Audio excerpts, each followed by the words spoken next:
All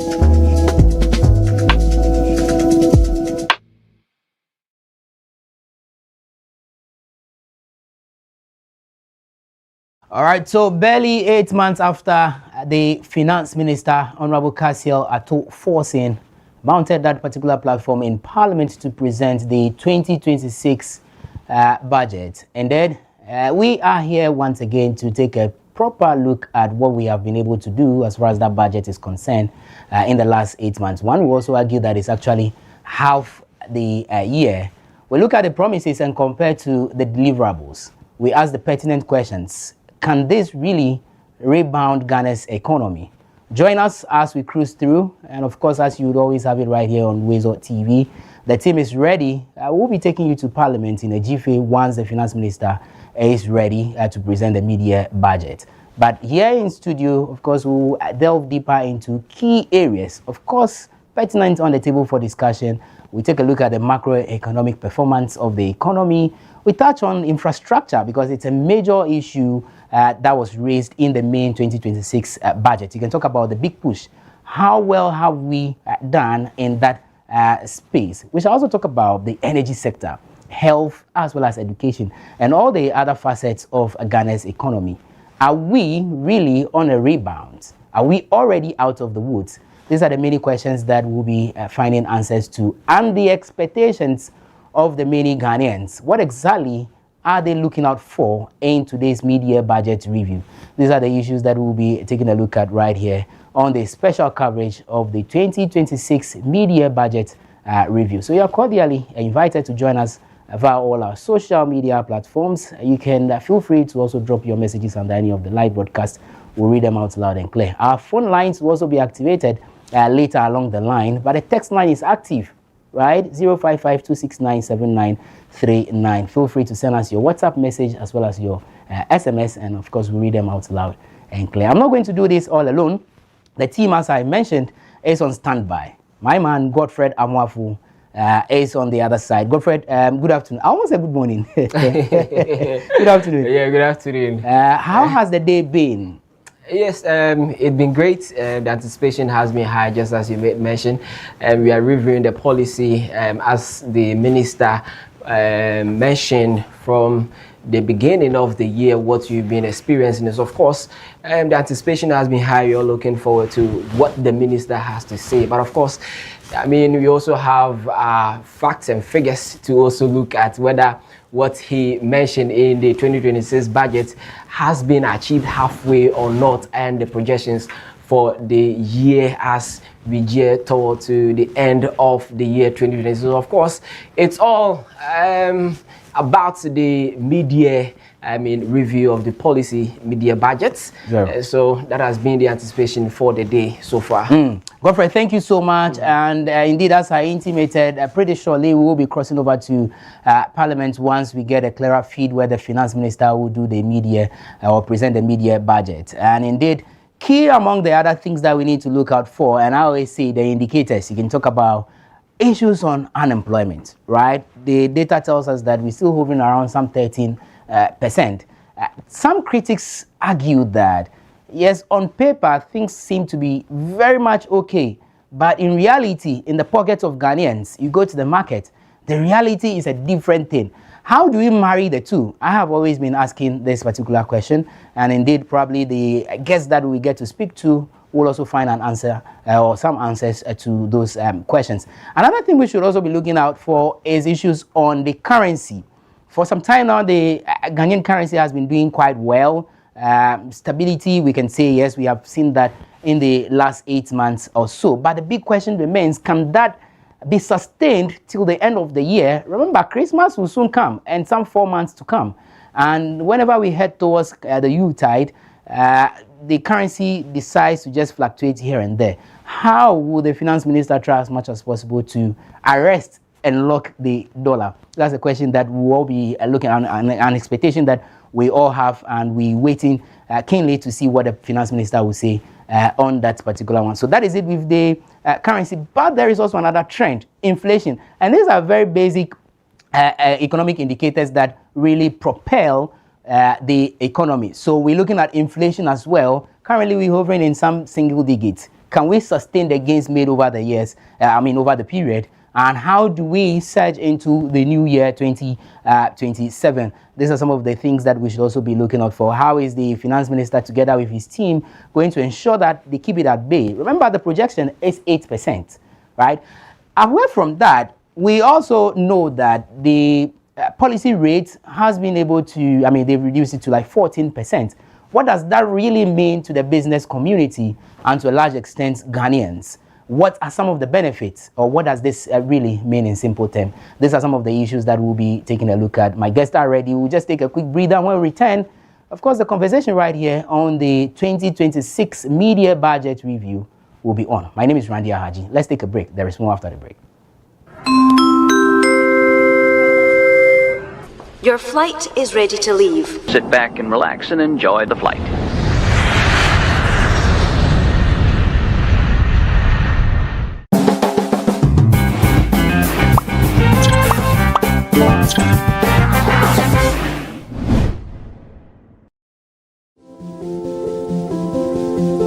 If you're watching this with your friends, you'll probably make a joke. Because you know what you feel on the inside Isn't what you want people to know. If you have to pretend to be happy, find someone you trust and tell them.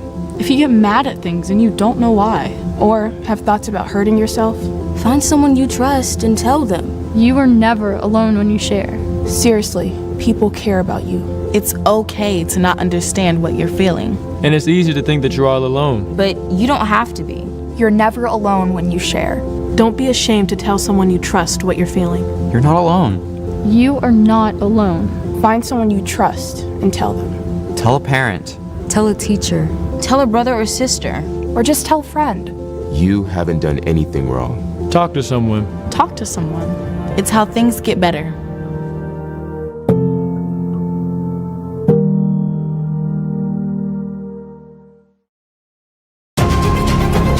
When I saw his face slipping, I knew it was a stroke.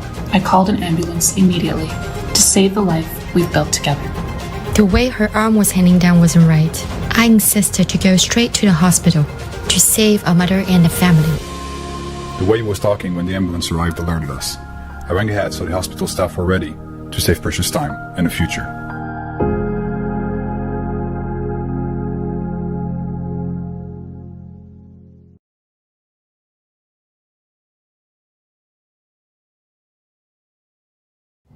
Embarrassed. Too embarrassed to speak to a loved one. Too embarrassed to speak to your doctor. Too embarrassed. When in our lifetime, 1 in 4 black men will be diagnosed with prostate cancer.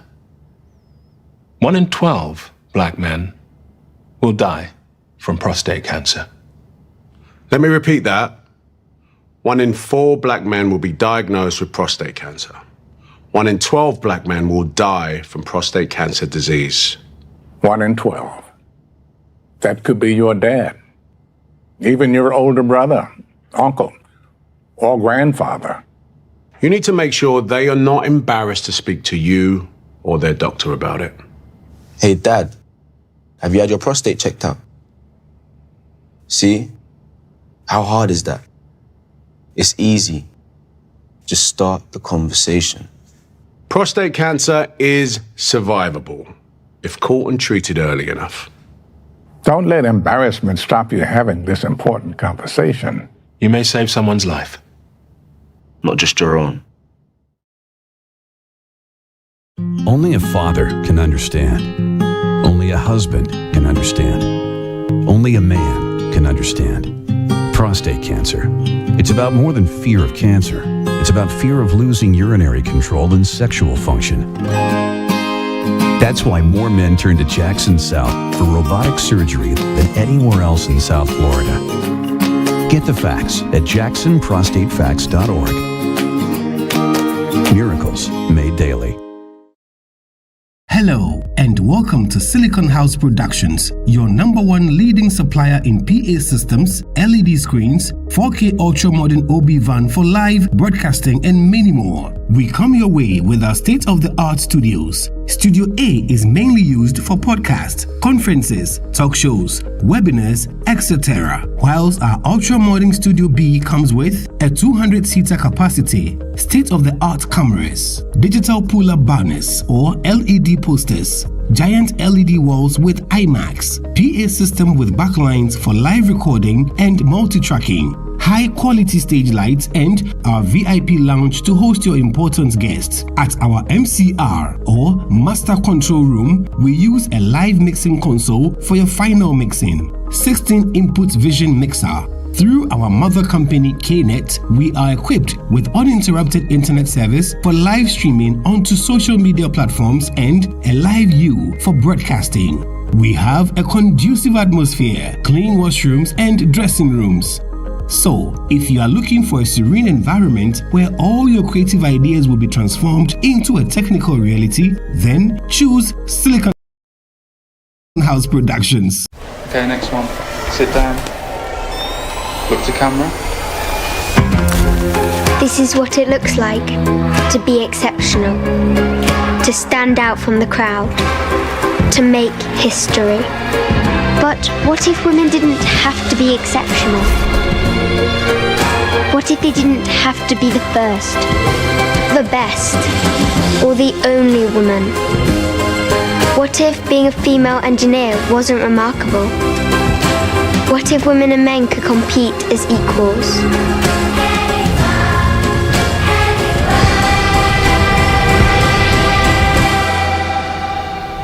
I don't want to make history. I don't want to be the only woman. I want to be one of many.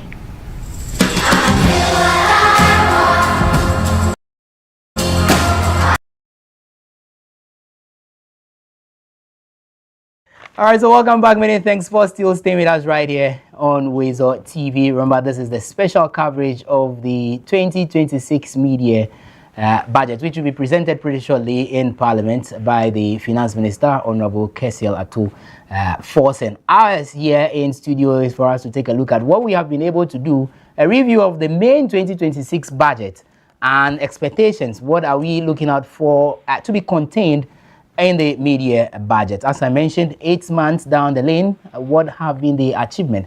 But in studio with me is Geoffrey Okanse Kabute. He's the Executive Director, Revenue Mobilization Africa. And I'm happy that he's been able to make it. We want to look at the disparity, what we are able to rake in as revenue and what we are able to spend as a people. Are we doing well as far as revenue mobilization is concerned? Are we likely to see some new taxes being introduced? That's why the taxman is seated right here with me. Geoffrey, good afternoon. Hi, good afternoon. Thank you so much for joining us. Thanks for having me. Grateful. Let me get quickly onto the phone lines and welcome the other guests as well. Dr. Peter Tekpe is an economist. He spoke to us earlier in the morning, but we promised that we're going to bring him back for a lengthy conversation this afternoon. Doc, thank you so much for joining us, Doc.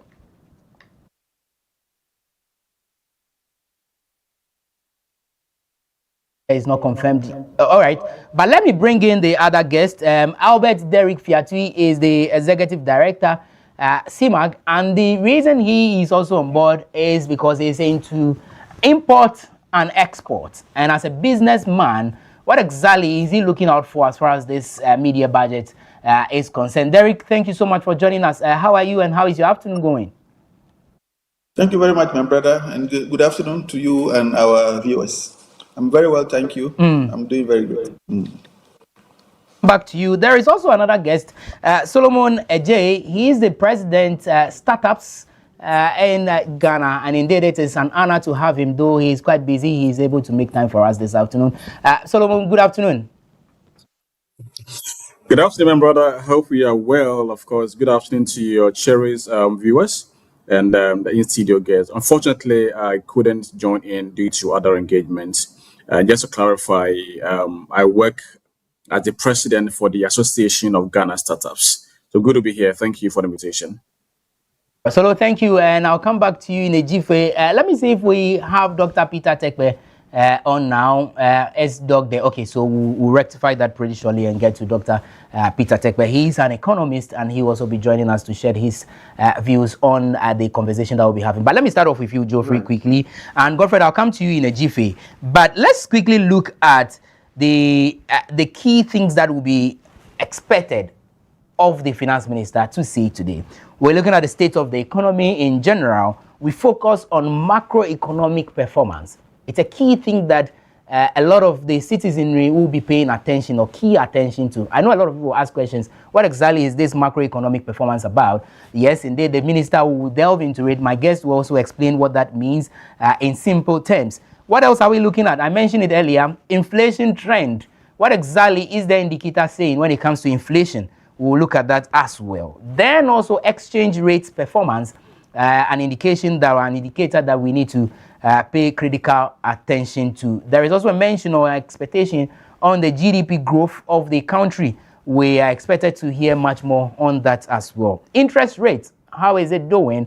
How are the Ghanaian businesses faring as far as interest rates are concerned? We also look at the public debt. We look at fiscal deficits and the other indicators that come with as far as the economy is concerned. Geoffrey, I'm going to start with you quickly on this. Would you say the economy has performed better if you compare the early part of 2025 and what we are seeing in 2026? It's been very resilient. You would watch it with the external forces and internal forces. Internally, I mean, we are seeing the figures, we're dealing with the figures. You are watching the two major things that Ghanaians and traders and consumers will always be talking around. That is the dollar rate.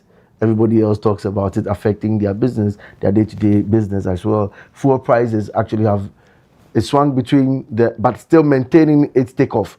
I mean, when you look at 2025, where it was around the 15s and coming down again. So again, it actually goes down and it goes up, but it's not going beyond ever. Let's make that point clear. It's not going beyond ever where it started from. It's always been below, hiked up a bit, and then still when this afternoon when I was coming, I was seeing 14.3, 14.8, still below the 15 and 16 that we saw some time ago, even ballooned to 23 some time ago. So, I mean, it's doing well with the fuel, which affects a lot of things like transportation and goods, actually goods and services directly.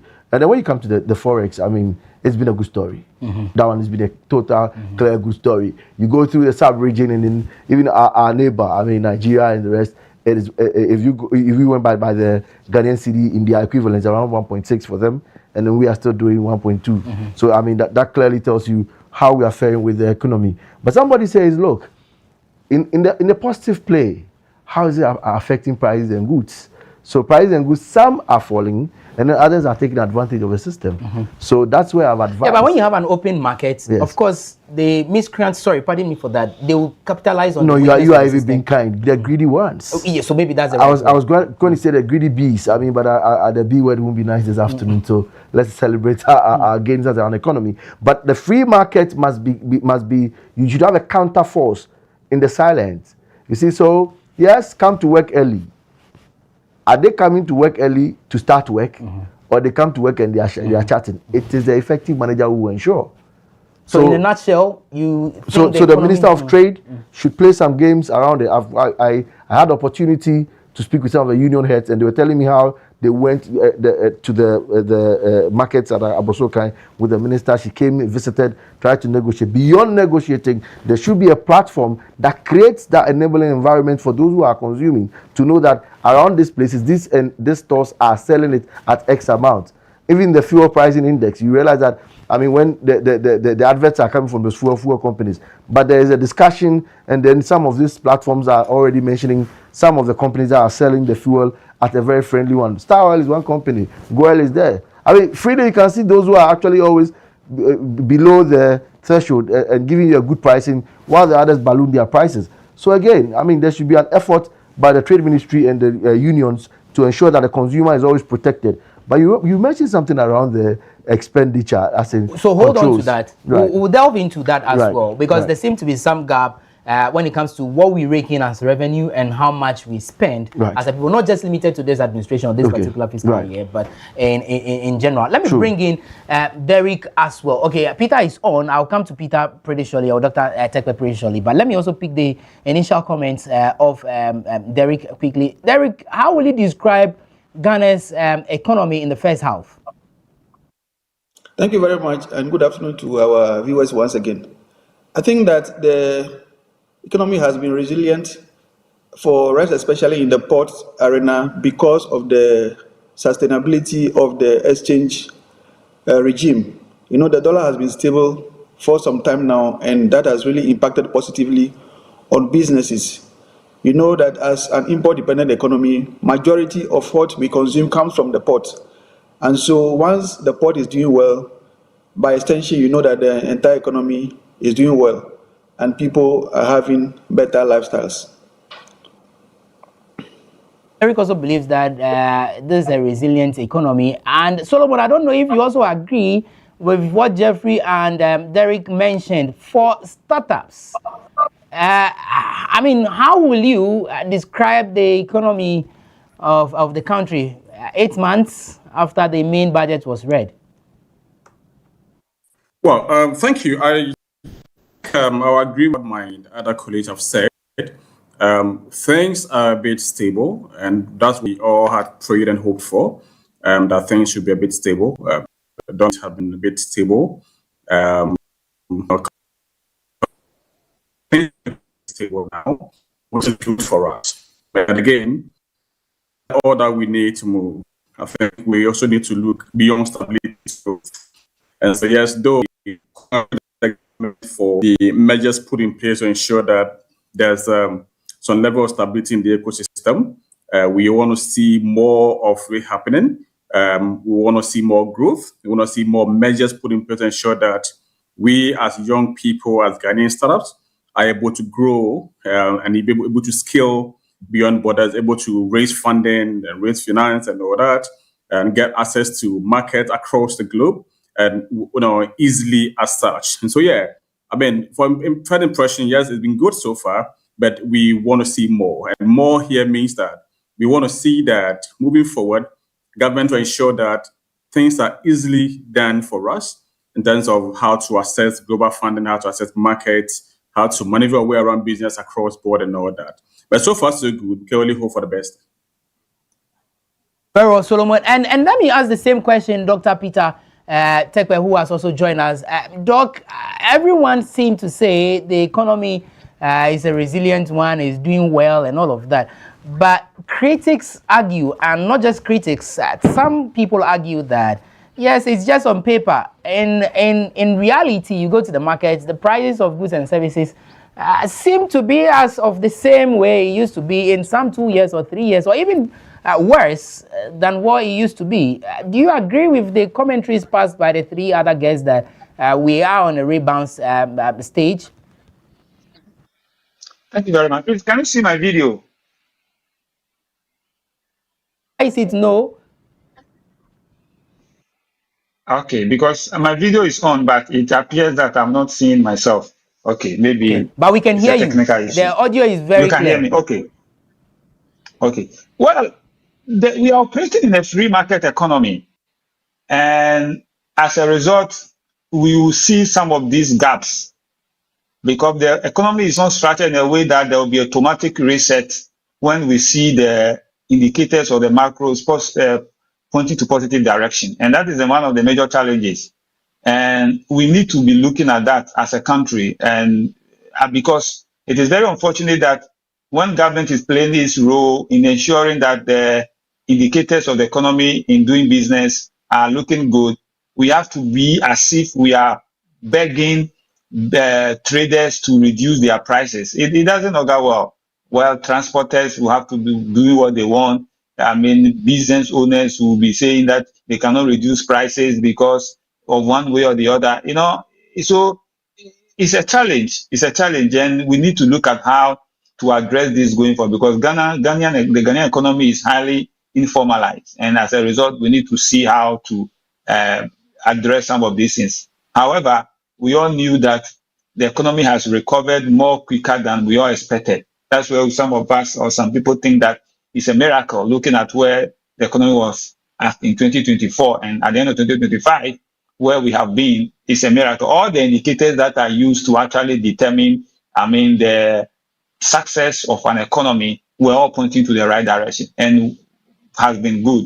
2026, in fact, we're hoping to see full rollout of government policies, because 2025, we shouldn't expect much because that is a settling year for the government. So we are now experiencing the real,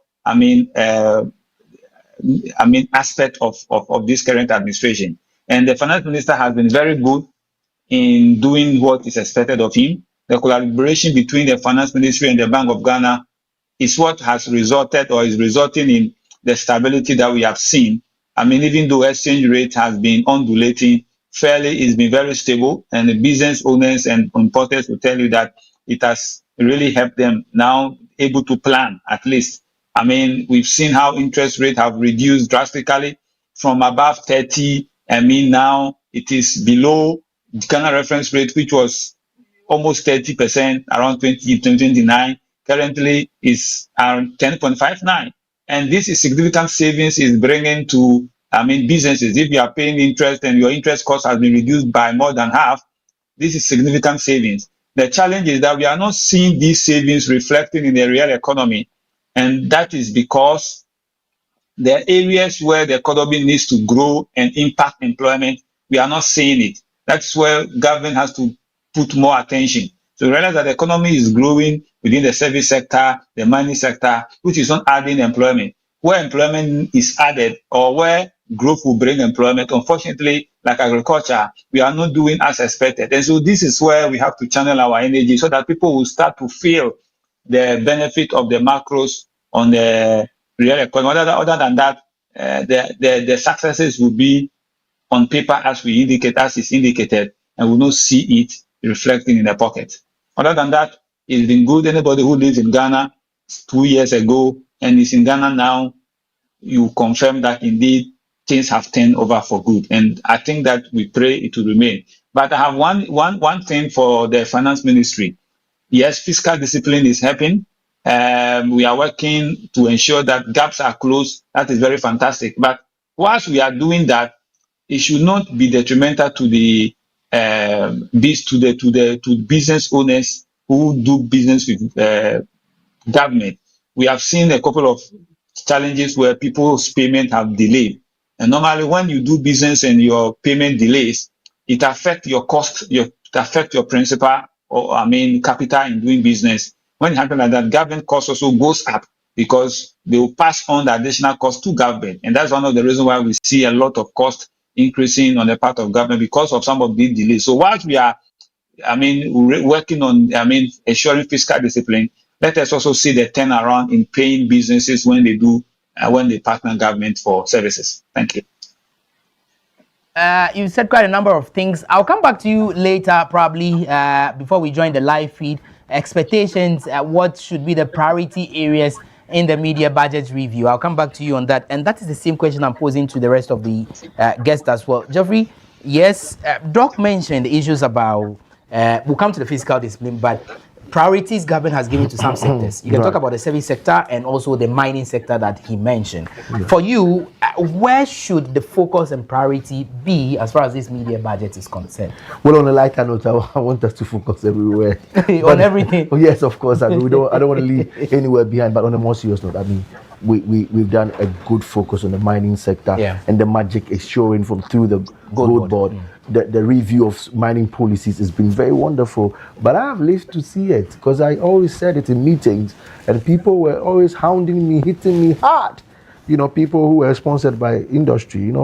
Industry does a lot of manipulation, and they have interference in your governance system, your business, and your nation as a country. If you lose your doors, they'll go into academia, they go into expert fields, they get people on their side, they get them as lobbyists who write papers, academic papers, quality papers. They make arguments, and if you are not strong and tough, you always believe that without foreign direct investment, you cannot go in that sector.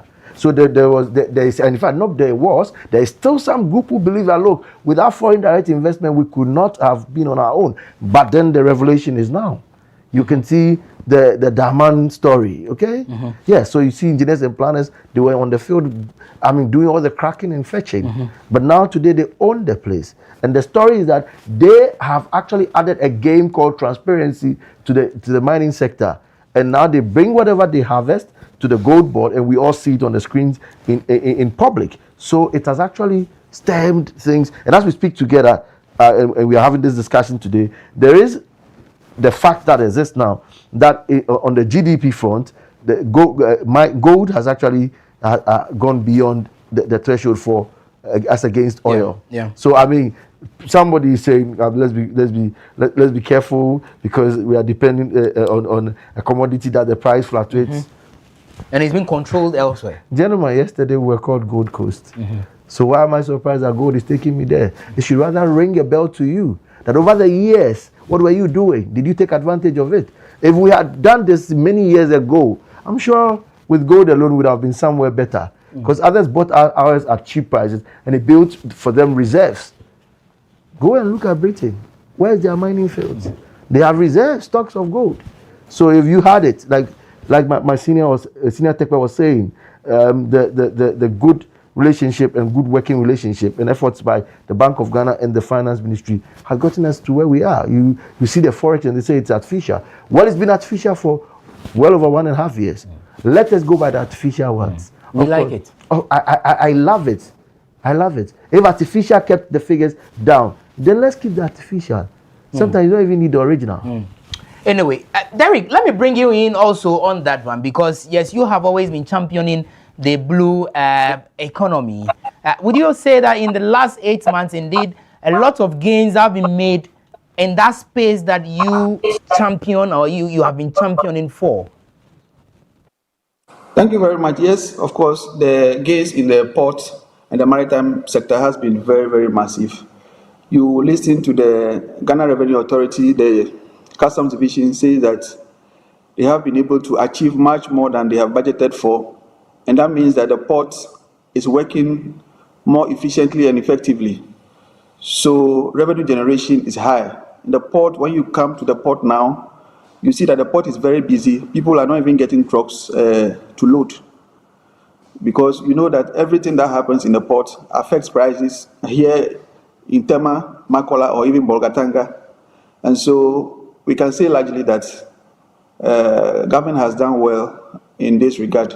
What we want to urge government to do is not to only look at the port as a revenue cow, but also as an avenue for job creation. And so we'll call on government to invest more in some of the flagship projects in the maritime industry, especially the Volta Corridor project, which has the potential of creating a lot of jobs or blue economic jobs for our youth and the younger ones. I'm sorry, Derek, I'll come to you for your expectations. You touched on that earlier, but I mean, you would have to delve deeper into it. And I'll bring in Solomon as well, because he would have to go in a jiffy. But Solomon, for startups, what are your expectations? Right. So just like the colleague just said, stability is good, and we all applaud the government for that. But startups need growth, right? Again, we acknowledge the improvement in the economy and all that. But then microeconomic stability, though it's necessary, I don't think that is sufficient enough. I also, just like my man said, that while the ports should focus on corporate jobs for the youth, startups are creating jobs already on the market. Startups are creating jobs. Young people are creating jobs already. What they need is the support to scale. And I believe that a true measure of success within our system will be whether startups or SMEs are growing, raising capital, exporting products beyond borders, and of course, creating decent jobs for our young people. And these are things that can be done easily when government supports us. I don't know much about what he's going to read to us today, but then we wish that we will see more of support for startups and SMEs and youth job creation in this mid-year budget review. I mean, we talk about fund coming in and all that. We have many issues in the space. Can we see the government talking about some tax incentives for early stage startups, for instance? Can we have tax credits for angel investors or VCs or individuals who want to invest in our ecosystem? As we speak now, that is one of the major issues we have in the space. Most of the programs or activities or the things that happens within Ghanaian startup landscape are being funded by development partners, either through the GIZs and then all that. Recently, we saw USAID work out. Okay, others have also, though they are not out yet, have cut down their budget drastically. I think it is time we look within to see how we can generate revenue.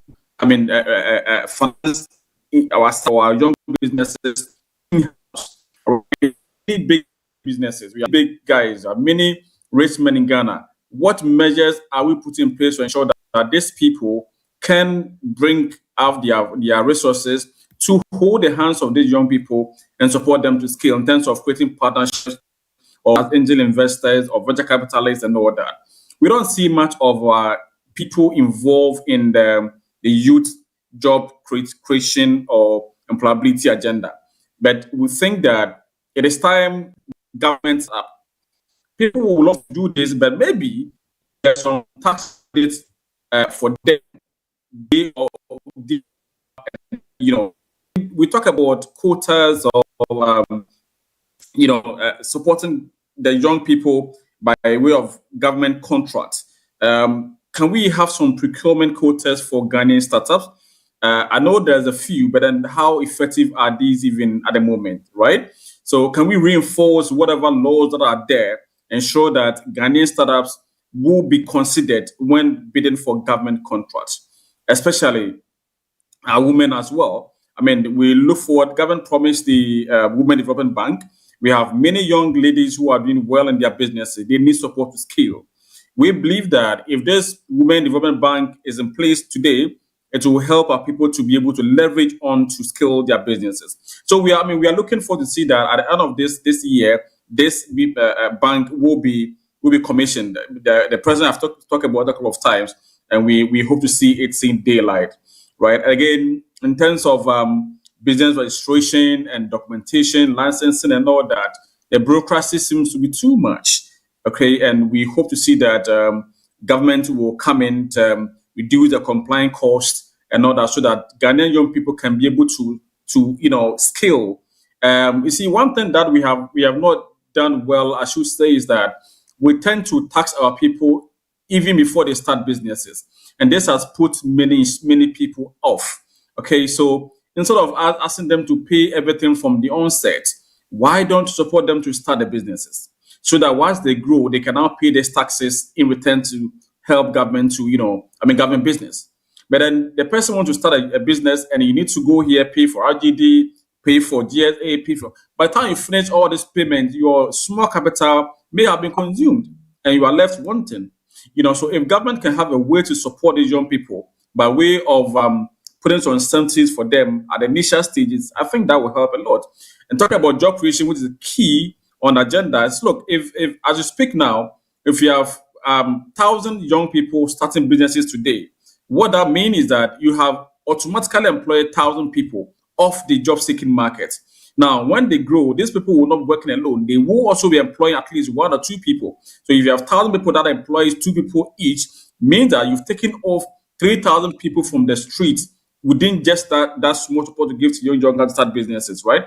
And as they scale, then of course they will employ more, and not just employ, they also will contributing, paying their taxes and all that. So we really call on the government to look at it. If we are really serious about as a country to curb youth unemployment, then we need to look at the startup ecosystem and intentional support for the space. We had proposed a startup bill, a special bill that we think that government needs to pass it so that it will provide some incentive framework for the startups and the startup ecosystem at large. We are now at the ministry level waiting to move to parliament. We are waiting to see so that if all these things are things that we look out for the government to do. But in the meantime, we see what the government put in place in terms of supporting the youth business creation, startup creation, scaling beyond borders, access to markets globally, among others, for the young startups. Thank you, bro. Solomon, I'm grateful. I'm going to leave you here, but hopefully after the presentation is done, I'll come back to you for a post-mortem of what the finance minister would say. But let me get back to Dr. Peter as well. Doc, and I'm going to paint a vivid picture with the expectations that we have sampled. Now, people are looking out for issues or matters on revenue. People are looking out for issues on tax performance. People are looking out for the domestic revenue mobilization. How well are we doing that? People are also looking at the expenditure done so far, and also issues on infrastructure, the social programs that the government has rolled out or promised to roll out. You juxtapose that to what we have had over the period as an income is concerned. Where lies, or how do we marry the two? Then also compliance with targets. And there is a conversation around the IMF issue also. But Doc, in general, with you, what are the expectations from the minister?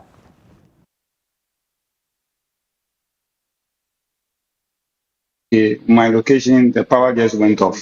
And so my video is not good as well. So I'm sure if you are seeing me, the background is dark. So let me just put it off because I don't think you can see me properly. So with expectation, indeed, if you look at where we were coming from and then where we are currently, it shows that indeed there's more work to be done because this government has promised a lot, and unfortunately, revenue mobilization over the past year has not been. Since the beginning of this year, we have not seen much as we intended to because of the probably some of the taxes that have been taken off, which has helped businesses. We're expecting that will, encourage businesses to be more compliant and then bring in more people into the tax bracket. That has not been the case.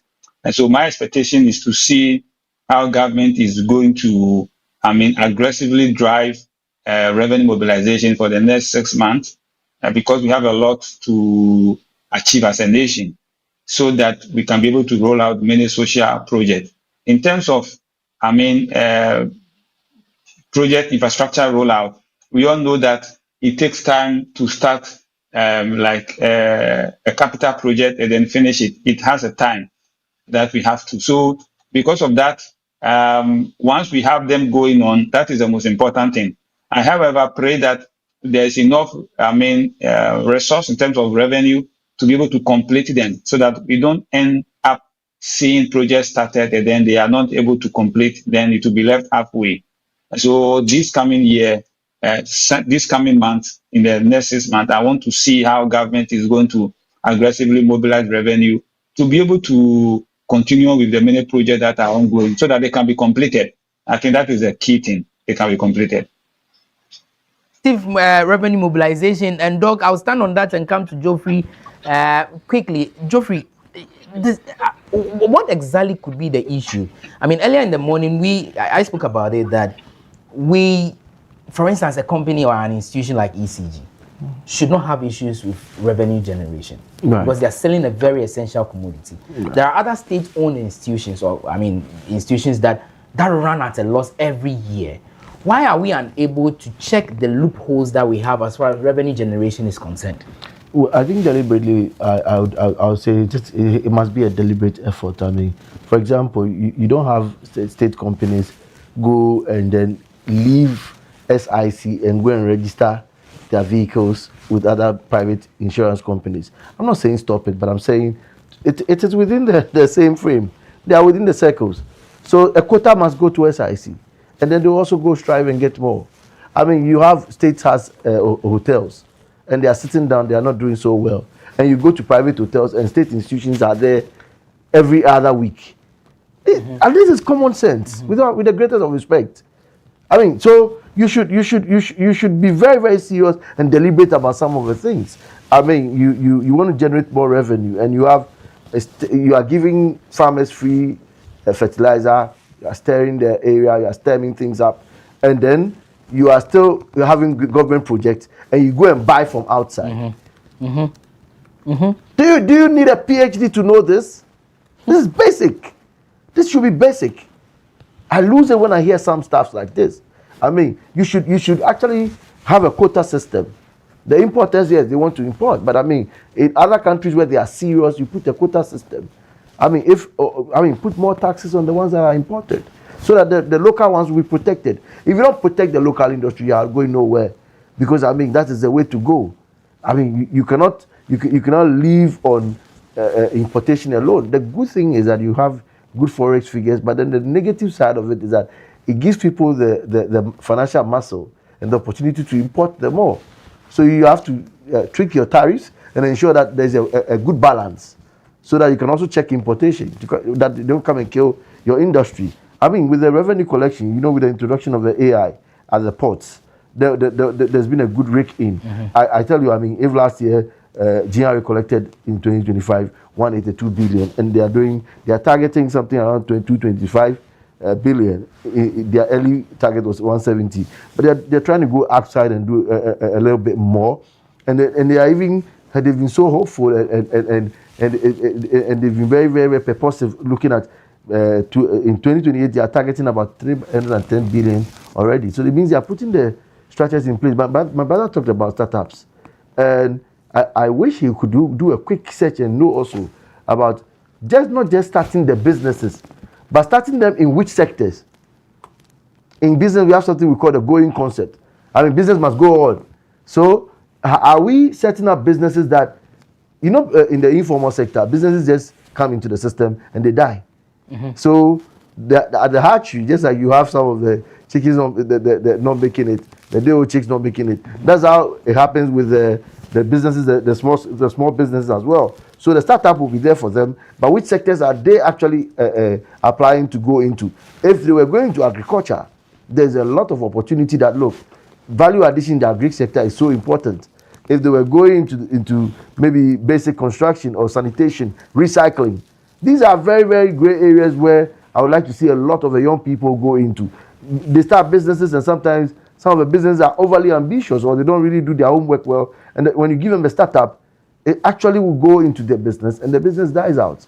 So we should have a business that can actually survive in the incubation system.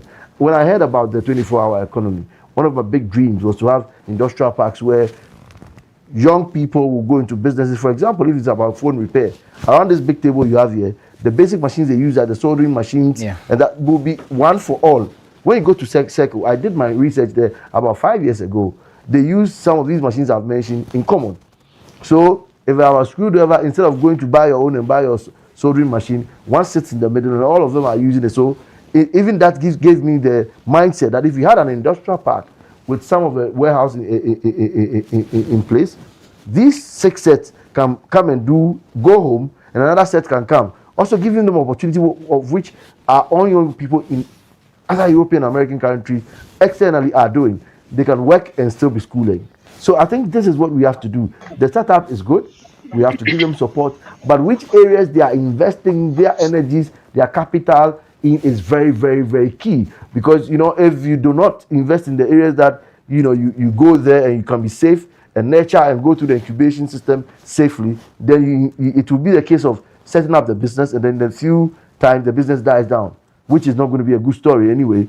And again, he mentioned about government playing their role, but then a lot of these startup businesses and the small scale businesses were supported by the donor community. I think, well, we have an exit plan, and the president actually told the Minister of Finance. I remember when the USAID was filing out that, look, make preparations and let us push more money into the sectors that people will get a lot of jobs. My area that I've always talked about with my little experience with reporting for ILO was when they looked at the 3 most vibrant sectors. They focused on agriculture, tourism, and construction. You see this book, Big Push, is a very good project. One of the problems we've had is a mix of commitment authorization thing. You see, the reason why the Minister of Finance was holding back the money, there's evidence to show that some of the contractors took their monies. The minister was on TV telling us he gave them 60 million, 80 million, and some of them were slowing down behind. Some of them had not started at all. So it means that, you see, that is job already that is being lost by a good number of the youth. So if there's a road construction, by the report I was telling you, it actually takes on a lot of people.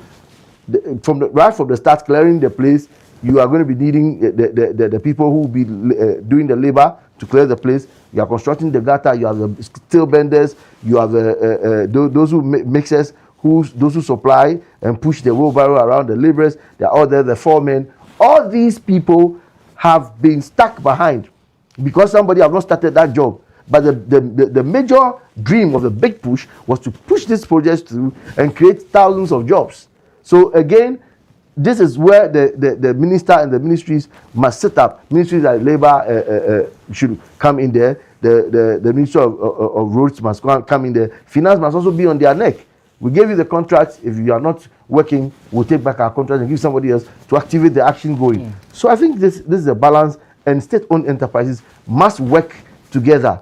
They have to have a conglomerate of a discussion. You don't just leave it to chance. Deliberate.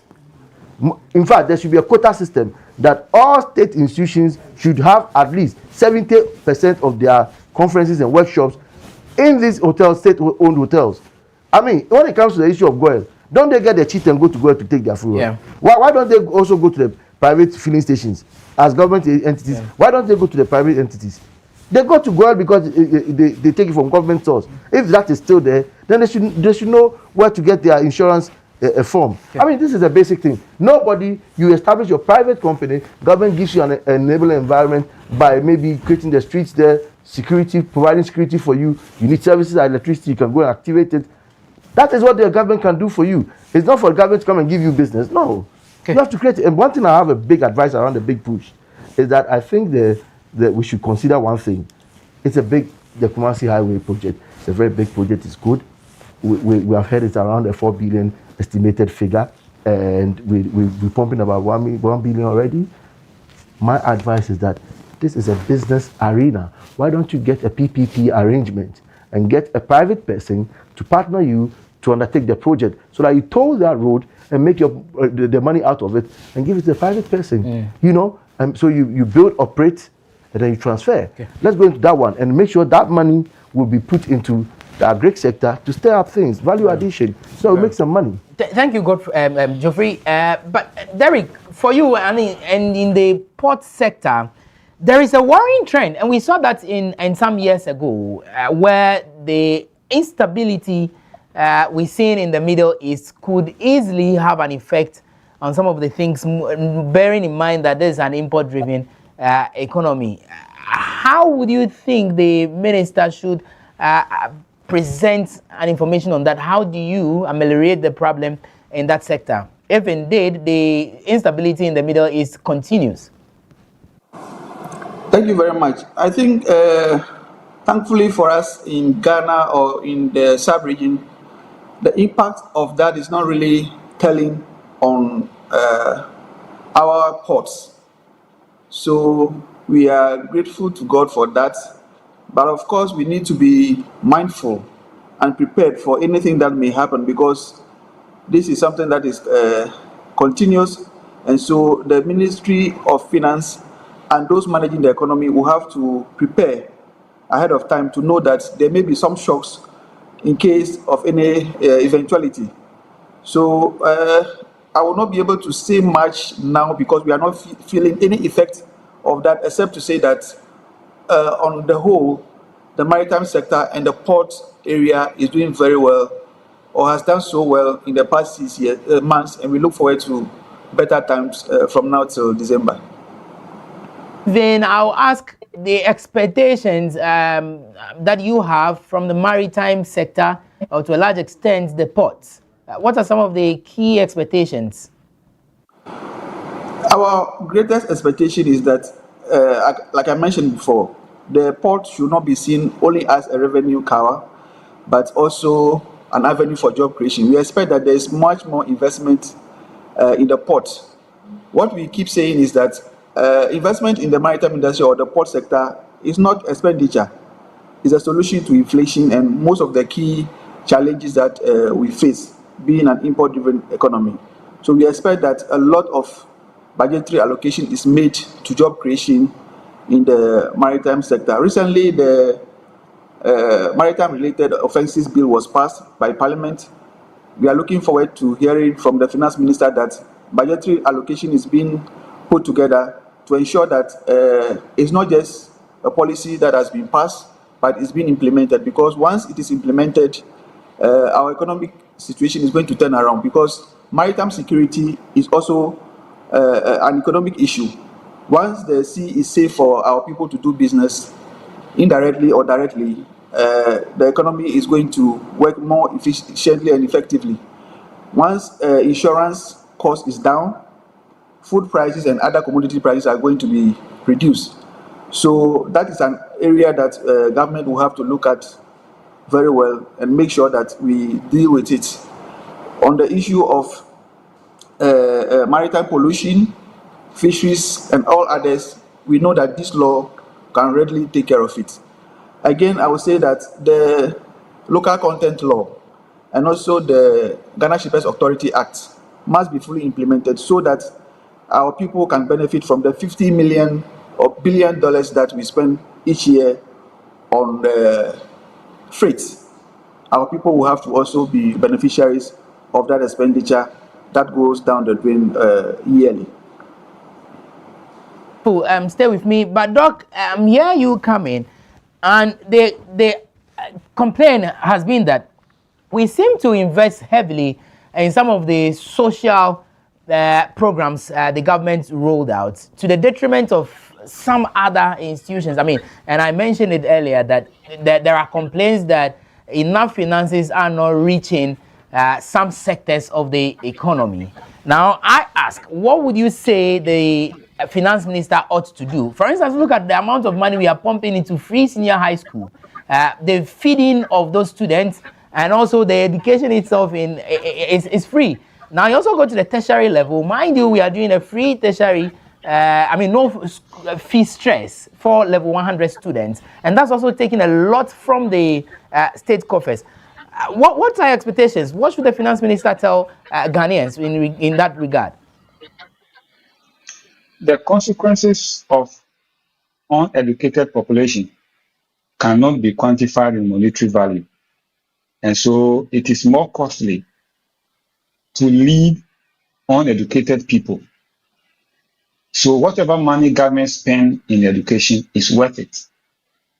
Other than that, we are creating disaster for the solution that we are professing today. And so government cannot, that's why it's government. Government need to do more in the social services areas as well, because those ones are for the future. So whatever special you spend on education today, the benefit is that you have a population that is educated that will better appreciate what we are discussing today. Otherwise, we'll have people who will always be consuming from people who will be adulterating the realities on the ground, and then they will end up following them blindly. So we need people who will be able to analyze things themselves so that they will not be misled. So for me, whatever money we are spending on education, it is worth it. The difficulty on my side is the utilization, where more goes into it, but we see less result. If we see the money that we pump into education, and we should compare it with the infrastructure currently we see, it is not worth it. The same thing applies to hospitals, the same thing applies to other areas as well. A lot of money goes into it. We have uncompleted projects scattered all over. Meanwhile, money has been allocated for that. So for me, what I expect to see is to tell us that this project we are going to do, for instance, this senior high schools infrastructure expansion, let us know that the money that is being contracted now, it can build 100 schools. And this is something that the funds is available, and the schools are going to be XYZ schools, so that we can track it. Then we know that we have gone for money to build 100 schools. and the money is full to be able to complete it. How come we are able to complete so that we can track it? And that is one of the challenges that we face. So for me, yes, it is not possible. It is good that people are asking for other sectors, but that is why we have a budget. The budget that we have has every sector and its share. If we should follow through and execute the budget as it is in its form, I can tell you that every sector will get its fair share. The challenge we have is that most of the time we throw off the budget and we do things on our own. And that is what creates the gaps that we have seen in the past. And so I'm hoping that with the disciplined nature of this finance minister in ensuring that there's value for money, this government has done a lot to prove that they really want to change the narratives. I want it to be reflecting. And that is exactly what we should be seeing. So let us know each sector, what is happening. Each sector, where are we going? Do we have the resources? So that if we want to recalibrate, we know why we should recalibrate certain areas of the economy. Then we'll better appreciate it. I'll come to you, Jeffrey. But Doc, I asked the question, Derek, earlier about the instability that we are seeing in the Middle East. Doc, here is a country, Ghana, where some time back, the Russia-Ukraine war literally had an effect on Ghana's economy. Going forward, there seems to be no end to what's happening in the Middle East. Could that translate into some significant effect on Ghana's economy, knowing so well that, the world largely even relies on Iran precisely for the transportation of fuel? Well, this, turbulence or this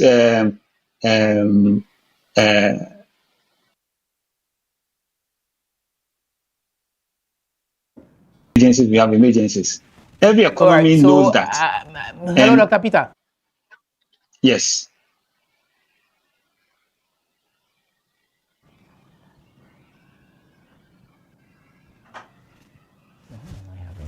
Hello. Peter. Yes, sir. Yes. Okay. I'm here. I don't know what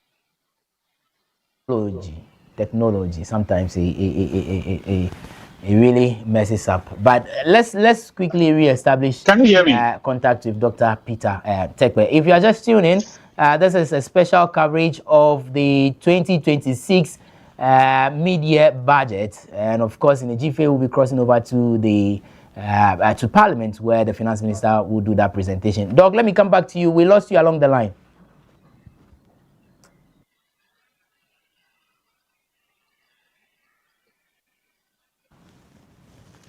Okay, well, I think we're having some challenges there. But as I mentioned, you can also join the conversation. 055-269-7939 is the text line. You can feel free and send us your text. Let's get to know what your expectations are. It's the mid-year budget, of course, to take a proper look at how the half of 2026 has been, how far we have gone as far as the plans or the budget that we have put together for the calendar year is concerned. And as I mentioned, focus will be given to key areas as well. But Jeffrey, let me come back to you in studio. Conversation on taxes. Well, the argument has always been that we are not generating enough. So let's widen the tax bracket. Talking about widening, are we looking at introducing new taxes, or the very ones that we have, we ensure that we drag everybody into the bracket? What do you think? The latter. The former is dangerous. We are tax saturated already. We are at the limit. We are okay with the number of tax handles that we have as a country. If we maintain these ones, and like you rightly and wonderfully said, if we had expanded to reach everybody else, as we speak right now, there are multinational enterprises, large companies that are holding on to their tax money. And that's a danger. When you have actually gone to Makola and you are on the neck of the woman selling there, and you are actually having these big companies, some of them trying to manage their tax books and then also avoid taxes, and some of them dangerously evading taxes. I recently dealt with a shop in Dome where they actually sold to me tires, and they said they were fixing my shocks for me. When they were done, they said workmanship was 1,200. And I looked at them, I said, do you pay taxes? There they were fumbling. So I called some of the GRA officials for things to be done right. And these are even foreigners. So I mean, you see, we've opened ourselves up, and all these people are in the country paying virtually next to nothing. So if we actually expand the tax net, we'll be doing wonderfully. But again, the wicked problem is how we are using the tax, the little you are collecting. It is so much of a pain that you collect something you say is less. In fact, you are collecting around 14% by OECD and then the GRA's own, figurative. You are talking about 14%, and you are actually having one-ton dissipation of the money. You are hearing some of the stealings that are going on. So indeed, and one thing it does is that regressively it affects your collection. People now try to avoid taxes or evade taxes because when they see that in the full glare of their books and papers and pens and the screens, they are seeing people who are abusing the tax system through either avoiding or evading or even exemptions that are granted to companies that don't even need it more.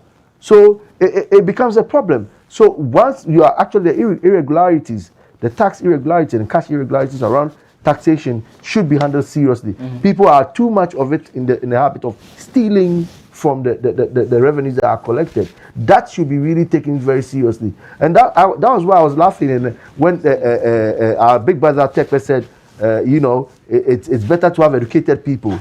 It's best to have educated people. But it becomes problematic, worrying, very confusing and perplexing.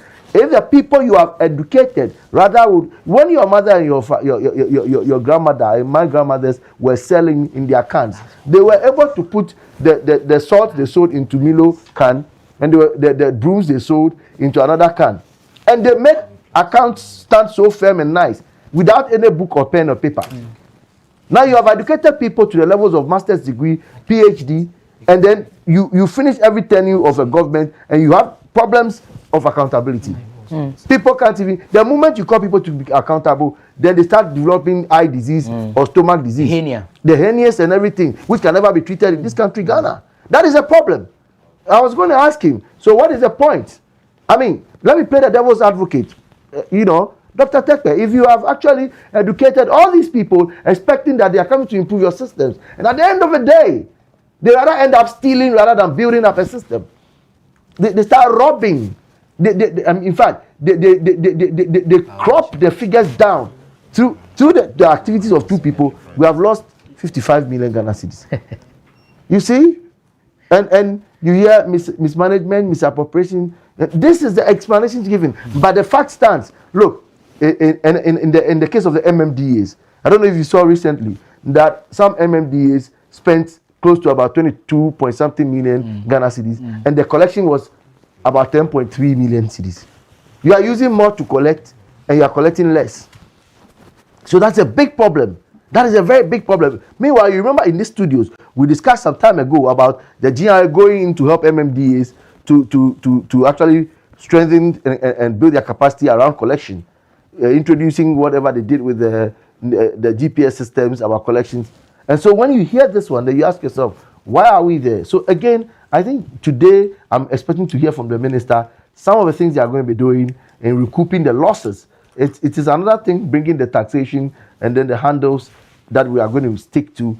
Give me figures of what you have so far, what you are doing to collect, expansion net systems, and what you have done with the AI and everything else. But at the end of the day, make sure, let me hear the desktop management, the cutting down of expenditure, the cut out of wastage.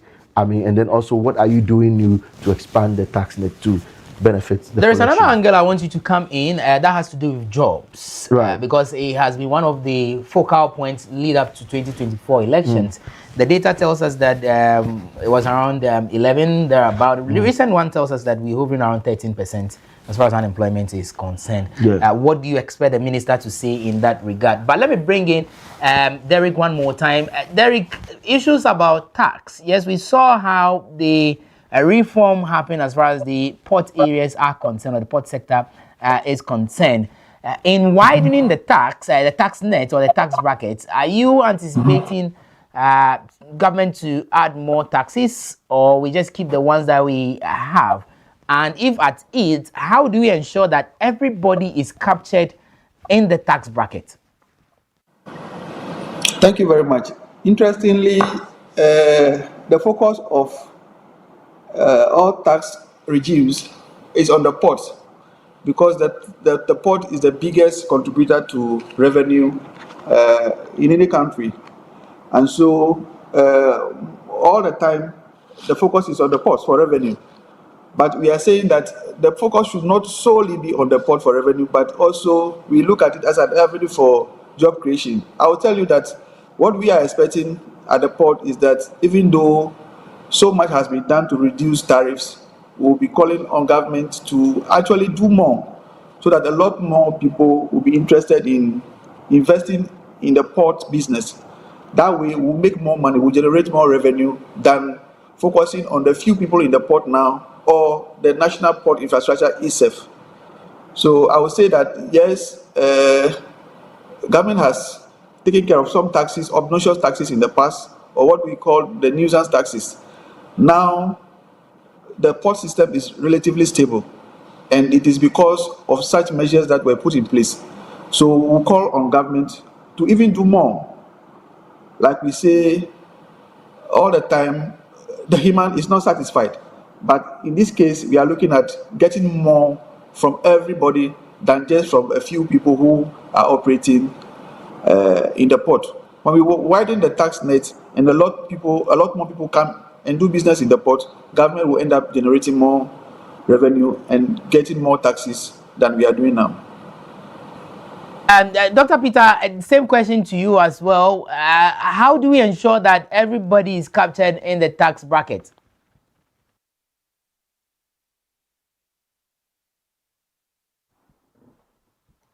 Okay, we seem still not having some, good network with Dr. Peter. But let me cross over to my man Godfred, where he's on standby as well. Godfred, paint a vivid picture of the indicators.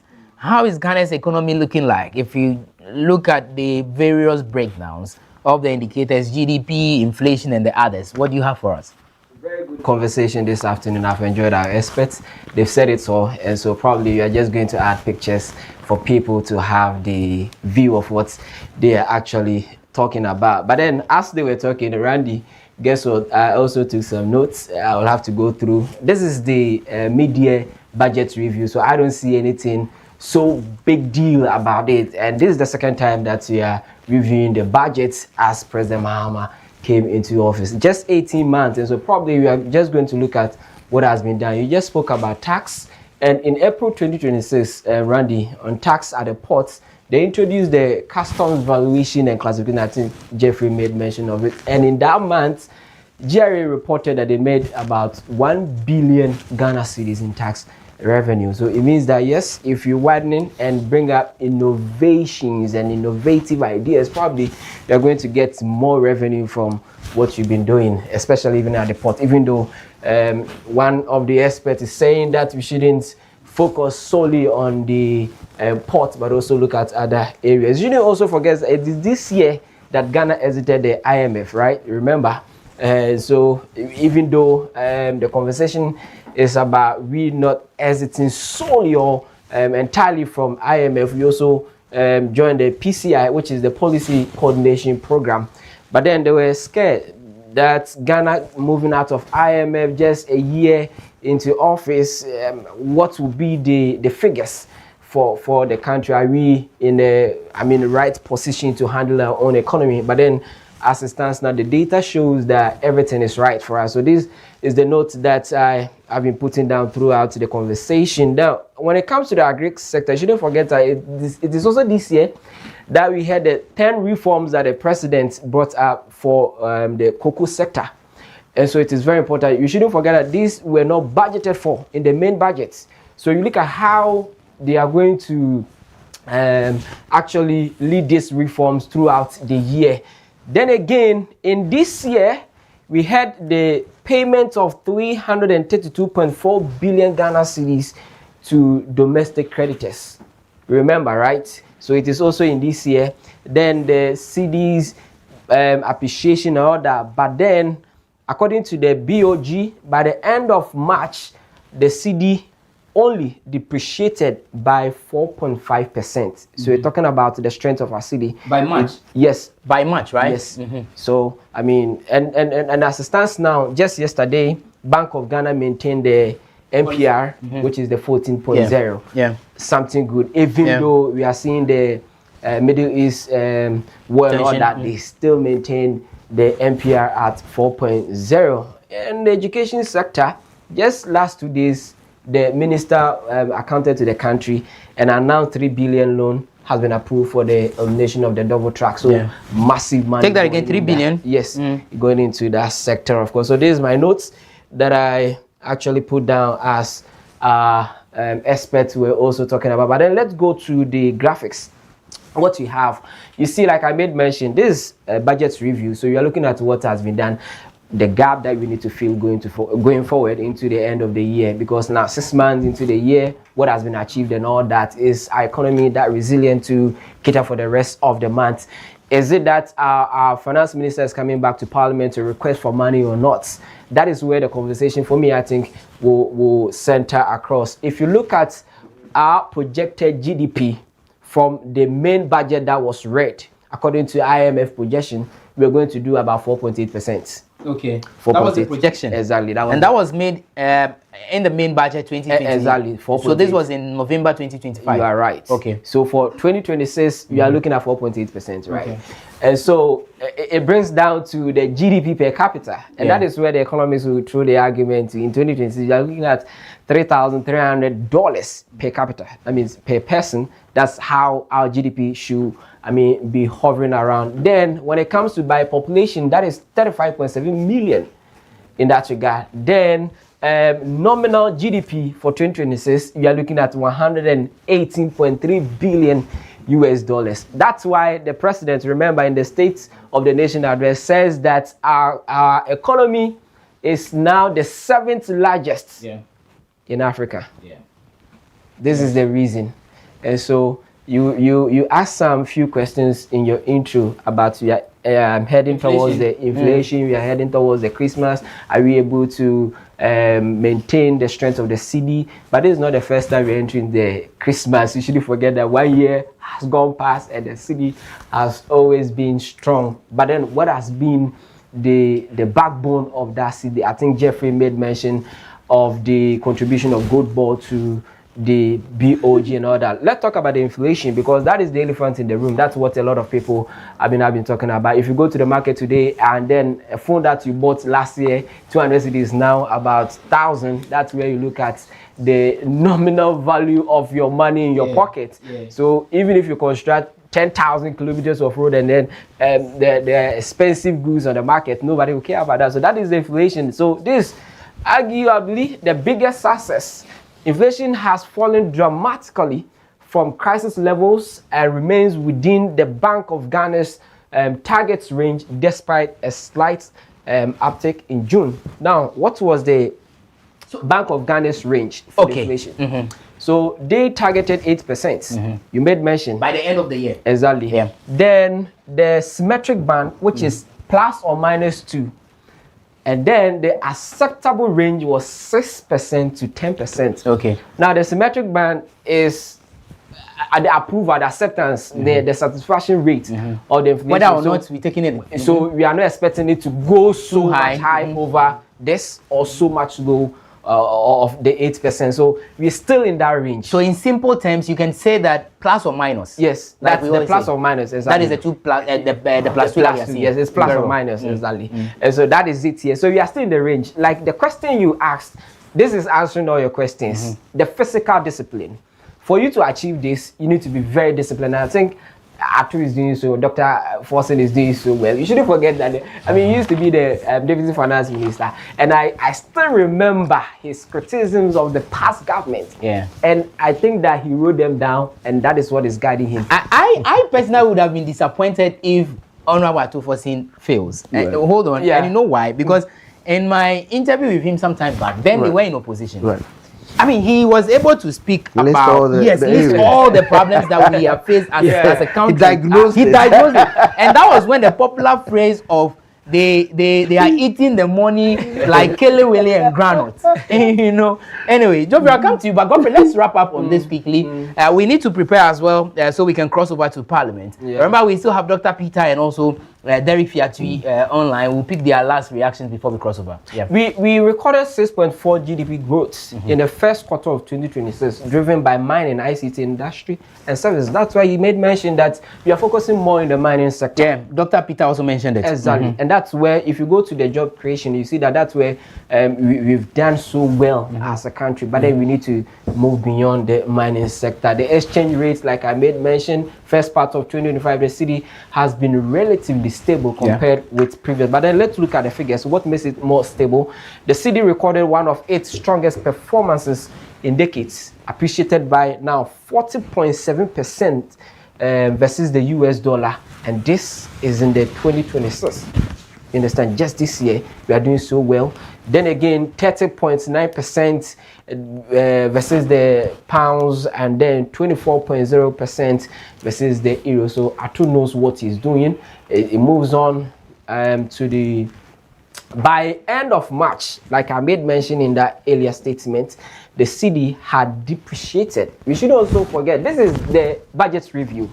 Randy, I mean, we are looking at the shortfalls and the achievements, right? So you can always look at the achievement, what we need to do right going into the next half of the year. So probably we have to look at the challenges, what we haven't done right and all that. So Ankratu might not receive all the appraisals and all that. By end of March, even though it is far from this month, our dollar depreciated by 4.5, 2.4, and then 22.7 against the dollar, the pounds, and the euro.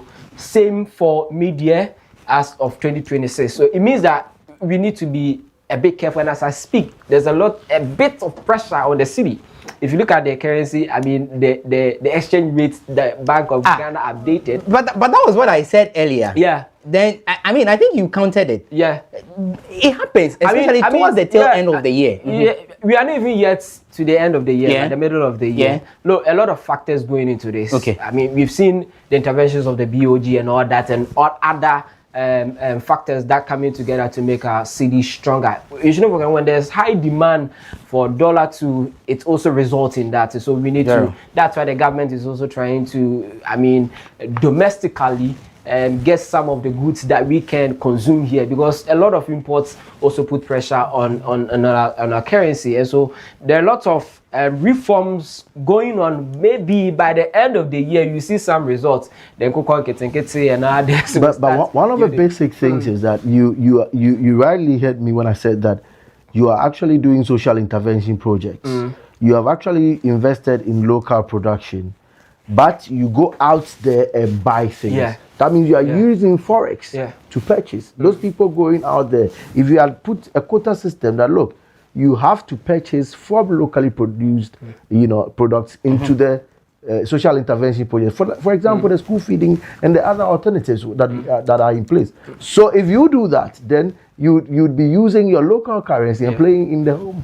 But if you have to go and import rice, poultry, and other things to come and feed the children, under your social intervention project, you are creating jobs outside. So again, it bullets into what you said, creation of jobs. These social interventions must not only feed into people's pockets, but it's also create jobs for people.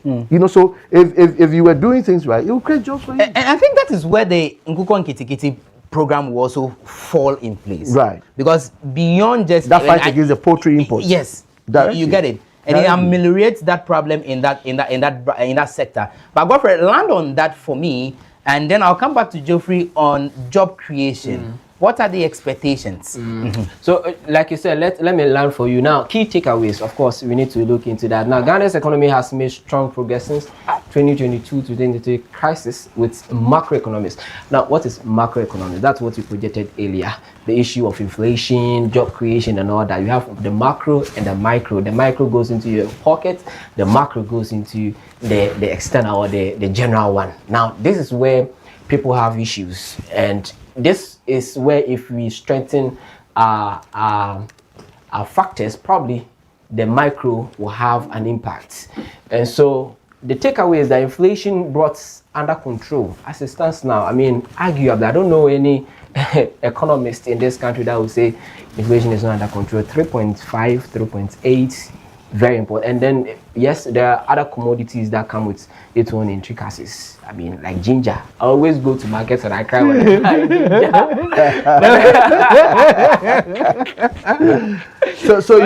So you see wonderfully, you have identified in the agri sector something which needs attention. So again, my startup, but my brother talking about startups. Where are the startups targeting? Okay, the priority areas. That is what they have to do. Agri processing, agri production. That is where the problem is. Go in there. You know, that's what I'm saying. Do they have any index to show their startup game? Because the startup game shouldn't be just starting a business. Some of the businesses start and they don't survive 6 months. Meanwhile, that's fouling against the going concept of business. So go into the areas where agri, ginger production, that's where the issue is. So you and ensure that there is consumable angles for them. They don't produce and it sits down. No. That means you are killing the startup. Jeffrey, thank you.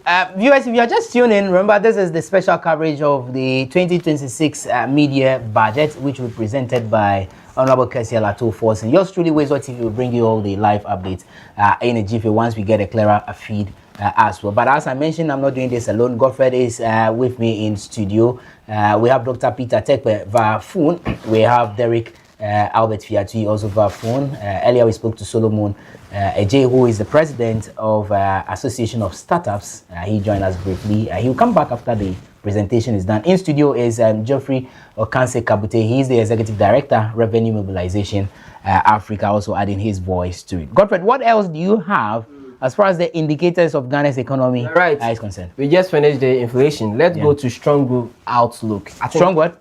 Growth. Okay. Strong growth. Okay. Outlook. So a lot of people predicted it. I mean, from last year we saw how the economy was performing. So the predictions were that we are going to see a green arrow upwards, and that is what we are seeing up to now. So it boils down to the discipline, the physical discipline. You know, for us to create jobs, we need to create what physical space, and that is what the government has been up to. Randy, in all these conversations, we don't probably commend the government for the deliberate steps in making sure that the economy gets more money and cushion to stand on by cutting costs. Look at the size of the government and all that. We are still having the leanest government, right? So it means that we are still saving. And if we are to continue this to the end of the year to 2028, probably we are still going to see these figures and this data. And so we are still growing. Our economy is growing. It's expanding. One of the fastest growing economy in Africa, in West Africa, and even the world. We are growing so high. That's why we are receiving a lot of commendation from the IMF and all that. And you shouldn't forget, Jeffrey made mention of FDI, which happens to be the foreign direct investment. I want to see more in that area because I remember the beginning of the year, last year, I think GEPA, launched that we're going to go around the country to identify some the regions where they can sell to investors to come in there because about 70% of the FDI remain in Accra, where we don't even get the raw materials, you understand? So I want to get that part well. How many investors came in this year and how are they faring at the moment? Exchange rates more stable. This is a fact that's undeniable fact. Undisputed part of our economy. So the dollar is 11.50 as we speak. As we speak. Okay. Yeah, as we speak. Jeffrey. Yes. 11.50. And we've seen some appreciation in the last 2 weeks. It's going up and up and up and up. So maybe the governor will have to come in. And that has been the fear. And that is why I asked the question about, could this be traced to the instability of a sort happening in the Middle East? Don't be scared because President Mahama already said that we are in between 10 and 12, right? Yeah. So we are still not out of the range. But let me decide not to go with the two of you. I always like to start from where I'm coming from. Where are you coming from? You got to know where you're coming from to measure. We're coming from 17. We hit 17. President Mahama respectfully, erroneously once said that we have short memories. I don't have short memories. I don't. We started from 17. That's up there. At the time they were looping down, we're around between 14.7 and 15. So lock it at 15. At 15, I always want to check my 15 and my movement. So I'm balancing and moving up and down. So I'm still within, like you said, plus or minus. Yeah. So we go on the minus. I don't get complacent that I'm going up, but I'm saying that I still not hit the top. So if in any good management system, the first thing you do in economics, any smart person, is to halt the flow, that it is galloping. So you halt it is a plus. To even stop it at all is a plus. When you start reversing the trends, it's a big plus. That's why you still see people clapping for us when we are going. That is what they are looking at. Where you came from, you stabilized it. That is what you did magically. And now you started reversing the trends. That is a big plus.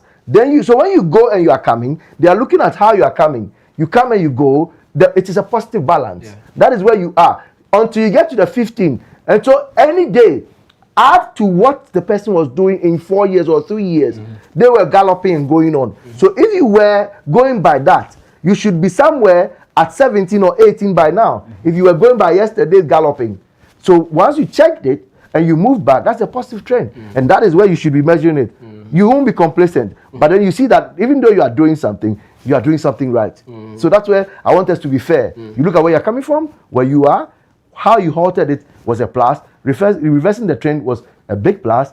So when you're moving forward, have you reached the 15? Not. Are you doing something right? Keep doing that one. Let's see it to go down. Whenever you do it, it goes down. And there's a period where you go out, like you rightly said, that people need more of the dollar. And we have identified as one of the things that even your local production that you are doing, you are leaving them behind and going outside to purchase. So then you need more dollar. And then don't forget about my friends I told you about, the dollar hawks. There are those who are striving still to hold the dollar. They don't stop it. They've not given up. They'll always be on the black market playing their game. So you are always fighting these forces, and that's why the Bank of Ghana has a role to check the black market prices, because people will still smuggle the dollar out into other countries. In Nigeria, the dollar to naira is higher. So if somebody trades in Nigeria into better, the person will need your dollar to smuggle it out to take it to Nigeria. So those guys are sipping, and then the dollar hawks are also hoarding. So you are fighting against a lot of forces in the market. All right. Godfred, Geoffrey, thank you. I keep saying Godfred instead of Geoffrey. Geoffrey, thank you. 2 G's in the studio.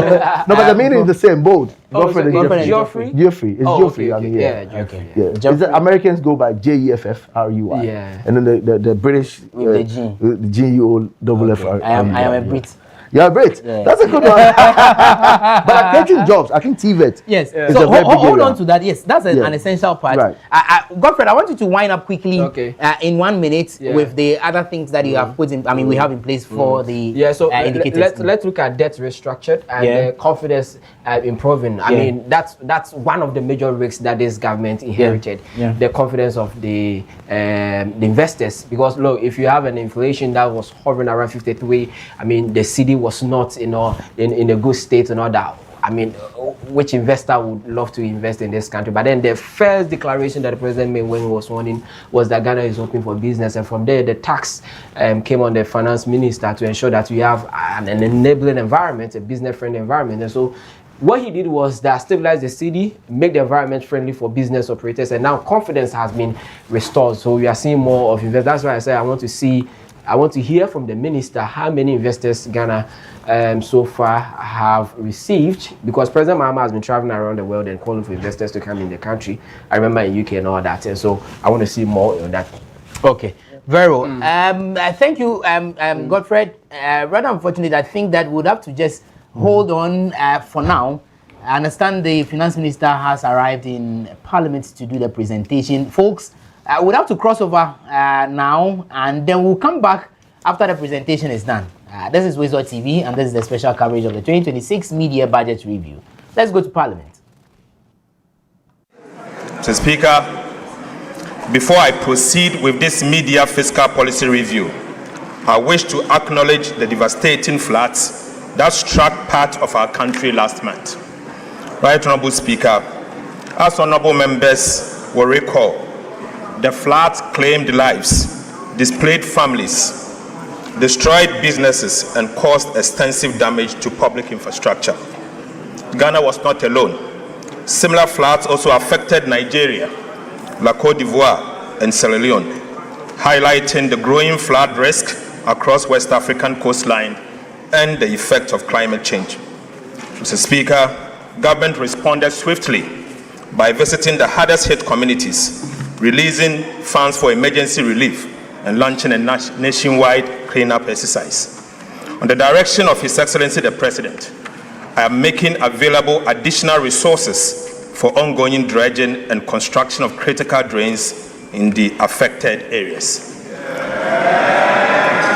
Mr. Speaker, His Excellency the President has directed the Ministry of Works, Housing and Water Resources to develop a comprehensive and permanent solution to flooding in Accra and other flood-prone areas across the country. The necessary funding for the implementation of this permanent solution will be provided in the 2027 budget and the medium term. Mr. Speaker, I stand before this House with a deep sense of pride and confidence born out of strong performance in the last 1.5 years in the management of the Ghanaian economy. Right Honorable Speaker, this confidence is grounded in sound policy, in evidence, in measurable performance, and in credible data, and most importantly, in the lived experience of Ghanaians who endured a profound economic crisis and are now standing on firmer ground. Mr. Speaker, Section 28 of the Public Financial Management Act 2016, Act 921, requires the Minister for Finance to present to Parliament a mid-year fiscal policy review not later than 31st of July of each year.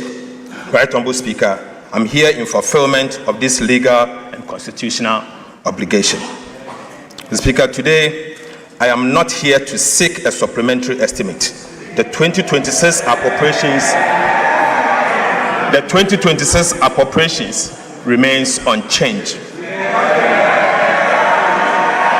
Right Honorable Speaker, however, we are undertaking a strategic realignment of expenditures within the existing appropriations. Mr. Speaker, government also affirms the following macroeconomic target for 2026. Overall GDP growth of at least 4.8%. Non-oil real GDP growth of at least 4.9%. Mr. Speaker, NDI inflation of 8% plus or minus 2%. A primary surplus of 1.5% of GDP on commitment basis, and a gross international reserves sufficient to cover not less than 3 months of import.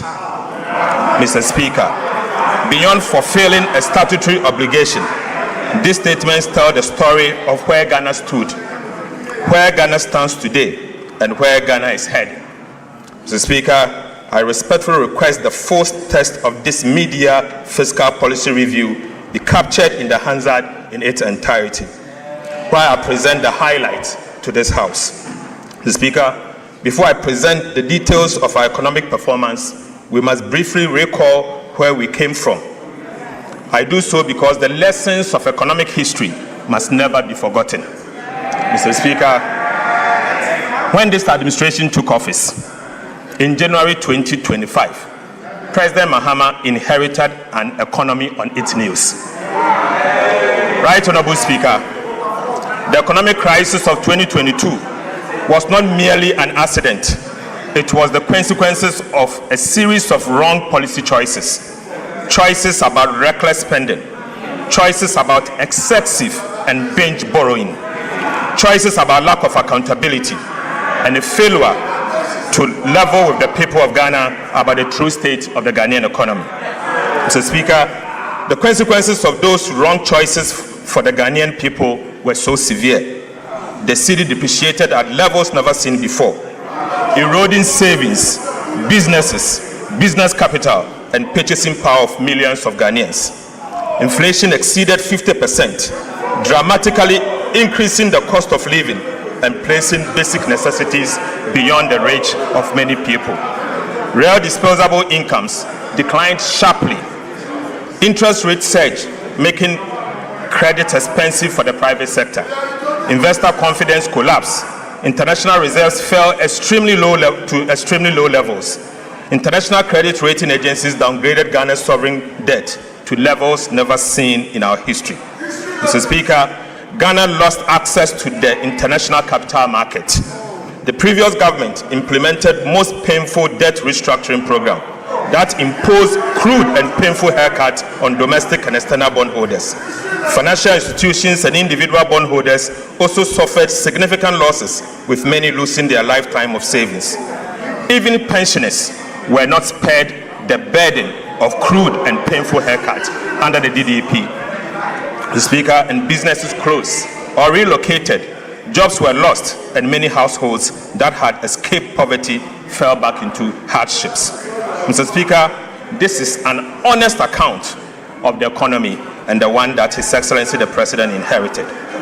We recount this event not to dwell on the past, but to remind ourselves of the heavy price of fiscal indiscipline, excessive borrowing, weak accountability, and dishonest economic management. So, Speaker, Ghana must never be brought this low again. Right Honorable Speaker. Right Honorable Speaker. These painful experiences must strengthen our collective resolve to safeguard macroeconomic stability and ensure that such a crisis is never repeated. As a nation, we must internalize the true cost of economic mismanagement and commit ourselves to sound economic stewardship. Some lessons cannot simply be taught, they must be lived. But once learned, they must never be forgotten. Never again, Mr. Speaker. Mr. Speaker, this administration assumed office. When this administration assumed office, it moved swiftly and decisively to stabilize the economy and begin the work of national reconstruction. It was immediately clear that the old model of managing the economy had failed, and Ghana did not need incremental adjustment, but it needed structural reforms. We therefore took difficult but necessary decisions which were neither politically convenient nor painless. These decisions demanded our collective sacrifice, Mr. Speaker, but they were necessary to restore stability and rebuild confidence. Right Honorable Speaker, the progress Ghana is recording today did not happen by chance. Some have suggested that our recent macroeconomic gains are simply the product of good fortune. Others have attributed the recovery solely to the debt restructuring program or the IMF program inherited in 2025. But Mr. Speaker, I firmly disagree. Our recovery is as a result of superior economic management. Mr. Speaker, for emphasis, I firmly disagree. Ghana's recovery is as a result of superior economic management. Debt restructuring may create fiscal space, but it does not create fiscal discipline. Right Honorable Speaker, an IMF program may provide a framework, but it cannot substitute for sound policy, disciplined implementation, and political will. Sustainable economic recovery is built on good policy choices, competent economic management, and disciplined execution, and most importantly, courageous leadership. Mr. Speaker, the evidence before us is overwhelming. Ghana's recovery has been driven by a deliberate program of economic reforms implemented since President Mahama assumed office in January 2025. These reforms have strengthened public financial management, restored fiscal credibility, improved revenue mobilization, reduced fiscal risk, and reinforced macroeconomic stability. The results speak for themselves. Every major macroeconomic indicator has improved significantly. These outcomes are not accidental. They are the product of reforms, discipline, and sound economic management. Mr. Speaker, it is therefore important to place on record the reforms that have delivered this turnaround. Mr. Speaker, the recovery of the Ghanaian economy has been anchored on three key transformational policy reforms. These key transformational reforms are as follows. The first is fiscal correction. The second is the modernization of Ghana's tax regime. And the third is a complementary fiscal policy for inflation targeting and exchange rate stability. Mr. Speaker, The first key transformational policy reform was fiscal correction. The objective was straightforward. First, to assume control over public finances. Second, is to introduce new expenditure discipline. And third, to place public debt on a sustainable path. We therefore recalibrated Ghana's fiscal framework to ensure greater efficiency, stronger accountability, and fairer burden sharing across government. Right, Honorable Speaker, the 2025 budget reset expenditure to 2023 nominal levels, eliminating wasteful spending that had weakened fiscal management over the years. As a result, primary expenditure declined sharply from 18.7% of GDP in 2024 to 13.2% of GDP in 2025. Mr. Speaker, a 5.5% adjustment without hurting economic growth. Most importantly, right, Honorable Speaker, the primary balance also improved from a deficit of 2.9% of GDP in 2024 to a surplus of 2.5% of GDP in 2025, placing public debt firmly on a downward trajectory. Mr. Speaker, a fiscal adjustment expenditure led by 5.4% of GDP in one calendar year. Mr. Speaker, this sent an unmistakable signal to Ghanaians, investors, and other development partners that fiscal discipline is the new order. Mr. Speaker, government also recalibrated the IMF program, shifting the emphasis from revenue-led to expenditure-led fiscal consolidation to achieve a fairer sharing of the adjustment burden. We amended the Public Financial Management Act to institutionalize a binding fiscal rule requiring a minimum annual primary surplus of 1.5% of GDP and a debt-to-GDP ceiling of 45% by 2034. These reforms signaled that fiscal indiscipline would no longer define the Ghanaian state. Mr. Speaker, aside, we established the Value for Money Office to strengthen expenditure efficiency, improve the quality of public expenditure, and ensure that every cedi spent delivers maximum value for the Ghanaian people. We established the Fiscal Council to strengthen fiscal oversight, transparency, and accountability. We undertook a comprehensive audit of government payables to eliminate irregular obligations. We also enforced expenditure control. Government amended the Public Procurement Act to require commitment authorization before procurement. Mr. Speaker, this reform firmly linked procurement to approved budget and restored discipline to public expenditure management across the government. Right, Honorable Speaker, for the first time, state-owned enterprises are now bound by the commitment authorization, restraining them from spending beyond their means. Mr. Speaker, over the last 10 years, liabilities of state-owned enterprises have added the equivalent of about 3% of GDP to Ghana's public debt every single year. Mr. Speaker, this occurred because state-owned enterprises failed to honor their contractual obligation, compelling government to assume and settle those liabilities. This contributed to the sharp rise in Ghana's public debt. As a result, Mr. Speaker, the resources that would have financed critical infrastructure were used to pay those SOEs' debt. This is part of the reason why Ghana's debt grew unsustainably without the bridges, roads, or hospitals to show for. Right, Honorable Speaker, what is the point of ensuring that ministries and even Parliament live within their means if state-owned enterprises are permitted to run up liabilities that the taxpayer are ultimately forced to pay? Mr. Speaker, it is therefore important to recognize that Ghana's debt challenge was driven not only by fiscal deficit, but also by the unchecked accumulation of liabilities by state-owned enterprises. This is precisely why the commitment authorization regime would have been meaningless and ultimately ineffective had state-owned enterprises been excluded from its coverage. Right, Honorable Speaker, we also operationalized the sinking fund to strengthen debt management and demonstrate to government that government is committed to meeting future debt obligation. we restored genuine fiscal decentralization by ensuring that at least 80% of the district assembly's common fund is transferred directly to assemblies to support local development.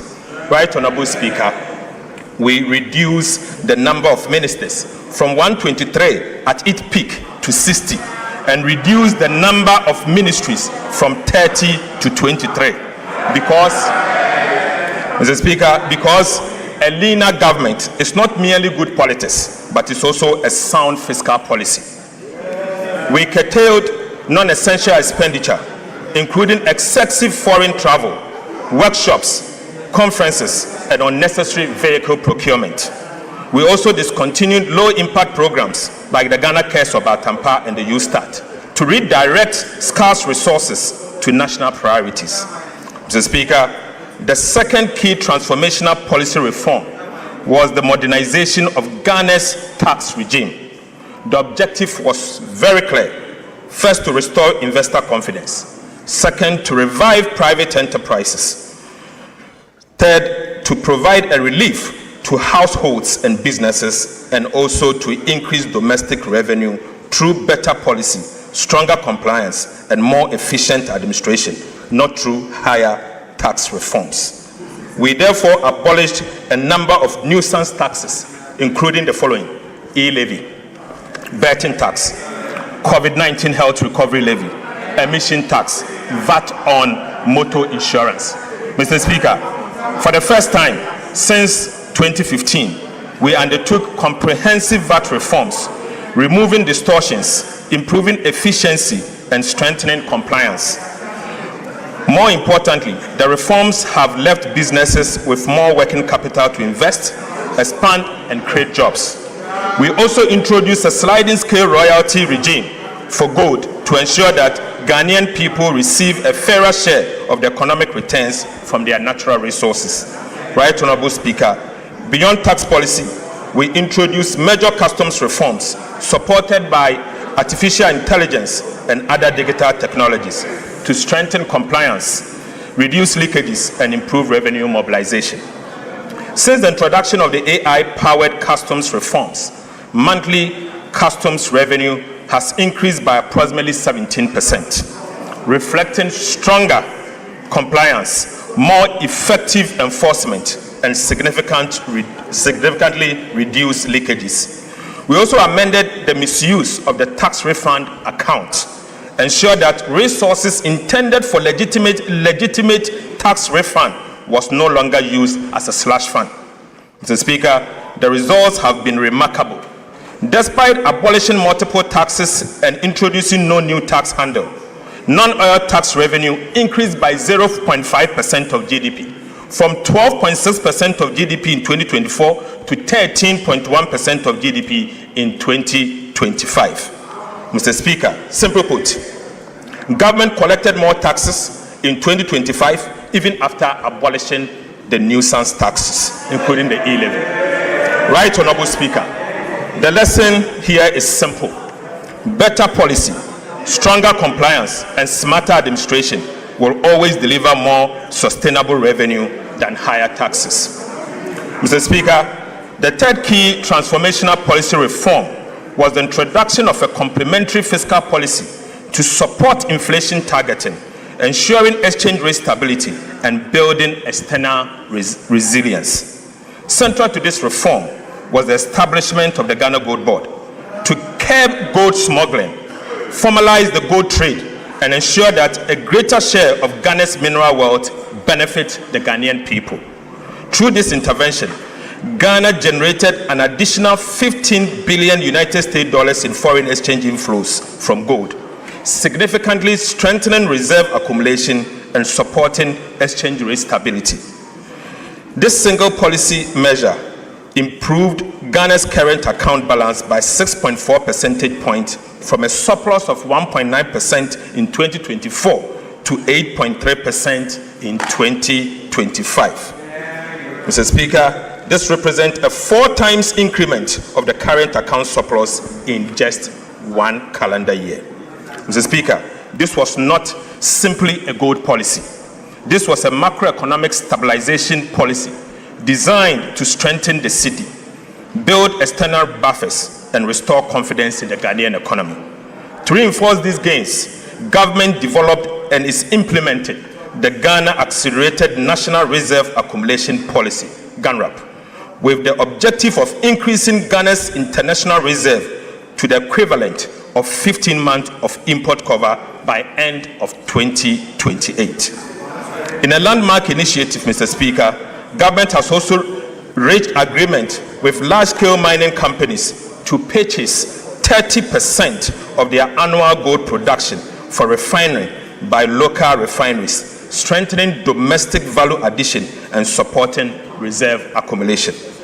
Government further amended the Bank of Ghana Act to make inflation targeting a shared responsibility between the Ministry of Finance and the Bank of Ghana, ensuring stronger coordination between fiscal and monetary authorities. Mr. Speaker, economic reforms must ultimately be judged by their outcomes. I now turn to the evidence of what these key transformational policy reforms have delivered for the people of Ghana.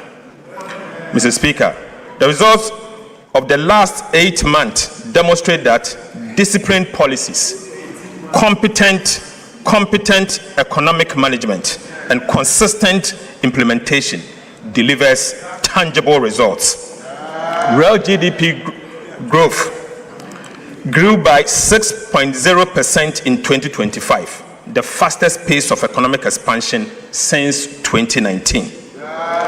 Instructively, Mr. Speaker, non-oil GDP grew by 7.6% in 2025, the highest rate in 14 years, demonstrating that Ghana's recovery extends well beyond favorable commodity prices.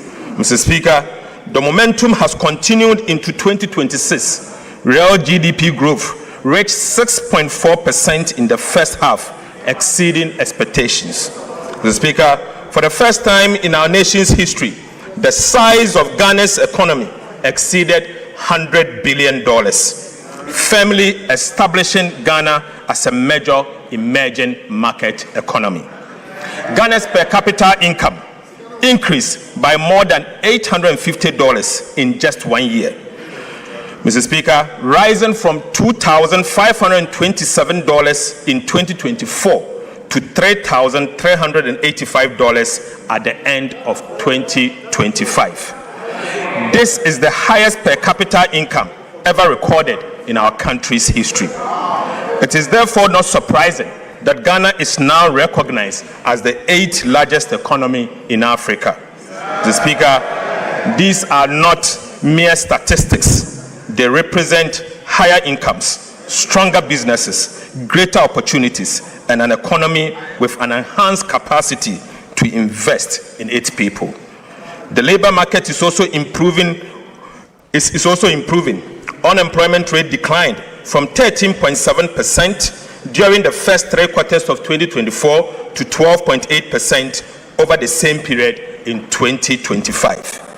Multidimensional poverty, which measures deprivation across living conditions, education, health, and employment, declined from 24.9% in Q3 of 2024 to 21.9% in Q3 of 2025. Mr. Speaker, this simply means that about 950,000 Ghanaians moved out of the multidimensional poverty in just 1 year. Mr. Speaker, behind these statistics are the hundreds of thousands of families who now enjoy better living conditions and greater hope for the future. Right, Honorable Speaker, inflation perhaps tells the clearest story of all. Inflation declined from 23.8% in December 2024 to 5.4% at the end of 2025 and remained low at 5.3% in June 2026. Fiscal performance has also exceeded expectations. The primary balance on commitment basis recorded a surplus of 2.5% of GDP as at the end of 2025. By end of June 2026, we had achieved a primary surplus of 0.9% of GDP on commitment basis. We are firmly on track to achieve our end-year target of 1.5% of GDP. Mr. Speaker, prudent fiscal management has also translated into a rapid decline in Ghana's public debt. The debt to GDP ratio fell from 61.8% of GDP, 61.8% at the end of 2024 to 44.7% at the end of 2025 and reached 45% by end of June 2026. Mr. Speaker, Ghana has therefore already achieved its statutory debt target of 45% of GDP, years ahead of both IMF program timeline and the targeted date established under the Public Financial Management Act. Mr. Speaker, debt service is also consuming a far smaller share of government revenue. Debt service as a share of domestic revenue declined sharply from 55.7% in 2022 to 28.8% in 2025, freeing up billions of cedis for schools, hospitals, roads, and other national priorities. Mr. Speaker, for the first time since April 2014, Ghana's external and overall risk of debt distress has improved from high to moderate. Even more significantly, the joint World Bank IMF debt sustainability analysis has moved Ghana from unsustainable in 2023 to sustainable in 2025, and now for the first time ever to sustainable with room to absorb shocks. Honorable Minister, please, First Deputy Speaker to take the chair.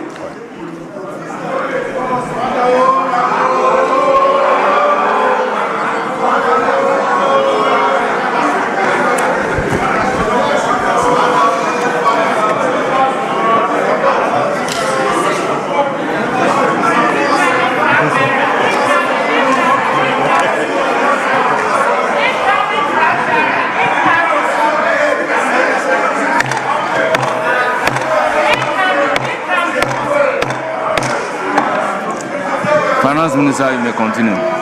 Mr. Speaker, interest rates are singing from the same hymn book. The 91-day Treasury bill rate, a benchmark for the cost of short-term borrowing in Ghana, declined from 11% in December 2025 to 5.73% in June 2026, representing a 536 basis point reduction. The 182-day Treasury bill rate also fell from 12.52% to 7.69%, down by 483 basis points. Mr. Speaker, similarly, the 364-day Treasury bill rate declined from 12.94% to 12.82%, a 12 basis point decline. And across the entire yield curve, average decline was 344 basis point. 2 years, 3 years, and 5-year government bonds are now trading within the range of 11% to 12.6%, compared with about 20% a year ago. Right, Honorable Speaker, monetary policy rate has also declined by a cumulative 1,300 basis points, from 27% in January 2025 to 14% in July 2026. Mr. Speaker, these are not merely lower interest rates, they are lower borrowing costs for households and businesses, creating room for entrepreneurs to invest, expand, and create jobs. We have also made significant strides on the external front. The current account recorded a surplus of 8.3% of GDP in 2025 and has remained strong through the first half of 2026. The cedi appreciated by 40.7% against the United States dollar in 2025, reversing years of sharp depreciation and restoring confidence in the Ghanaian economy. Mr. Speaker, taken together, these results demonstrate that the 2026 budget is firmly on track. The targets we set at the beginning of the year were not aspirational. They were grounded in sound policy, disciplined implementation, and realistic assumptions. The performance of the economy in the first half of 2026 confirms that we're on course to achieve them. Economic growth is exceeding target. Inflation is below the projected range. Fiscal performance is stronger than programmed, and the debt trajectory is improving faster than expectation. Mr. Speaker, the detailed macroeconomic performance will be presented in subsequent sections in this review. Right Honorable Speaker, the commitment we made to the people of Ghana are being honored, and the results are evident. I now wish to speak, Mr. Speaker, I now wish to speak directly to every Ghanaian listening to me this afternoon. To the market trader whose purchasing power has improved because inflation has fallen. To the entrepreneur who can now borrow at lower interest rate to expand their businesses, and to the worker whose income now stretches further because the cedi has stabilized. These improvements are not abstract statistics. They are the dividend of sound and competent economic management. We recognize that the sacrifices required to restore the economy were significant, and that many households continue to face challenges. But we also know that the foundations of Ghana's economy are now firmly in place. Fiscal discipline has been restored. Macroeconomic stability has returned. Confidence has been rebuilt. And the institutions needed to safeguard these gains have been strengthened. Under the leadership of His Excellency President John Dramani Mahama, Ghana is not going back. Ghana is moving forward. Mr. Speaker, the government that has delivered these results over the past 18 months has earned the trust to continue implementing the reforms that will secure Ghana's long-term prosperity. Right Honorable Speaker, next week, the Executive Board of the IMF is expected to approve the final review of Ghana's Extended Credit Facility Program, bringing to a successful conclusion the financial bailout IMF program.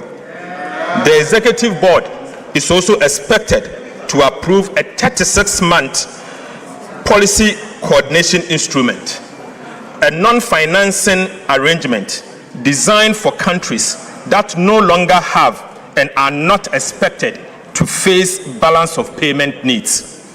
Mr. Speaker, the PCI will anchor our next phase of reforms, strengthening macroeconomic resilience, support broad-based growth, and signal our unwavering commitment to sound and disciplined macroeconomic policy.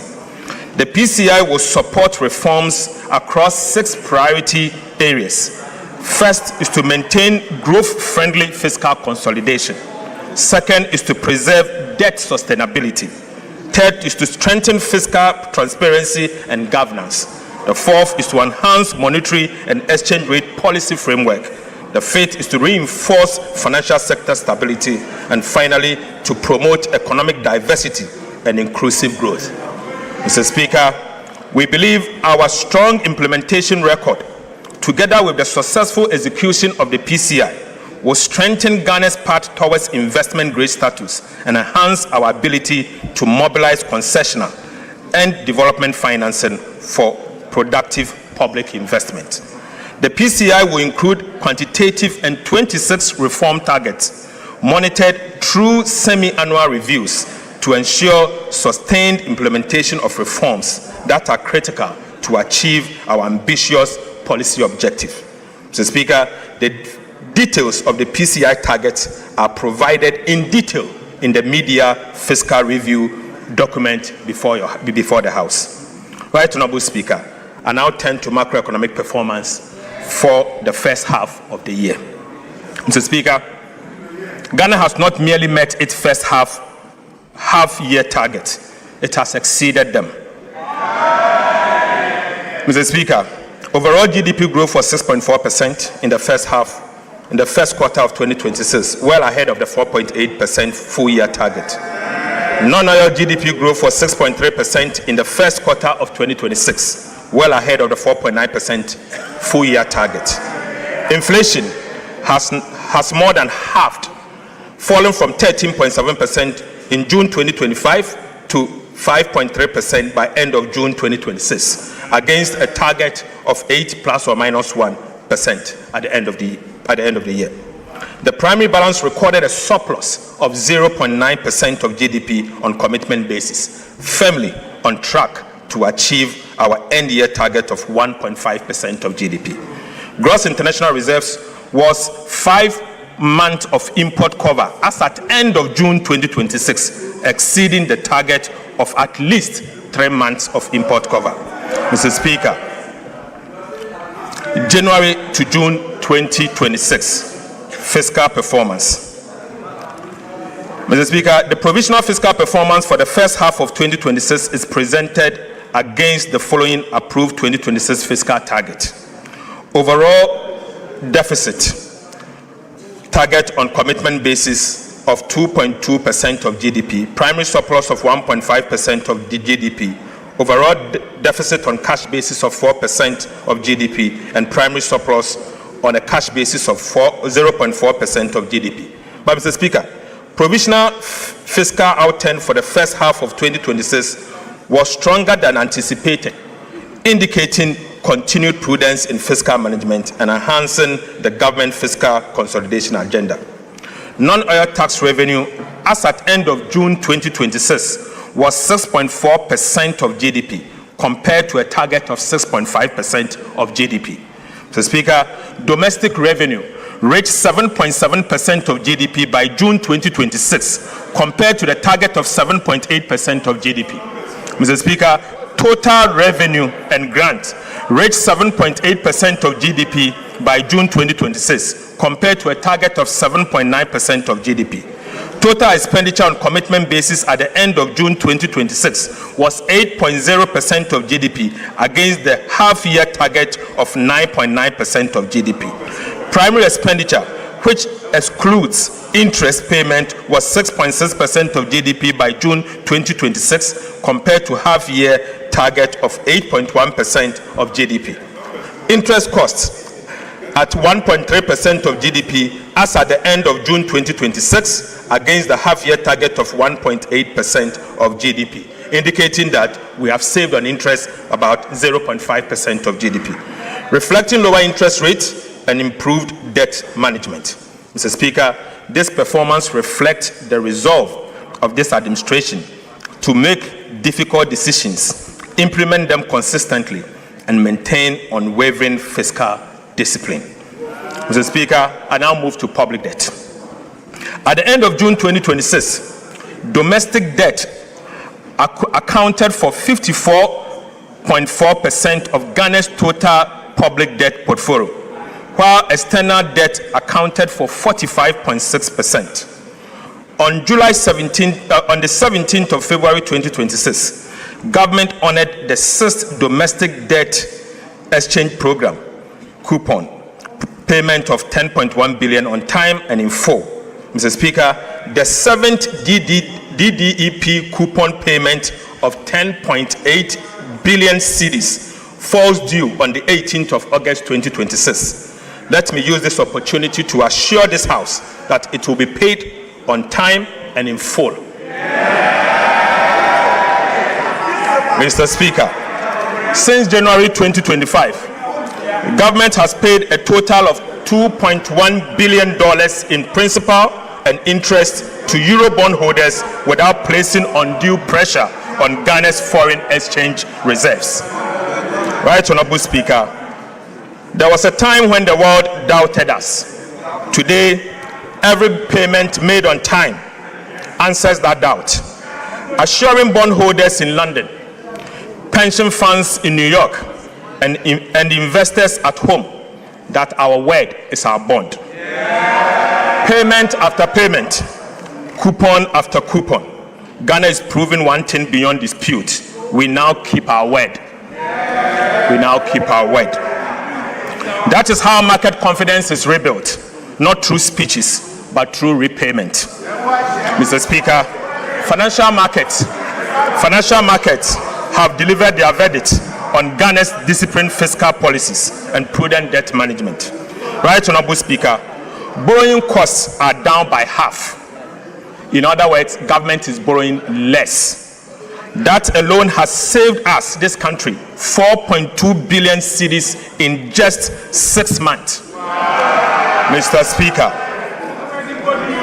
as Treasury bill rates decline, lending rates across the banking sector are also falling, making it cheaper for households, entrepreneurs, and businesses to borrow, invest, and expand, and at the same time, create jobs.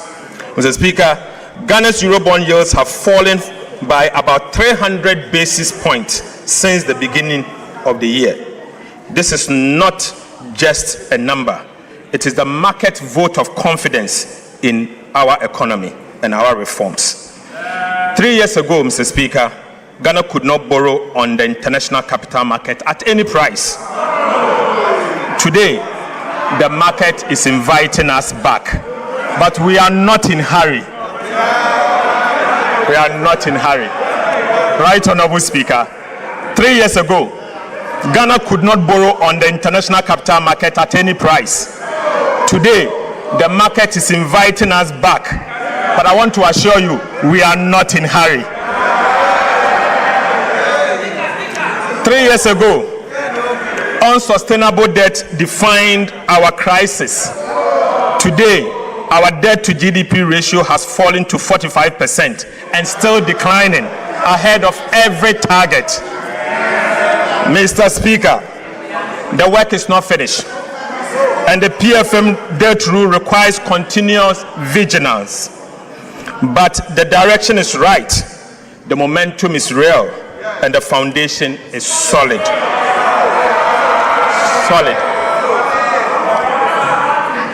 Mr. Speaker, Ghana's external debt restructuring, initiated after the sovereign debt default of 2022, is now at its final stage. In just 3.5 years, Ghana has moved from default to credibility, from debt distress to debt sustainability, from market exclusion to a renewed investor confidence. This is an achievement every Ghanaian can be proud of. Mr. Speaker, following the 2022 public debt default, government could not borrow long-term in cedis and relied heavily and solely on treasury bills to finance the budget. Mr. Speaker, Ghana has now overcome what the economists describe as the original sin, which is the inability of a country to borrow over the long term in its own currency.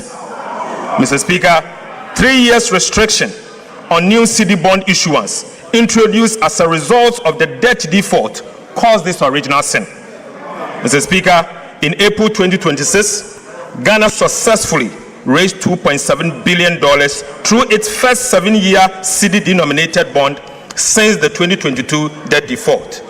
This marks an important step in rebuilding the domestic bond market and restoring long-term financing in our own currency. This further demonstrates that Ghana has regained the ability to mobilize long-term financing in its own currency for development. Right, Honorable Speaker, I'm proud to announce that Ghana has now overcome the original sin.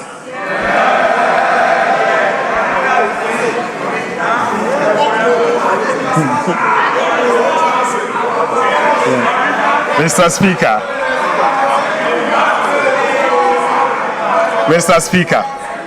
we have overcome the original sin.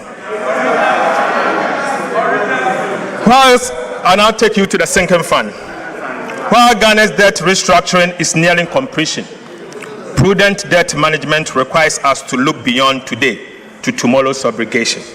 Mr. Speaker, in 2027, DDEP bonds that will fall due is 58 billion Ghana cedis. Another 53 billion Ghana cedis will fall due in 2028. In 2 years alone, Ghana has to repay 111 billion cedis. 111. Mr. Speaker, This is the true Agenda 111. Right, Honorable Speaker? This is the true Agenda 111 Ghana must deal with. Why? Because the DDEP was not designed to solve Ghana's problems. Mr. Speaker, let me take this again. This is the true Agenda 111 Ghana must deal with. Why? Why? Because the domestic debt exchange program was not designed to solve Ghana's debt problems. It was designed to postpone it deliberately, knowingly, and cynically, unfortunately. Mr. Speaker, its architect mortgaged tomorrow to survive today. Mr. Speaker, they had a duty to fix the roof. Instead, they moved the leak to another room and declared the house repaired. Right, Honorable Speaker? Meeting obligations of this magnitude requires advanced planning, not last-minute scrambling. This is precisely why this government has strengthened the sinking fund to set aside money to repay future debt obligations that we inherited. Right, Honorable Speaker? Under the 2026-2029 medium-term debt management strategy, we pledge that 7% of non-oil tax revenue, together with proceeds from domestic bond issuance, will go into the sinking fund as a war chest for the 2027 and 2028 maturities. Mr. Speaker, I'm proud to report that today I can report to this House that as at 22nd of July, yesterday, the war chest holds 15.6 billion Ghana cedis. Mr. Speaker, we are on course to accumulate 30 billion cedis in the sinking fund by the end of the year 2026. Right, Honorable Speaker, for your information, this will be enough to repay the 30 billion domestic debt exchange program debt that will fall due in February 2027. Mr. Speaker, brick by brick, city by city, we are building the wall that will meet the wave so that when 2027 and 2028 comes, Ghana will not scramble. Ghana will simply pay back this debt. This is the signal the sinking fund sent to investors, credit rating agencies, and the people of Ghana, making it clear that this government plans ahead, honors its commitment, and manages the public finances better. Mr. Speaker, I now take you to the financial sector. Government acted decisively in July 2025 to restore confidence and stability in Ghana's banking sector by fully recapitalizing the National Investment Bank, the Agricultural Development Bank, and the Consolidated Bank. Mr. Speaker, last week, the Ghana Amalgamated Trust, GATT, completed the full recapitalization of UMB Bank. In addition, government facilitated the full capitalization of the Prudential Bank through a private sector-led approach. Right, Honorable Speaker, UMB and Prudential Bank today stands fully capitalized and primed for business. Mr. Speaker, we want to use this opportunity to encourage individuals, businesses, and institutions to take advantage of the revitalized UMB and Prudential Bank and bank with them. Mr. Speaker, yes. The 2023 domestic debt exchange program had a significant adverse impact on the Bank of Ghana's balance sheet, substantially weakening its capital and resulting in a negative net equity position. To restore the bank's financial strength, the government and the Bank of Ghana signed a memorandum of understanding on 6th January 2025 to recapitalize the bank over time. Consistent with the commitment in the MOU, and as a result of this government resolve to restore the bank's financial position, government issued a recapitalization bond to the Bank of Ghana of $5.5 billion as cedis to the Bank of Ghana in March 2026 to strengthen the bank's equity base. Mr. Speaker, going forward, the government of Ghana will make annual provision to capitalize the Bank of Ghana until the bank's equity is fully restored, in accordance with the Bank of Ghana Amendment Act 2025, Act 1158. Mr. Speaker, whilst government is helping to restore the Bank of Ghana's capital, the bank itself will undertake a comprehensive operational efficiency review to reduce costs, strengthen financial management, and rebuild its long-term financial sustainability. Mr. Speaker, to implement the Ghana Accelerated Reserve Accumulation Policy, government has significantly reduced the cost of the program from an average of 14.5% of gold purchase to 5%. Mr. Speaker, government is bearing the cost of the program and has accommodated 5 billion cedis in the 2026 budget within the same appropriations. Mr. Speaker, this investment is building an economic war chest to strengthen Ghana's international reserves, protect the cedi, reinforce economic stability, improve investor confidence, and shield the economy from international shocks. Mr. Speaker, I now take you to update of the implementation of the fiscal policies that this House approved for us. Right Honorable Speaker, 6 months ago, this House approved an ambitious program of fiscal reforms. Today, I'm pleased to report that implementation is well underway. Key milestones have been achieved, and the reforms are already delivering measurable results. On the revenue side, government is targeting an increase in non-oil tax revenue from 13.1% of GDP in 2025 to 14.1% of GDP in 2026, 1% increase, through improved compliance, broader tax basis, and enhanced revenue administration, and not through higher taxes. Mr. Speaker, we will achieve it. On the expenditure side, government remains firmly committed to keeping spending within approved limits while improving its efficiency and effectiveness. Mr. Speaker, I now take you to the individual tax reforms. Mr. Speaker, this government introduced the most ambitious reforms to Ghana's VAT system in over a decade to eliminate long-standing distortions, improve efficiency, and support business growth. We abolished COVID-19 health recovery levy. We decoupled Get Fund levy and the National Health Insurance levy from the VAT base, making both eligible for input tax deduction. We reduced the effective VAT rate from 21.9% to 20%. We abolished VAT on recognizance and prospecting for minerals.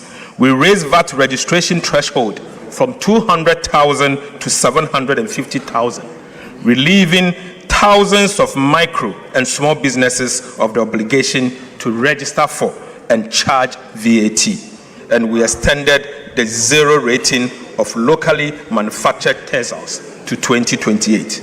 Right Honorable Speaker, these reforms have simplified VAT systems, removed distortions, lowered the tax burden, and strengthened the foundation for improved compliance. So, Speaker, reforming the tax law was only the first step. Government is now leveraging technology to transform revenue administration and improve compliance.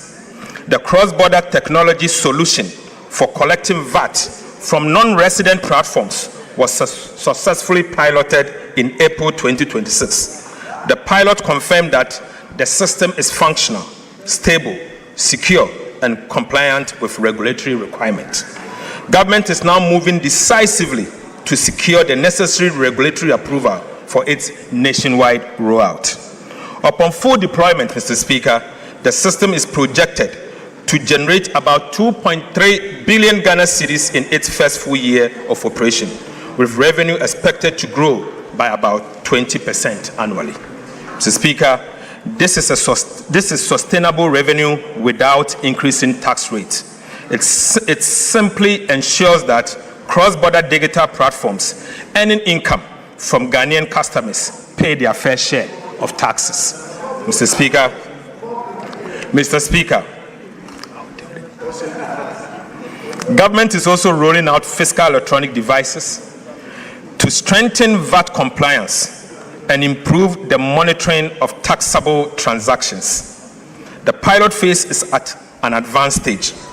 To encourage participation and improve compliance, government will also introduce the VAT reward scheme, under which customers who obtain valid VAT invoice will qualify for periodic reward.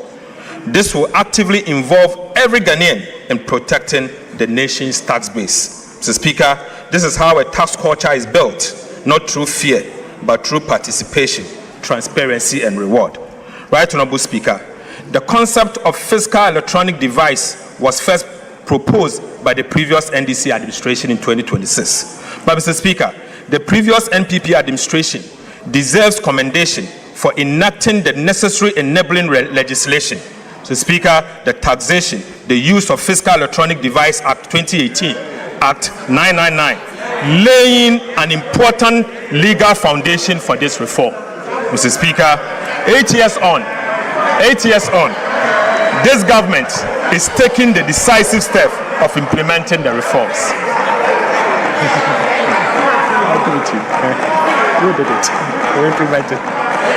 Mr. Speaker, for emphasis, the enabling legislation, the taxation, the use of Fiscal Electronic Device Act 2018, Act 966 was introduced in 2018 by the previous NPP administration. Mr. Speaker, I just want to use this opportunity to commend them. 8 years on, this government is taking the decisive step of implementing the reform. Mr. Speaker, with your leave, the chairman and the ranking members of the Finance and the Budget Committee of Parliament have been invited to provide strategic oversight for the implementation of this important national reform. Mr. Speaker, Mr. Speaker, Ghana currently loses an estimated 60% of its potential VAT revenue through non-compliance and systemic inefficiencies. This is unacceptable. Losing 60% of the VAT that you are supposed to collect to develop your country. Mr. Speaker, this is unacceptable. It cannot continue, and under this government, this will not continue. I call on Parliament to support government to crack down on businesses and individuals who collect VAT from taxpayers and keep it instead of remitting it to the state. Mr. Speaker, fiscal electronic devices will help improve VAT collection, reduce revenue leakages, and ensure that businesses account properly for VAT they collect. Mr. Speaker, government has completed a comprehensive review of the Customs Act and the Excise Act. The bills are being laid before this House as part of the Media Fiscal Policy Review. I respectfully urge honorable members to give Customs and Excise Bill the expeditious consideration it deserves, so that these important reforms can be implemented without delay. Right Honorable Speaker, trade facilitation must never become a vehicle for tax evasion. Yet, Mr. Speaker, between 2020 and 2025, while 63% of taxable income entered directly into home consumption, the remaining 37% passed through customs suspense framework, including warehousing, transit, temporary admission, and free zones. These procedures exist to facilitate legitimate trade. However, Mr. Speaker, they have increasingly been exploited to evade duties and divert goods into domestic market without paying a single tax in return. Mr. Speaker, the cost extends far beyond lost revenue. Honest Ghanaian businesses and manufacturers are being forced to compete with imported goods that entered the domestic market through tax evasion. Mr. Speaker, this is not fair competition. It is an unfair burden on every law-abiding Ghanaian businesses. It must end. It must end now.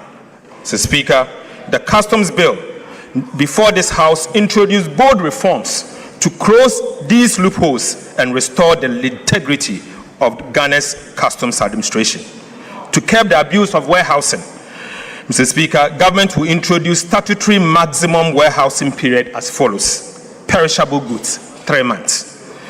General goods, 6 months. Raw materials, 12 months. Re-warehousing, Mr. Speaker, will be restricted to a maximum of 6 months, ending the practice of rolling warehousing. In addition, every bonded warehouse will be required to operate electronic inventory system linked to customs to enable real-time monitoring and audit control. Mr. Speaker, these are not merely administrative adjustments. They are structural reforms designed to accelerate revenue collection, reduce port congestion, improve compliance, and provide greater certainty for legitimate businesses. Government is also introducing the first port duty rule. Under this reform, Mr. Speaker, duties and taxes on goods declared for transit will become due at the first port of entry, removing one of the biggest avenues for false declaration and revenue leakages. Mr. Speaker, this simply means, Mr. Speaker, if you are to bring in something and you are to inform the customs official that the goods is destined to say Burkina Faso customs will be at the Tema port to collect their taxes before you move. This will end the practice of Aponchi break. Mr. Speaker, Right Honorable Speaker, appropriate customs to customs arrangement with destination countries will ensure that legitimate transit trade continues seamlessly whilst protecting Ghana's revenue. Right Honorable Speaker, Free Zones regime was established to promote export-led industrialization, not to serve as a duty-free trading and storage hub. Unfortunately, over the time, that objective has been undermined by abuse of the regime and weak controls over the use of raw materials. Ghana's free zones will once again serve their original purpose, build domestic industry, expand export, and create quality jobs for Ghanaians. Mr. Speaker, government will also strengthen import declaration and valuation by mandating the use of appropriate tax identification number for all importers. Mr. Speaker, downstream petroleum operations have for too long operated with fragmented controls and weak integration into customs systems. Mr. Speaker, bunkering and ship stores regime have consequently become vulnerable to diversion, under declaration and smuggling.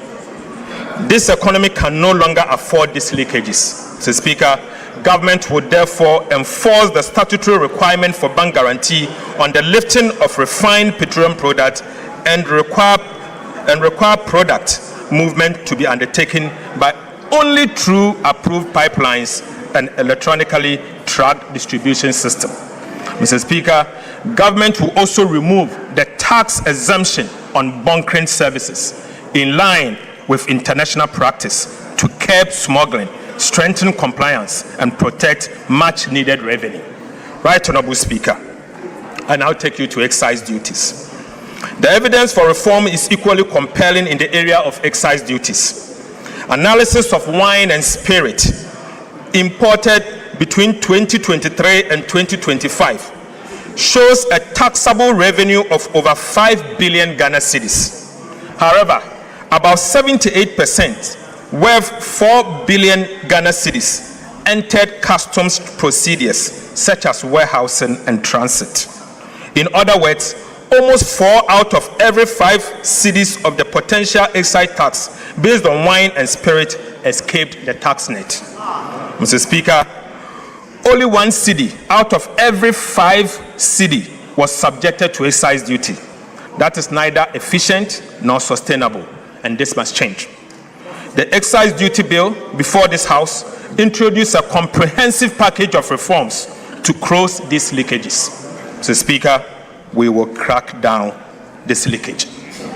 Right Honorable Speaker, specifically, government will introduce a hybrid excise system combining value-based and quantity-based taxation for wines and spirits to eliminate persistent undervaluation and misclassification and ensure a minimum level of tax is paid regardless of the declared value. Mr. Speaker, we will review the existing sliding scale excise rates for beer and stout product to better align them with government revenue objectives while preserving the incentive for local production. Right Honorable Speaker, strengthening compliance through mandatory electronic registration of stockists, a nationwide track and trace system, penalties of up to 3 times the excise duty for tampering, and enforcing the law on requiring bank guarantees, and abolishing, Mr. Speaker, the payment of 20% excise duty on locally manufactured fruit juice. Mr. Speaker, we will abolish the 20% excise duty on locally manufactured fruit juices introduced in 2023. Right Honorable Speaker, this is to support agro-processing and job creation. Mr. Speaker, I now take you to the Publican AI trade solution. Technology is already transforming customs administration. The Publican AI trade solution was fully deployed in March 2026, and the results has been remarkable. Mr. Speaker, between the pilot phase, January and February, and the full rollout phase, March to 17 July 2026, the Publican AI trade solution increased assessed customs collection by over $300 million, representing 17.5% uplift over the values originally declared by importers. Mr. Speaker, Publican increased the aggregate declared costs, insurance and freight value of imports by approximately 6.3%, but increased the assessed collection by 17.5%. Since deployment, Mr. Speaker, the system has analyzed approximately 366,000 import declarations, nearly 1 in every 4, representing 24%, triggered more than 1 valuation risk indicator, requiring further review by customs officials. Before the deployment of the Publican AI, many of these declarations would have been cleared without scrutiny, leading to substantially revenue losses. Mr. Speaker, the positive impact on customs revenue collection has been massive.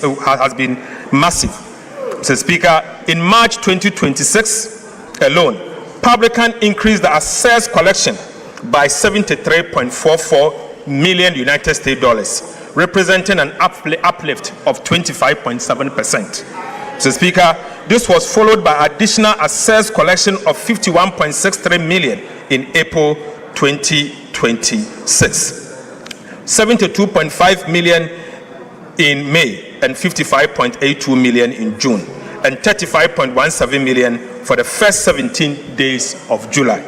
Mr. Speaker, the impact is also reflecting in monthly customs revenue, which has increased from an average of approximately 4 billion Ghana cedis in 2025 to between 5.3 billion Ghana cedis and 5.5 billion Ghana cedis in 2026. So, Speaker, let me take this again. In 2024, an average monthly customs collection was 4 billion Ghana cedis. Today, the average monthly customs collection has moved to 5.3 billion cedis to 5.5 billion Ghana cedis. Despite the significant appreciation of the cedi and no major increase in volumes. Mr. Speaker, I have included some of the cases identified by the Publican system in the media review document. Mr. Speaker, it is mind-blowing. Right Honorable Speaker, in each instance, the declared value was only a fraction of the value assessed by the AI Publican system. Mr. Speaker, I now give you update on expenditure measures. Mr. Speaker, government is proposing further reforms to the public procurement, Mr. Speaker, in 3 different areas. First, the first reform is shortening procurement lead times. Mr. Speaker, the second reform is to limit the use of single source procurement. And the third is to tighten restricted tendering. Right, Honorable Speaker, government will shorten procurement timelines. The lead time for national competitive tendering for goods will be reduced from 23 weeks to 8 weeks. Mr. Speaker, international competitive tendering for works will be reduced from 27 weeks to 14 weeks. Mr. Speaker, competitive tendering must remain the norm. Restricted tendering and single source procurement must be the exception. Government will therefore tighten the rules governing these exceptional procurement methods, strengthening oversight and improve accountability to ensure greater transparency and better value for money.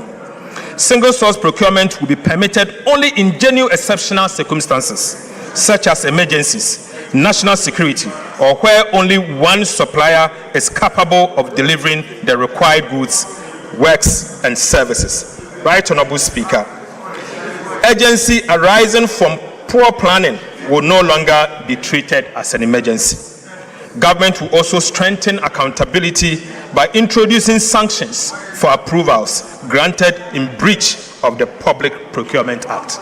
Mr. Speaker, these reforms will speed up project delivery, strengthen competition, improve value for money, and reduce opportunities for procurement abuses. Right, Honorable Speaker, I now take you to flood response and mitigation measures. Mr. Speaker, following the widespread flooding that affected Greater Accra and other parts of the country in June 2026, government sought parliamentary approval to draw 350 million from the contingency fund to finance emergency response intervention. On the 30th of June 2026, the Finance Committee of Parliament, acting under Article 1771 of the Constitution, approved the request.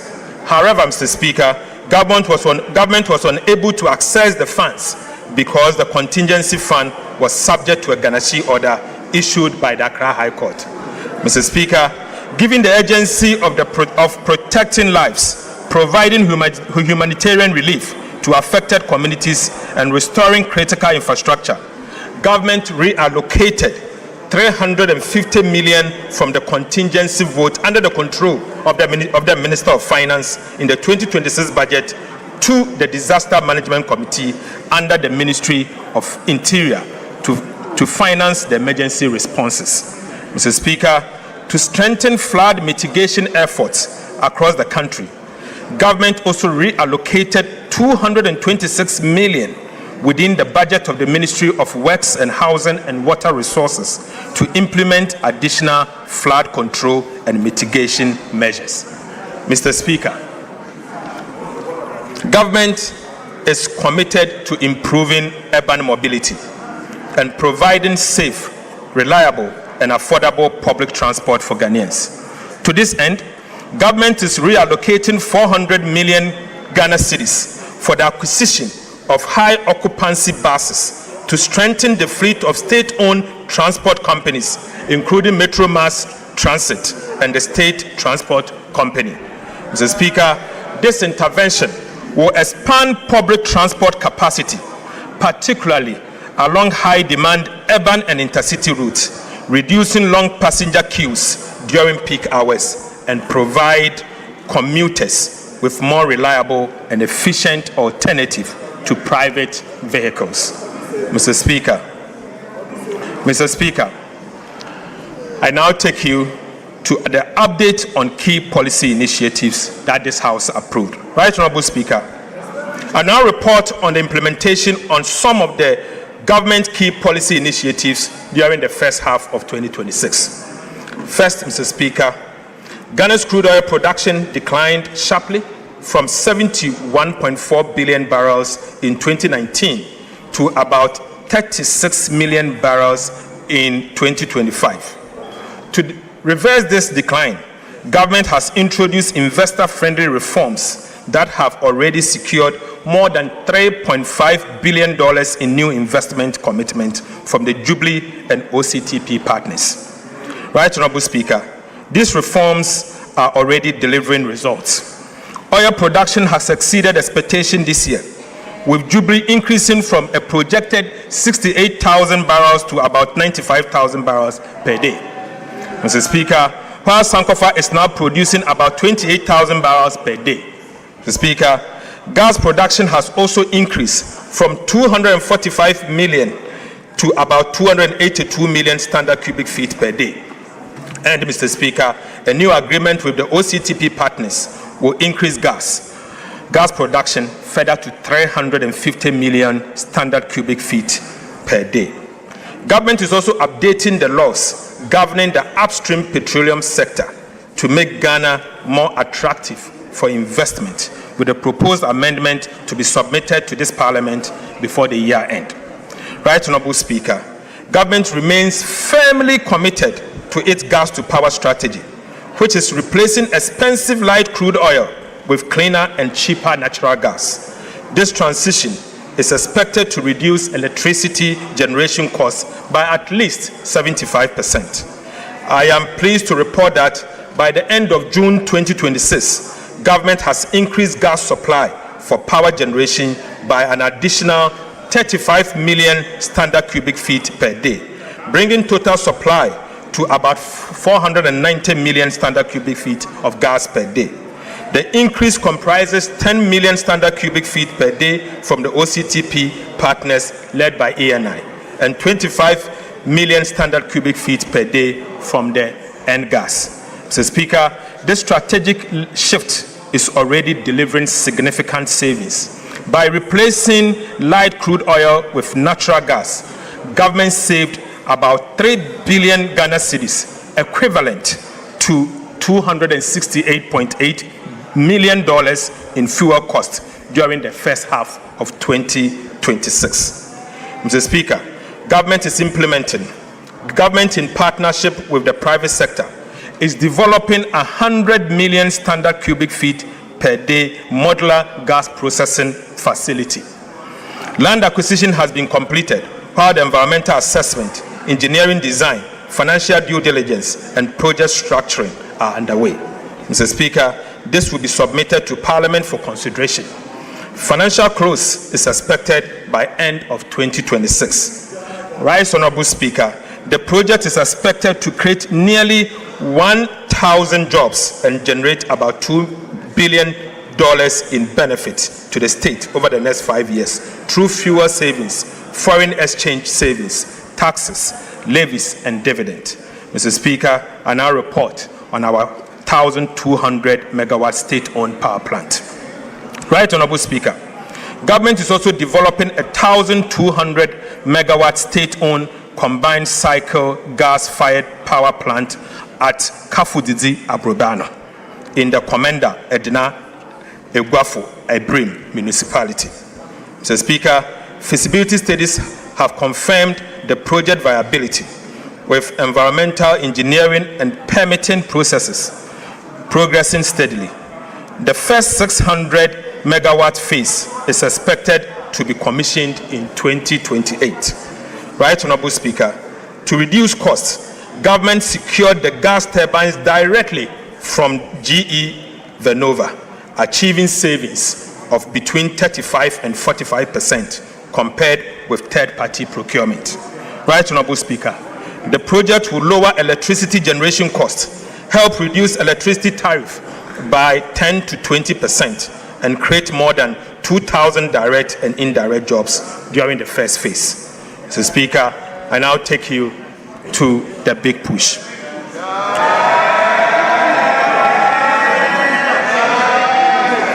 Right, Honorable Speaker. Right, Honorable Speaker. Government Big Push Infrastructure Program is driving the largest coordinated investment in strategic transport infrastructure in recent years, with projects underway in all 16 regions of the country. Mr. Speaker, work has commenced on 87 projects, comprising 74 trunk roads and bridges, 10 urban roads and 3 feeder roads. Mr. Speaker, by end of June 2026, 13 projects had reached at least 50% completion, including 6 projects that had exceeded 75%, while a further 15 projects had progressed beyond 25% completion. Significant progress has been made on key corridors, including the Kaswa-Winneba, Takrade-Aguna Junction, Ofanko in Sawom, Tepagoso, Adentandoduwa, Tema Aflao, Penny Aflao, Wenchi Sola Atimpoku Ho Aflao, Tumu Han Laura, Tumu Navrongo, and Winneba Cape Coast Takrade roads. Right Honorable Speaker, the construction of the Swami Interchange Phase 2, the Sunyani, Tamale, and Kumasi Outer Ring Road are progressing. Mr. Speaker, feeder road projects in the Eastern Volta region are also improving access to farming communities and market access. During the second half of the year, government will fast-track project nearing completion. Mr. Speaker, improve contractor performance and remove bottlenecks to ensure they are completed on time. Right Honorable Speaker, I take you to the Accra-Kumasi Expressway. Mr. Speaker, the Accra-Kumasi Expressway remains the flagship under the Big Push program. It involves the construction of 176-kilometer, 6-lane bi-directional expressway linking Ghana's 2 largest commercial cities. When completed, Mr. Speaker, the expressway will reduce travel time between Accra and Kumasi to about 2 hours. Improved road safety, ease congestion, lower transport costs, and feature modern interchanges, bridges, intelligent transport system, electronic tolling, emergency response facilities, and rest spots. Mr. Speaker, government has made substantial progress in the project preparation. As of 22nd July 2026, yesterday, the Ghana Armed Forces have cleared 122 kilometers, representing about 70% of the 120-meter wide right-of-way in just 12 weeks. Mr. Speaker, the entire corridor is expected to be cleared by the first week of September 2026. Right Honorable Speaker, compensation assessment, environmental studies, engineering design, feasibility works are progressing simultaneously. The feasibility study and detailed engineering design are expected to be completed by end of August 2026, next month. Mr. Speaker, with procurement for the main construction contract to commence in September 2026. Mr. Speaker, as of 2nd of July 2026, $1.7 billion United States dollars have been deposited into a dedicated Accra-Kumasi Expressway account at the Bank of Ghana. Mr. Speaker, for emphasis, as at yesterday, 22nd of July 2026, the government of Ghana has deposited $1.7 billion United States dollars into an account, a dedicated account at the Bank of Ghana solely for this project. The funds have been ring-fenced and will be used only after the main construction contract is awarded. I can share it.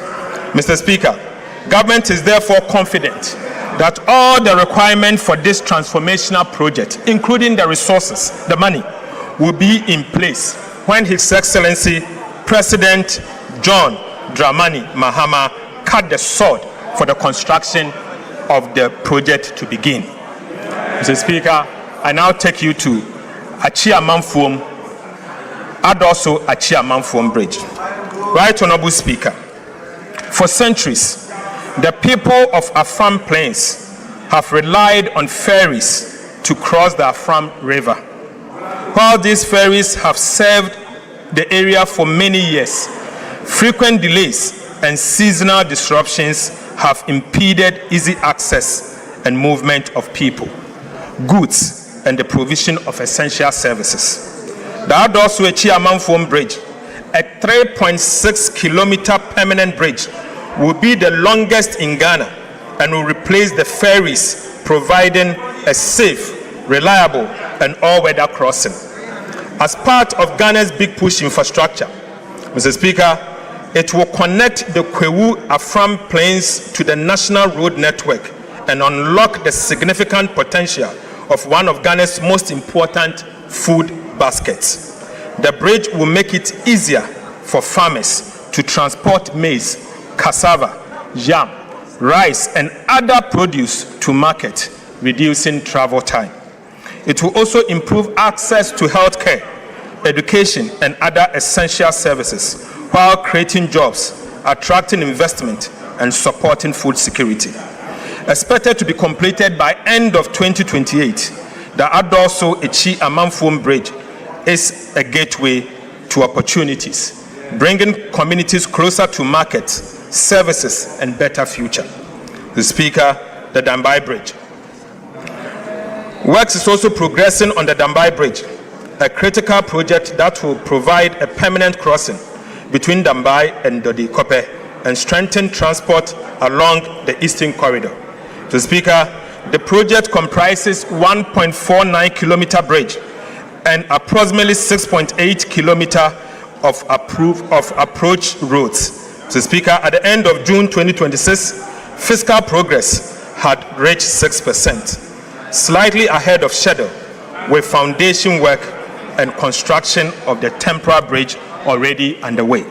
Right Honorable Speaker, I now take you to the 1,000-kilometer agriculture enclave road, of which Parliament approved 2 days ago. Mr. Speaker, government has begun the implementation of the agriculture enclave road program.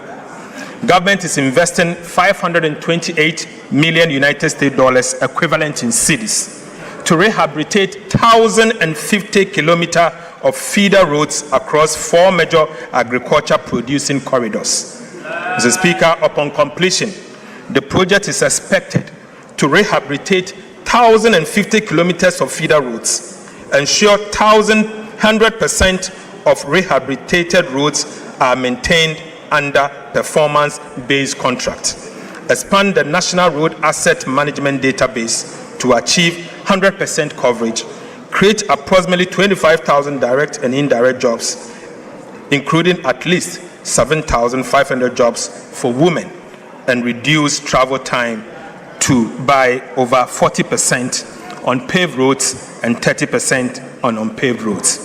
Mr. Speaker, the first phase will involve the rehabilitation of 1,050 kilometers of feeder roads to be undertaken across 4 agriculture clusters covering 13 regions of the country. Right Honorable Speaker, Cluster 1 will cover 300 kilometers of roads in Upper West, Northern Region, and Savannah regions, and that will be 300 kilometers. Clusters 2, Mr. Speaker, will rehabilitate 300 kilometers of roads in the Oti, Volta, and the Eastern regions. Mr. Speaker, Cluster 3 will also rehabilitate 250 kilometers of roads in Ashanti, Bono East, and Eastern region. And finally, Mr. Speaker, Cluster 4 will cover 200 kilometers of roads in Western North, Western, Central, and Ahafo region. Mr. Speaker, this investment will improve connectivity between farms and markets, reduce post-harvest losses, lower transport costs, and support agricultural transformation in some of Ghana's most productive farming areas. Mr. Speaker, I take you to the oil palm. Right Honorable Speaker, government remains committed to transforming Ghana's oil palm industry into a major driver of industrialization, export growth, import substitution, and rural employment. A key pillar of the integrated oil palm development policy is the establishment of a sustainability compliant oil palm land banks to de-risk private sector investment and accelerate the development of large-scale plantation integrated with smallholder and outgrower schemes. Mr. Speaker, implementation of this initiative is progressing steadily.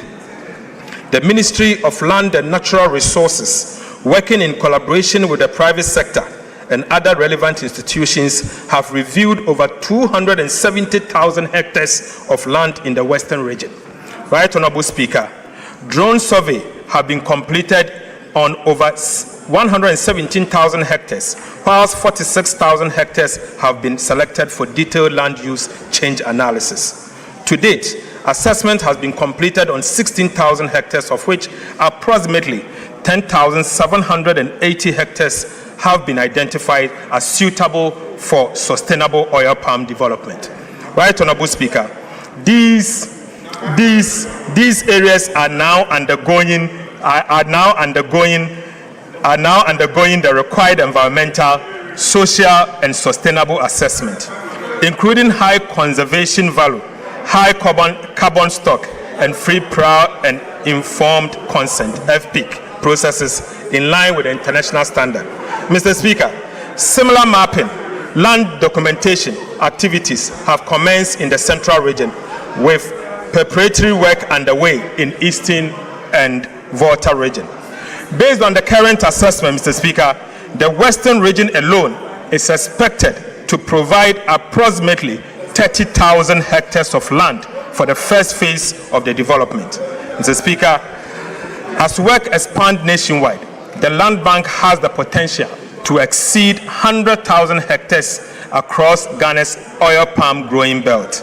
Mr. Speaker, this initiative will unlock significant private sector investment, create over 250 direct and indirect jobs across the value chain, and strengthen smallholder participation, increase domestic crude oil palm production, reduce import dependency, and position Ghana as a leading hub for oil palm processing and exports. Mr. Speaker, government will continue to work with stakeholders to ensure that this program is implemented responsibly, sustainably, and in a manner that delivers lasting benefit to our communities and the national economy. Now listen, Mr. Speaker, government is also finalizing the $500 million United States dollars integrated oil palm development financing agreement with the World Bank for on-lending to the private sector for the development of large-scale commercial oil palm plantation. We expect to conclude and present it to this House by the end of this year. Right, Honorable Speaker, we expect to bring it for approval by the end of this year.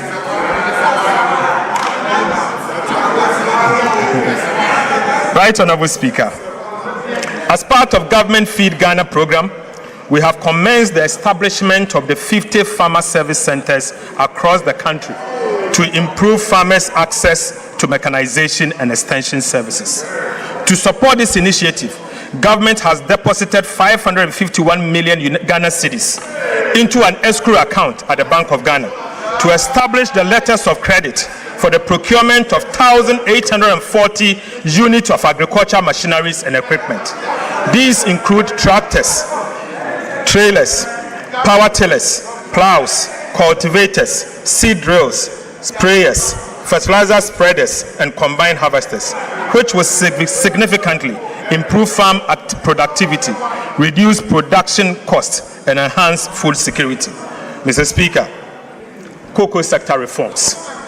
Right, Honorable Speaker, the cocoa sector remains a cornerstone of Ghana's economy. Mr. Speaker, Ghana is serving as a major source of export earnings and livelihood for millions of Ghanaians, particularly in rural Ghana. Mr. Speaker, since the enactment of the Ghana Cocoa Board Act 1984, PNDC Law 81, the Ghana cocoa industry has undergone significant transformation. To modernize the governance and financing of the sector, government will submit a new Cocoa Board Bill to Parliament to repeal and replace the Ghana Cocoa Board Act 1984, PNDC Law 81. Mr. Speaker, the proposed legislation will introduce a new producer pricing mechanism that aligns producer price with movement in international cocoa price, exchange rate development, and other relevant market conditions. We will also guarantee the cocoa farmer not less than 70% of gross free on board price. Mr. Speaker, we will also seek to establish a new financing framework for cocoa purchases and related operations and restore the long-term financial sustainability and operational efficiency of Ghana Cocoa Board. The bill will also ensure that not less than 50% of cocoa beans produced in Ghana is processed here in Ghana. Mr. Speaker, we will also restrain Ghana Cocoa Board from taking part in quasi-fiscal activities. Right Honorable Speaker, Mr. Speaker, these reforms will place Ghana's cocoa sector on a stronger financial footing, improve returns to cocoa farmer, ensure value addition, and position the industry for sustainable long-term growth. Mr. Speaker, I now take you to transforming secondary education and eliminating the double track. Mr. Speaker, the government of Ghana the education remains one of the most powerful investments we can make in the future of our country. Government is therefore taking bold steps to transform secondary education through a $300 million United States World Bank financing. Mr. Speaker, under this $300 million United States World Bank financing initiative, government will undertake 210 major infrastructure interventions across the country. These include, Mr. Speaker, we are building 10 new secondary schools. Right Honorable Speaker, we will rehabilitate 150 secondary schools. Mr. Speaker, we are upgrading 30 Category C secondary schools to become a Category B school. Mr. Speaker, aside, we are also upgrading 20 Category B schools to be part of Category A. Mr. Speaker, we are also going to procure furniture to support these schools that we are upgrading and ensure that every school child going to any of our secondary schools benefits from textbooks free of charge. Mr. Speaker, 10 new secondary schools will be strategically distributed to improve access in the underserved areas. One new school each will be constructed in Western North, Greater Accra, Volta, Oti, Northern, Upper East, Upper West, Savannah, and Central Region. Mr. Speaker, upon completion, the project is expected to benefit about 2.3 million students, over 100,000 teachers, and about 2,000 school leaders across the country. The project will support government effort to eliminate the double track within 2 calendar years. Mr. Speaker, improved learning outcomes, particularly in mathematics and science, expand female participation in STEM and TVET education, and equip our young people with the digital, technical, and green skills required for the jobs of the future. Mr. Speaker, I now take you to free primary health care. Right Honorable Speaker, government remains committed to ensuring that every Ghanaian has access to quality primary health care, regardless of income or location. Following the launch of the free primary health care policy in April 2026, the first phase of implementation is targeting 150 underserved districts across the country. Mr. Speaker, government has distributed more than 24,000 pieces of medical equipment to strengthen diagnostics, emergency, maternal, and neonatal care. Mr. Speaker, we have also deployed motorbikes, tricycles, and mobile outreach equipment to improve healthcare delivery in hard-to-reach communities. In addition, community screening for hypertension, diabetes, cancer, and other non-communicable diseases has been expanded, while the establishment of health kiosks, container-based health posts, and upgrading of existing primary healthcare facilities are underway. Women's Development Bank, Mr. Speaker. Right Honorable Speaker, government has made progress towards the establishment of the Women's Development Bank. On the 26th of January 2026, the bank was formally incorporated as WDB Ghana Limited. Mr. Speaker, following its incorporation, government applied to the Bank of Ghana for the requisite banking license to enable the bank commence operations.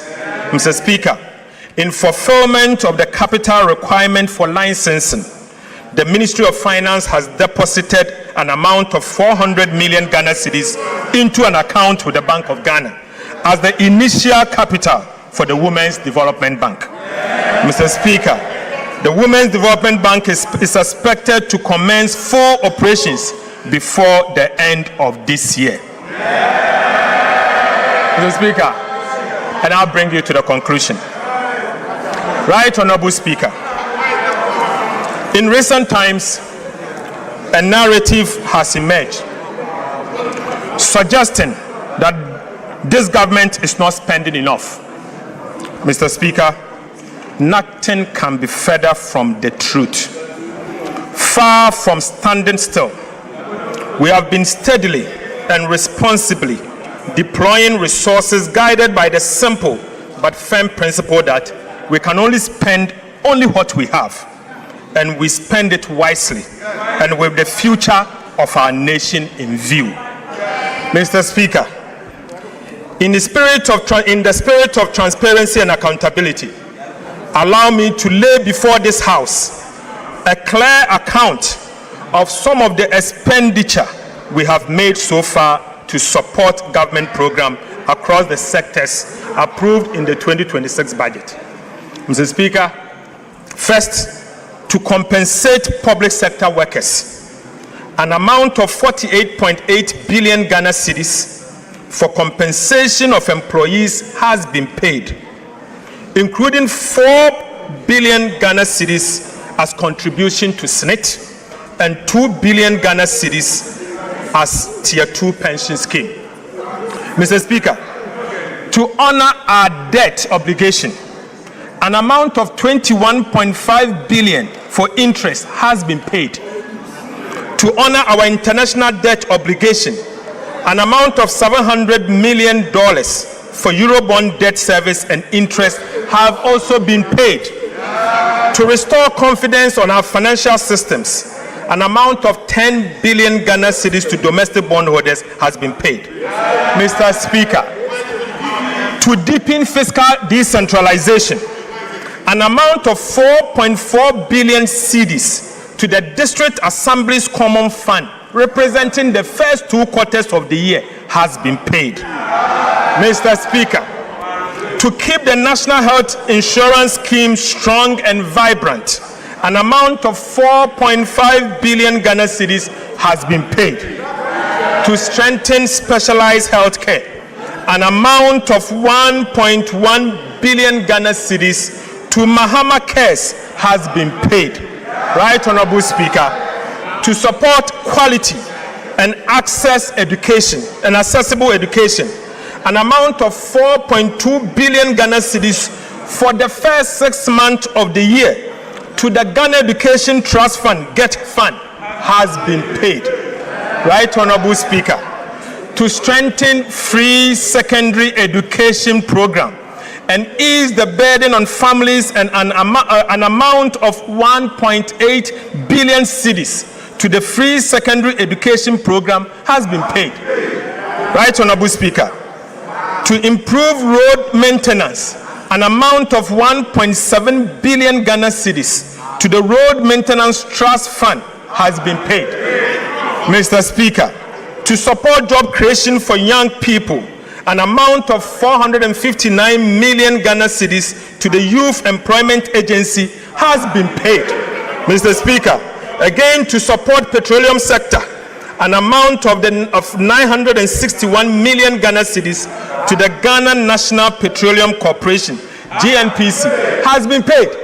Mr. Speaker, to promote development in mining communities and mining institutions.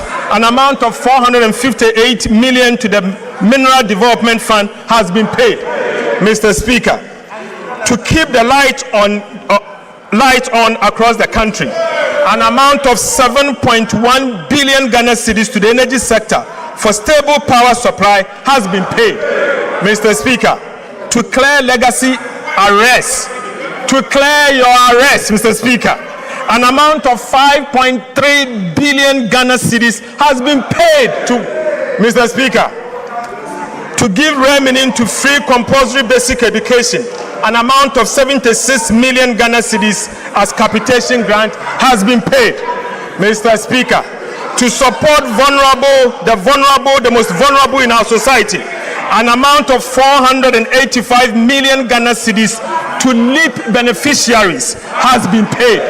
Mr. Speaker, to provide nutritious meal and keep our children in school, an amount of 877 million to the Ghana School Feeding Program has been paid. Mr. Speaker, to ease the burden on families, an amount of 46 million for BEC registration has been paid. Mr. Speaker, to remove financial barriers to tertiary education, an amount of 537 million for the no-fee stress policy has been paid. Right Honorable Speaker, to support teachers, the teacher trainees, an amount of 104 million as teacher training allowance has been paid. Right Honorable Speaker, to support nursing training, an amount of 144 million as nursing training allowance has been paid. Mr. Speaker, to strengthen grassroots governance, an amount of 93 million as assembly members allowance has been paid. Mr. Speaker, to promote skills development and entrepreneur, an amount of 45 million for the National Apprenticeship Program has been paid. Mr. Speaker, to support Ghana's participation in the 2026 FIFA World Cup, an amount of 58 million has been paid.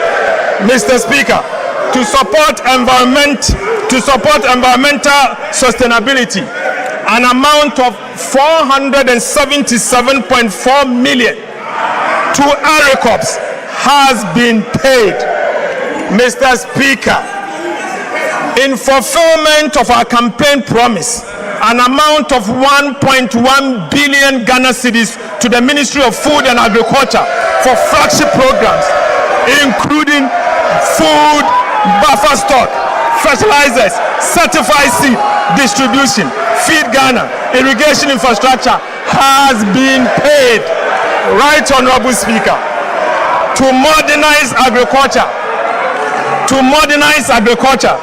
through the establishment of the Farmer Service Center, an amount of 551 million into an escrow account for the establishment of a letter of credit has been paid.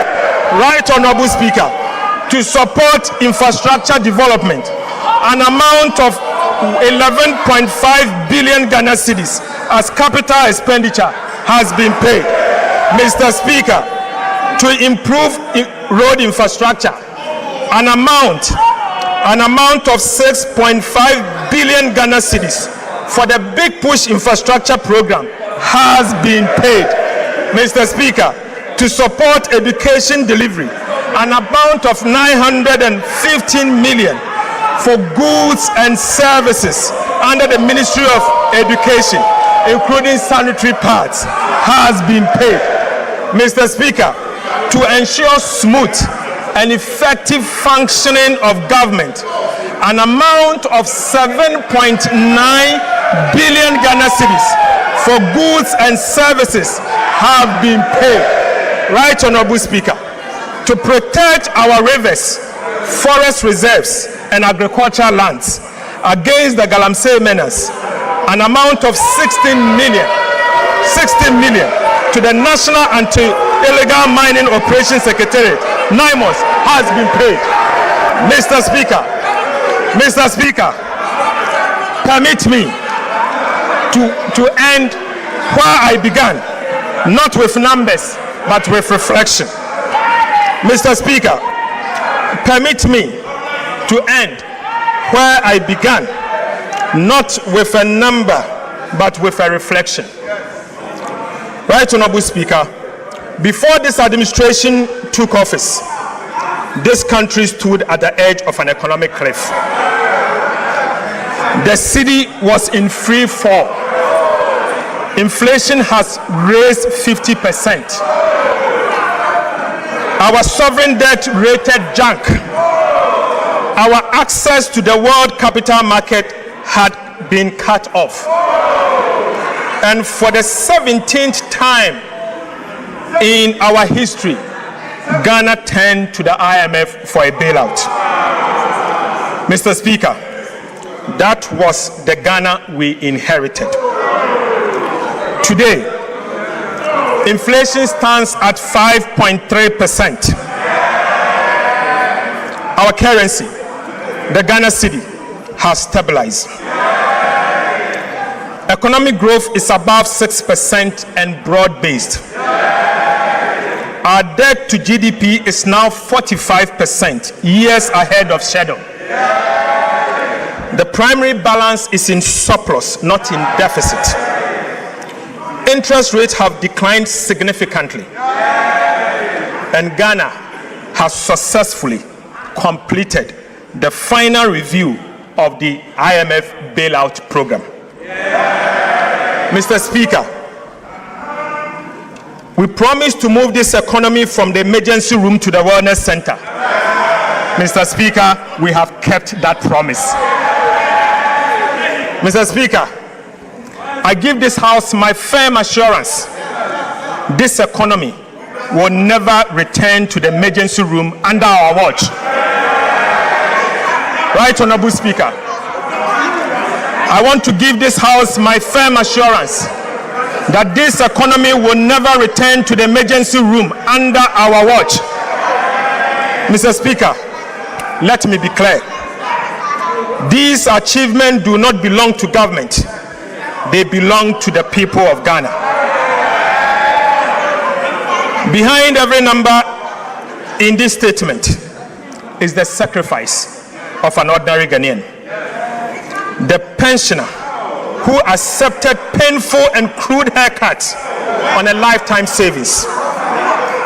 The bank and businesses that absorbed extraordinary losses and costs. Millions of citizens who endured difficult adjustments so that their country could recover. And the market trader, the nurse, the teacher, the entrepreneur, and the young graduate who lived through some of the hardest months in our recent history and never gave up on his country. Mr. Speaker, stabilization was not won in this chamber alone. It was won in homes, on farms, in workshops, in marketplaces, and through the patience and resilience of the Ghanaian people. This administration will never take that sacrifice for granted. Mr. Speaker, we know that inflation alone does not refill an empty pot. We know that a stronger cedi does not instantly repair a household budget stretched by years of economic mismanagement and crisis. And we also know that there is still a distance between recovery and a relief at the kitchen table. But we also know this, Mr. Speaker, your sacrifice was not in vain. It secures something priceless, a firm foundation for our dear country. And on that foundation, we will build the Ghana we want. Mr. Speaker, to every Ghanaian who endured, to the market woman in Kejitia, the farmer in Busunu, the teacher in Wa, the entrepreneur in Sekendi Takrade, and every young person still searching for the opportunity they deserve, I say, on behalf of His Excellency President Mahama, thank you. Your sacrifice is the reason Ghana is standing today. Your future is the reason we refuse to stop here. Mr. Speaker, let me now speak the hard truth that discipline demands. Right Honorable Speaker, stability is not a trophy to be worn once and displayed forever. It is a garden.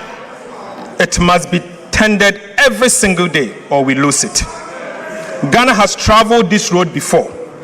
We have stabilized, celebrated, relaxed, and unfortunately relapsed. 17 times we turned to the IMF for a bailout. We are determined that the 17th time shall be the last. But that determination cannot rest on the shoulders of the government alone. This is my call to every Ghanaian. The gains we have secured are national gains. They demand a national commitment to protect them. Mr. Speaker, it means paying your taxes so that our schools, hospitals, roads are financed increasingly from our own resources rather than by unsustainable borrowings. It means demanding value for money for every cedi of public expenditure and refusing to look away when public resources are wasted. Mr. Speaker, it means holding this government and every government that follows to the fiscal rules we have written into law. Mr. Speaker, fiscal discipline can no longer be a policy of a minister. It must become the culture of our country. Mr. Speaker, stabilization can never be the destination. Stabilization was never the destination. It was only the price of entry. Ghana has paid that price. What comes next is the work that changes life at scale, the work of transformation. Through the new economy that His Excellency President Mahama will unveil, we will build an economy that does not merely withstand shocks, but create jobs, generate wealth, and grow on the strength of what Ghana produces. Mr. Speaker, the true measure of a finance minister is not how much he spends, but how faithful he protects the resources entrusted to him. Right, Honorable Speaker, the true measure of a finance minister is not how much he spends, but how faithful he protects the resources entrusted to him. The money we manage does not belong to those entrusted to manage it. It belongs to the people of Ghana. Mr. Speaker, it belongs to you and belongs to all of us. Every cedi collected in taxes, every cedi borrowed, and every cedi spent carries with it a sacred obligation to use it wisely, honestly, and always in the national interest. My assurance to this House and to every Ghanaian is simple. Your money is safe. Your money is safe. Under the leadership of President Mahama, your economy is in safe hands. And as long as I have the honor to serve as Minister for Finance, it will remain so. Mr. Speaker, I pledge to level with you always. I will tell you the truth about the state of the public finances, whether the news is welcoming or difficult. We will never conceal our challenges or exaggerate our successes. Trust is about the truth, and truth must remain the foundation of sound economic management. Our responsibility now is not merely to celebrate these gains, bless our homeland Ghana, and make our nation great and strong. Mr. Speaker, I thank you.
original.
For 50 years.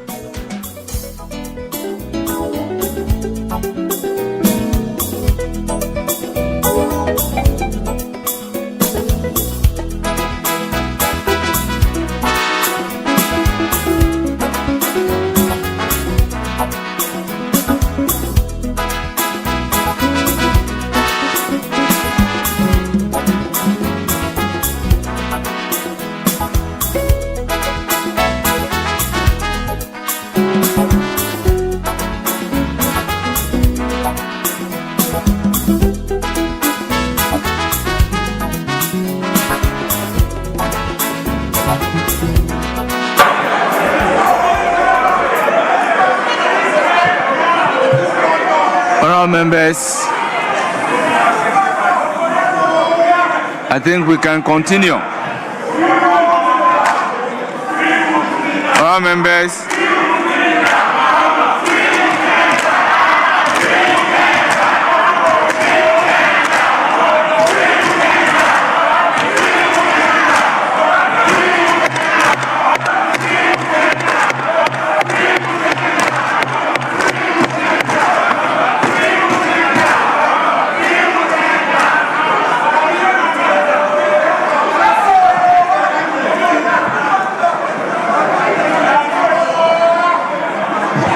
members, that is the mid-year review of the budget statement and economic policy of the government of the Republic of Ghana for the 2026 fiscal year, ably presented by the minister responsible for finance. Honorable Minority Leader.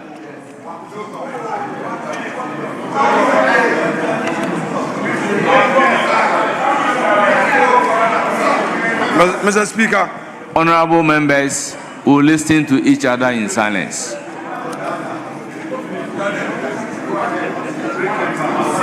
Mr. Speaker, the Finance Minister has just told this House that the true character of a Finance Minister is not determined by how much he spends. Such a statement must cause palpitation among ministers of state. Mr. Speaker, basically, what he is telling all ministers that he is not going to spend, he is not going to release funds to you. Mr. Speaker, already you are suffering and you've been redundant in your various ministries. His deputy minister told the nation that 1.6 billion was released to the agric minister. Today, he says only 1.1 billion. You see, the true measure of a finance minister is not how much he spends. Mr. Speaker, throughout his review, there was no policy announcement for the cocoa sector. The 4 million farmers, the 4 million cocoa farmers are suffering. This finance minister, since he took over as a supervising minister responsible for cocoa, we have seen suffering and wailing, and he comes here to lament. Mr. Speaker, he talks about determining the true cost of economic policy. The true cost. He's talking about having met some debt. What he has forgotten, that he refused good counsel from the minority. When Gold Board and Bank of Ghana charges on the gold for reserve policy was at 15%, we cautioned. He didn't listen. Later, IMF forced them to reduce it to 9%.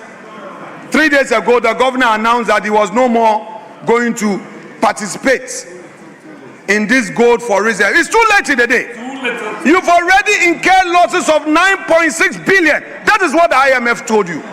And you come here, you're saying prudent management of the economy. Really? Mr. Speaker, this review is full of English with empty payment. The payment, he said, is done. He said they've done some payment. Why didn't he give us details? You paid your party members. You paid your party members.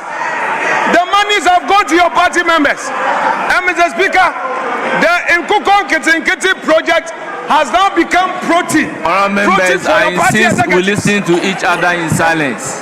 The Nkukon Kitinkiti has become protein for your party executives. They are all cooking Akukon Kwine. It is now Akukon Kwine. Mr. Speaker, I want the finance minister to walk the talk.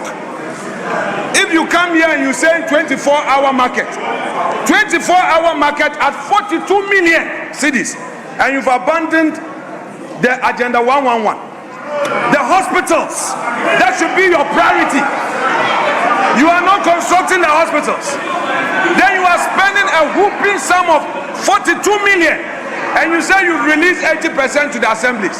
Mr. Speaker, meanwhile, you are using the assemblies, their own allocation, to pay for the 24-hour economy. When there are no hospitals, how do you say you are constructing markets? Mr. Speaker, this review is uninspiring. There is no inspiration. What we are experiencing in this country is persecution, persecution, persecution. For the first time, we are seeing political imprisonment. One to me is a political prisoner. Mr. Speaker, Camila Al-Hassan, a young mother of 3, is also a political prisoner, telling you how intolerant you are, and you are here telling us you are running an economy. You want this to be a one-sided parliament. When people criticize you, you threaten them. A lot of my MPs here have been threatened. You are threatening members of parliament with prosecution.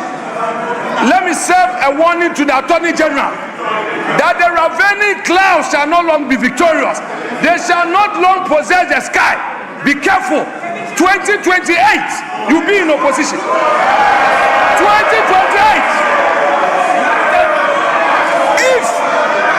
If you are not careful, Mr. Speaker, if you don't stop now, you will go and meet one to me there, and one to me will be out, and you will go in. So I'm advising you, let us all be measured.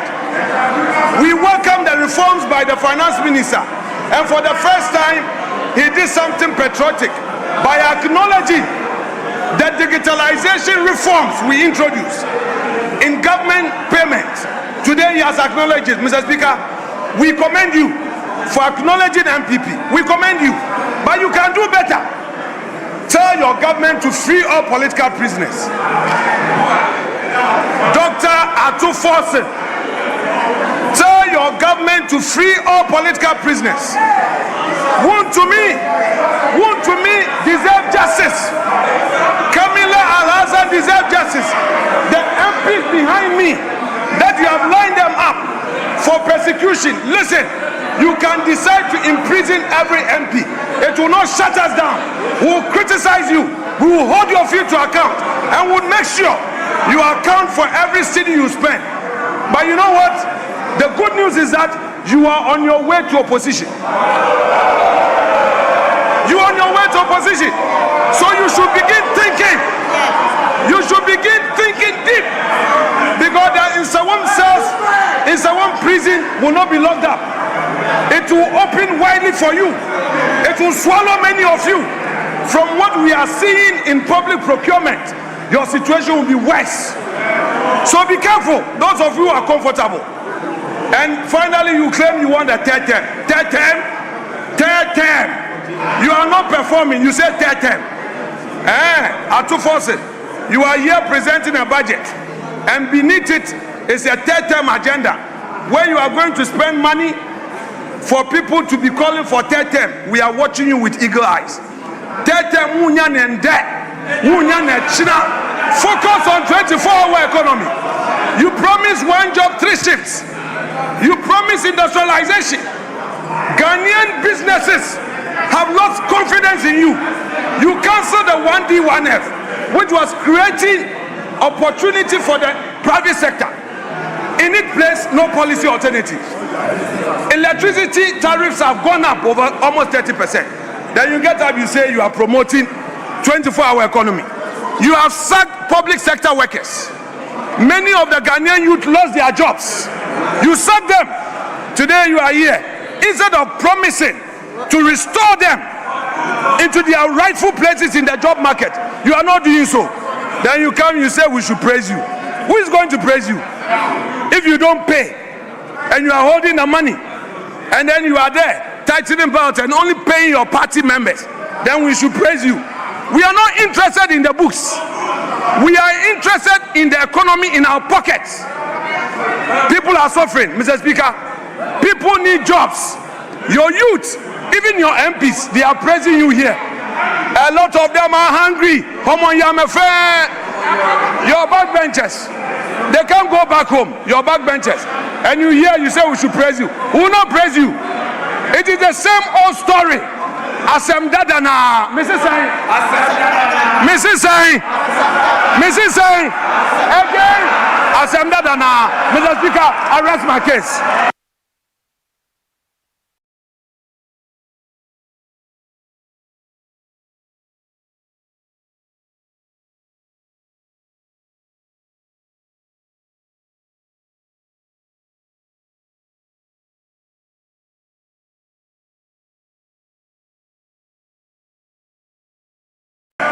Yes, Majority Leader.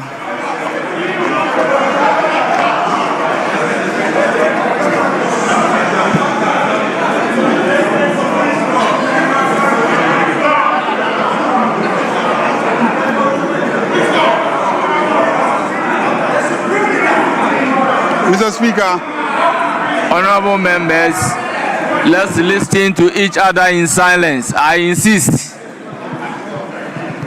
I insist that we listen to each other in silence.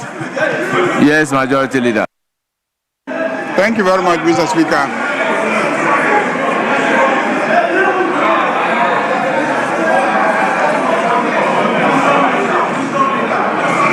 Mr. Speaker,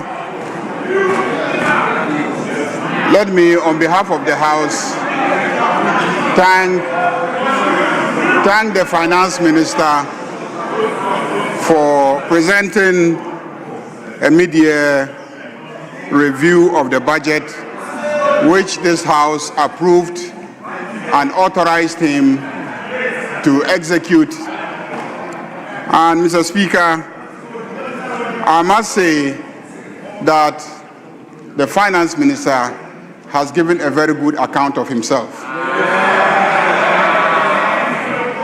Mr. Speaker, just to correct the records, there is no inconsistency between what the Finance Minister said and what his deputy mentioned some time ago. His deputy mentioned that he had given a release of 1.1 billion, 1.6 billion. Today, the Finance Minister reported that he has given 1.1 billion to the Ministry of Agriculture and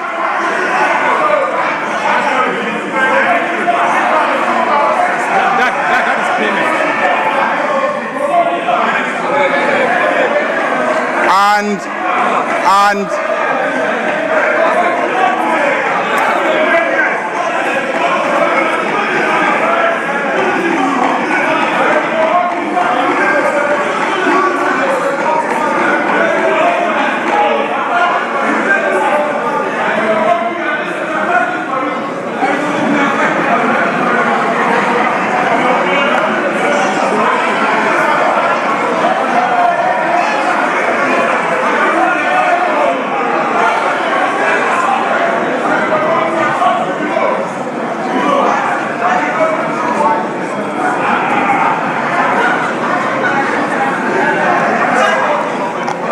And he also paid 551 million for Farmer Services Center. If you put the two together, that's 1.6. That's one. It was presented. You see, the good thing about this mid-year report. The good thing about this mid-year report.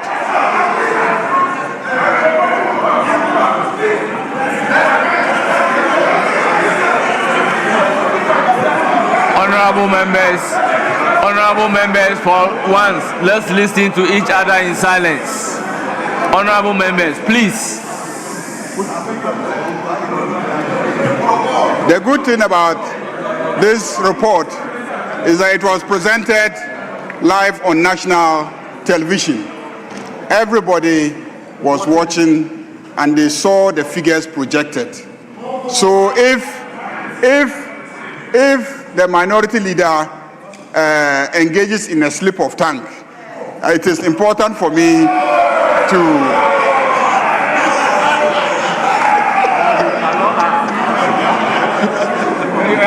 I just thought I should correct that. I know that he did not benefit from going to Fufulsu Primary School. So his mathematics might not be as good as Honorable Jinapo's mathematics. When you add 551 to 1.1, you get 1.6. So the Finance Minister and his deputy presented an accurate figure. But Mr. Speaker,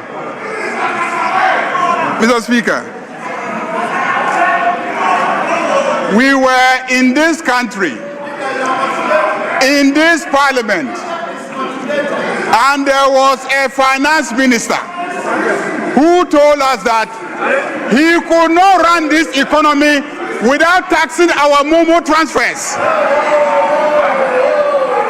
That he could not run this economy without taxing our Momo transfers. A finance minister who could not run the economy without going for debts. Today, we have a finance minister who has abolished all those taxes, and yet he is successfully managing our economy. We have a finance minister who is not borrowing recklessly, but is successfully managing our economy. That is why I said that this finance minister has clearly given a good account of himself. Mr. Speaker, Ghanaians are struggling, working day and night to pay the debts, to fix the economy. Like the minister has indicated, ordinary Ghanaians are making sacrifices. Where is the man who put us in the debt? Where is Ken Ofori-Atta? After borrowing recklessly, creating the debts, he has gone and he is hiding in the United States of America. We must bring Ken Ofori-Atta back. Ken Ofori-Atta should be brought back to come and account to the good people of Ghana why he so grossly mismanaged our finances and left ordinary Ghanaians to struggle and fix the economy whilst he enjoys in the United States of America. And this is a man who was presented by the NPP as a finance minister. And the same people are telling Ghanaians that they should be brought back to power. So that you do what with power? You will bring Ken Ofori-Atta back and he will come and be building cathedrals. Mr. Speaker, this media report clearly indicates that the cathedral project is not ongoing. Mr. Speaker, what is ongoing is the construction of new schools. What is ongoing is the improvement of existing schools. What is ongoing is the improvement of the quality of schools. This media report shows that what is ongoing is the construction of roads, the construction of bridges never seen in the history of Ghana before. Mr. Speaker, this finance minister has indeed given a good account of himself. And that is why this House must commend him highly. Mr. Speaker, clearly, under this finance minister, Ghana is working again.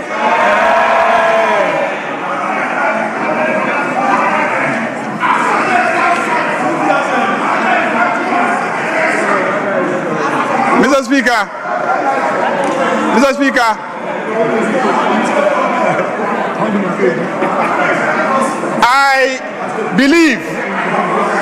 I believe that with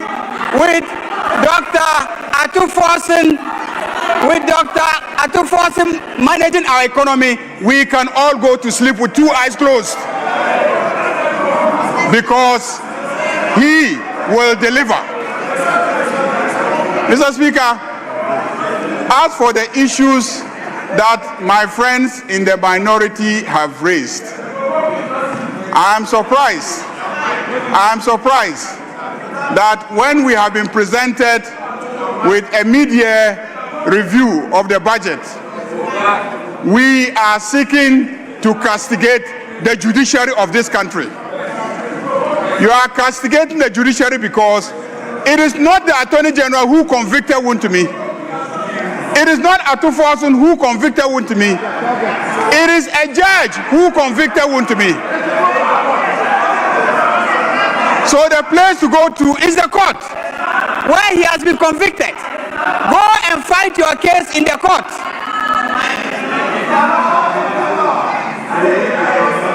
I have full confidence in the judiciary. And I know that if you go there and you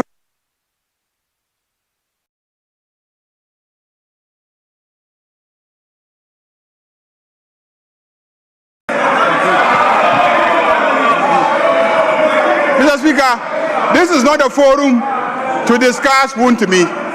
It won't be fair to Wontumi for us to make him the subject matter of debate.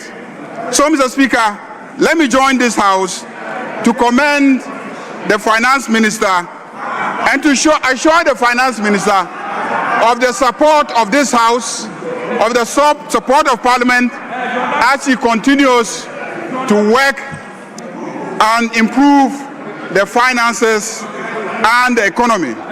Finance Minister, this morning or this afternoon, you have laid a number of bills.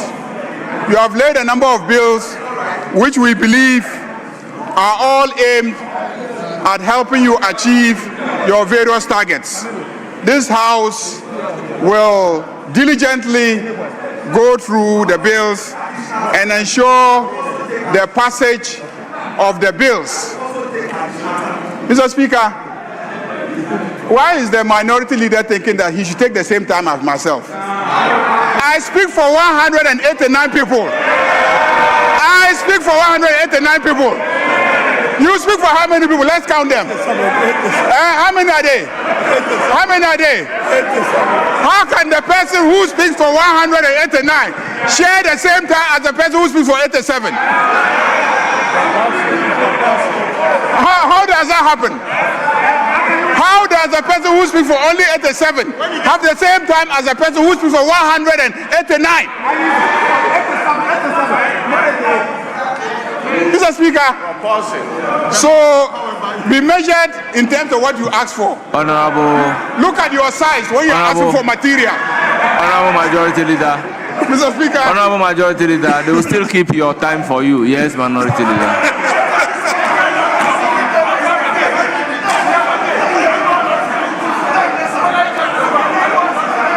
Yes, Minority Leader.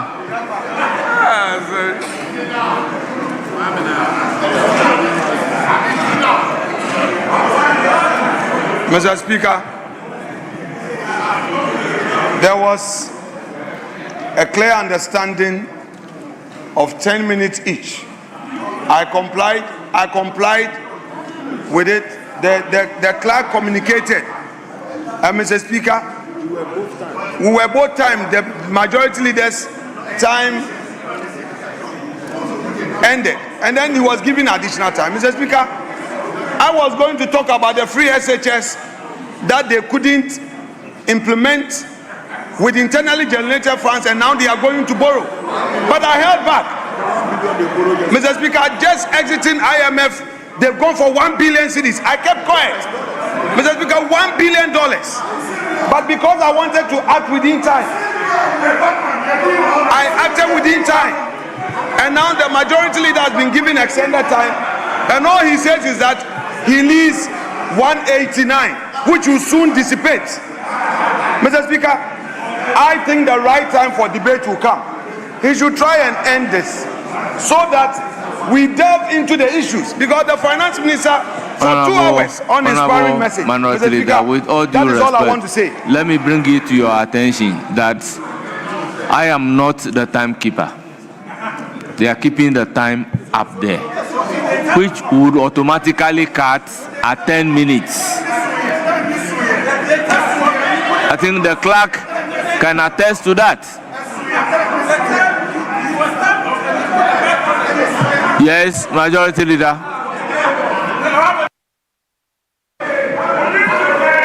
Mr. Speaker,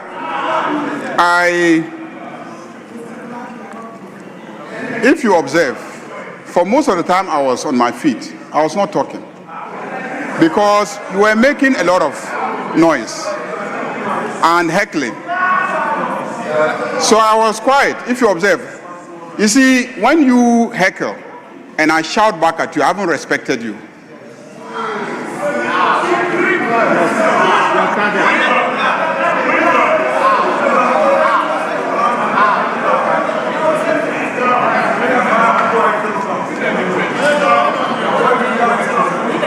The reason is that there's a proverb among my people, but I will not use that proverb.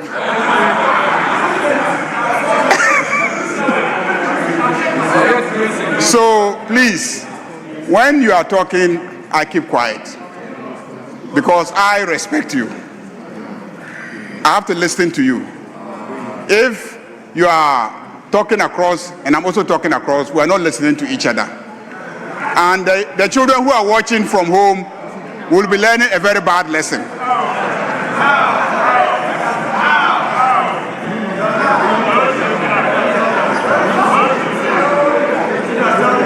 That's why anytime you start, I keep quiet. That was what ate into my time.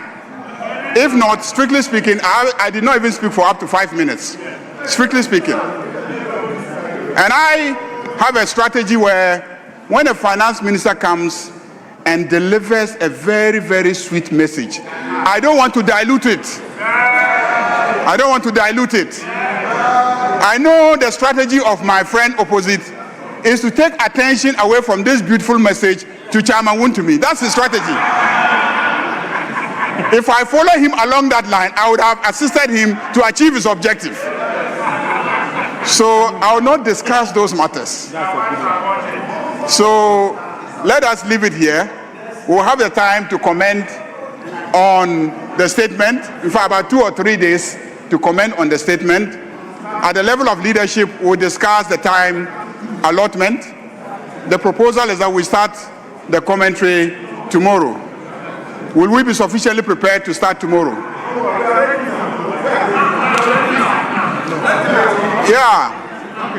It's obvious that you are not ready now. Because when you were given the opportunity, you were talking about Wontumi.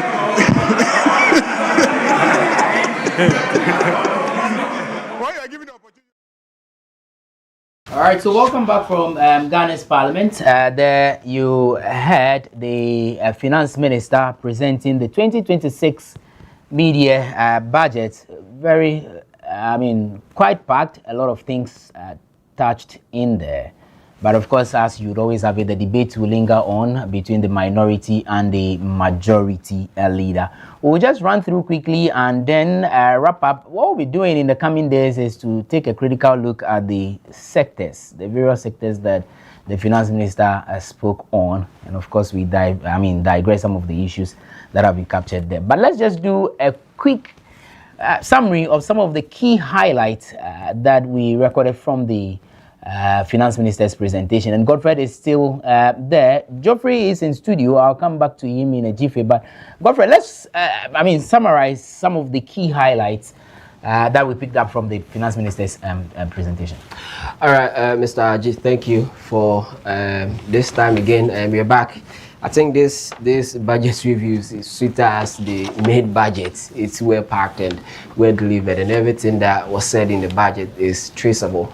So he said quite a lot of things. Maybe time might not even permit us to go through. So let's do the summary of it, just as you just mentioned. From the macroeconomic side down to the pockets of the ordinary Ghanaian. Now, you shouldn't forget that in our pre-discussion, you made mention of these figures, and then it's been reiterated by the Finance Minister. When I heard him said that our GDP is still 4.8 as the target, and I realized that okay, we are still on course.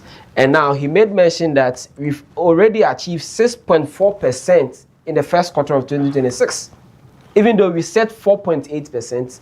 If you can see from the screen, the arrow is green and pointing upwards. It means that we are making some progress, even achieving higher than our target. That's why we give it plus or minus, and so we are doing quite well in that regard. If you look at the first quarter of 2026, GDP growth 6.4% ahead of the 4.8 full year target, 5.7% inflation, that is June 2026, down from 23.8% in December 2024, 45.0% debt to GDP as at June 2026, down from 61.8% at the end of 2024. This is quite significant. 45% debt to GDP as at June 2026. So it has moved down from 61.8%. Then again, when it comes to the current account surplus of GDP in 2025, up from 1.9% 2024. So that one recorded 45.9%. 0% in that regard. One issue that is critical to me, and I've been looking at, and even the minister made mention, has to do with our surplus balance. That is the physical performance, as he said, has also exceeded expectation. The primary balance on commitment basis recorded a surplus of 2.5% of GDP in 2025. What does this mean? I know the economist will actually tell us what it means, but here what it means that government's revenue was enough to cater for the day-to-day expenditure. And so this is very important. We achieving a primary balance. Commitment basis recorded a surplus of 2.5%. It's been in a while that Ghana achieved that feat, and so we give Dr. Forson his stone, because he's working around the clock to ensure that our economy is strong enough. Inflation, let's talk about inflation. Down from 23.8% to 5.7%. Debts to GDP, like I made mention, down to 45%. CD versus the US depreciation era, you can see that the arrow is up, plus 4.7% in, 40.7% in 2025. So it shows that when it comes to depreciation, our CD did quite well. It means that we rather appreciated against the US dollar in that regard. So this is the summary of what the minister said in the budget review. 5.7% inflation 2026, lower inflation supports purchasing power. The speech compares this with the 23.8% at the end of 2024. When you come to the unemployment rate, I know that's where you also have much interest in that, how does all these achievement translate to job creation. You can see that we have 12.8% here unemployment in 2025, down from 18.7% over the first 3 quarters of 2024. And so it's significant. Now, how does this translate when it comes to numbers? About 950,000 people out of multidimensional poverty. And so, according to Dr. Kisiela Atuforsen, 950,000 Ghanaians are out of multidimensional poverty. And when we talk about multidimensional poverty, you know what it means is that people that are really, really poor. Extreme poverty. Extreme poverty. Thank you. In that regard, so 950,000 people are already out of that category in that regard. And so then when it comes to cost of borrowing, policy rate 27% down to 14%. Yeah, quite significant. 91-day T-bill 11.09% to 5.73%. The bottom line is, the recovery story is not only about macroeconomic indicators, it's about an economy with more room for households and businesses to plan, borrow, invest, and grow. When we have this, data, it means that people can borrow, you can expand your businesses, and when businesses, especially the SMEs, are expanding, then it creates room for employment in that regard. And so, Randy, these are some of the major issues that the finance minister touched on. Tax, I know that it's one of the questions that you asked before he spoke. He says that tax modernization, non-oil tax revenue grew from 12.6% to 13.1% of GDP. AI-powered customs, you made mention of it earlier about the AI introduction at the ports, and so he also highlighted on that. External resilience, gold FX inflows, that's about $15 billion addition. Current account is 1.9%, which has moved to 8.3% of GDP in that regard. And so, Randy, the bottom line is our economy is strong, just as he just mentioned. Everything is good, and then he promised that we should be rest assured our economy is in the good hands. I know his credibility and what he has presented to Parliament, and I'm not surprised that the majority leader is also praising him for the presentation of the review of 2026 budget, Mr. Aji. Okay. Godfrey, thank you. Hold on a second. Let me just quickly go back to Parliament. Geoffrey, I'll come to you in a jiffy. But let me take you back to Parliament where Ellen Frimpong is standing by to give us a quick update on what's happening. I mean, yes, the presentation is done. Debate will still continue. But what are the people around saying? Ellen, thank you for your time. I mean, paint a vivid picture to us. What is the atmosphere in Parliament or around Parliament? Okay. Unfortunately, we are unable to get Ellen. Well, I don't know if we can do that before we go. But Geoffrey, let me come to you in studio. Just a quick one. Your general overview of what we saw in the last hour. Well, I think we all shared the view, myself and my fellow discussants, that we had a resilient economy.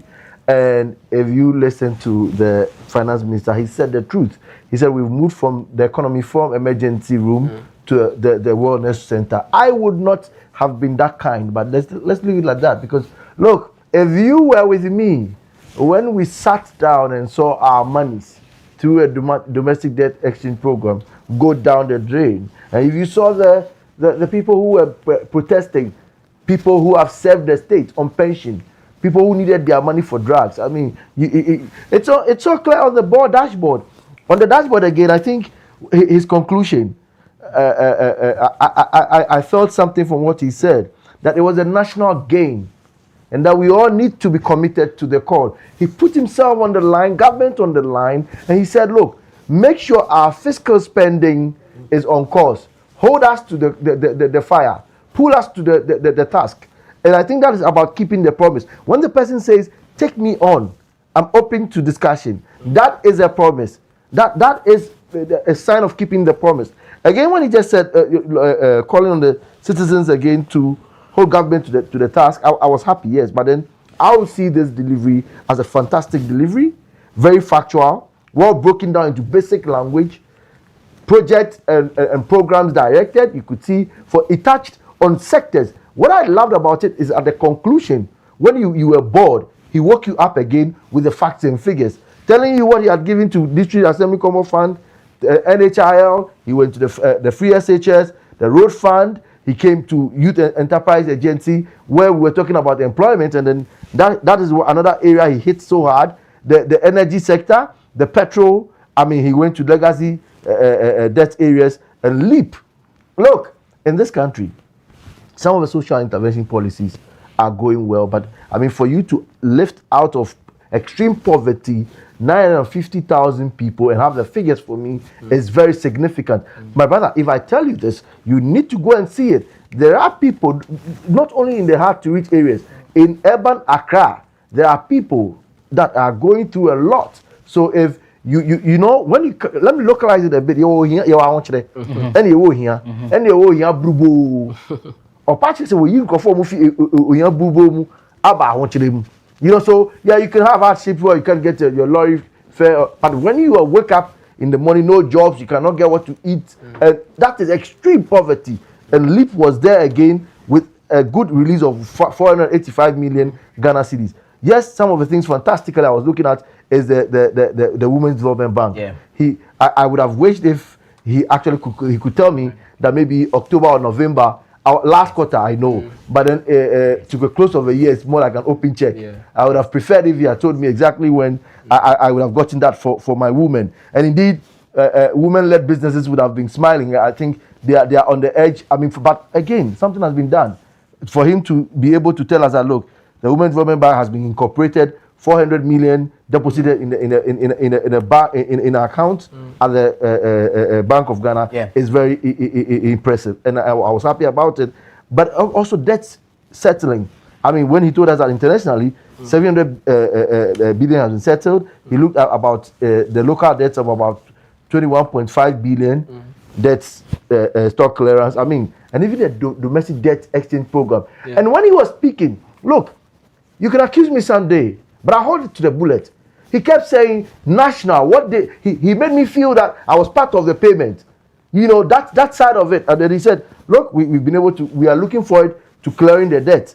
He gave us a breakdown of the debt and how they were going to be servicing it over time. I think these are the things that people want to listen to. The school buildings. I mean, one thing he talked about is when they are releasing the funds, yes, to the Free SHS area, but then they were also going to look at infrastructure. That's where I have my passion, because I think, look, some of the secondary schools are complaining about furniture and all those things. So when I heard the breakdown, all I will say is that it should be local. Again, I'll re-emphasize, because some of these things you're going to be giving to school feeding and every other thing, the local consumption again creates job, is actually going to be taken from the economic nationalism drive.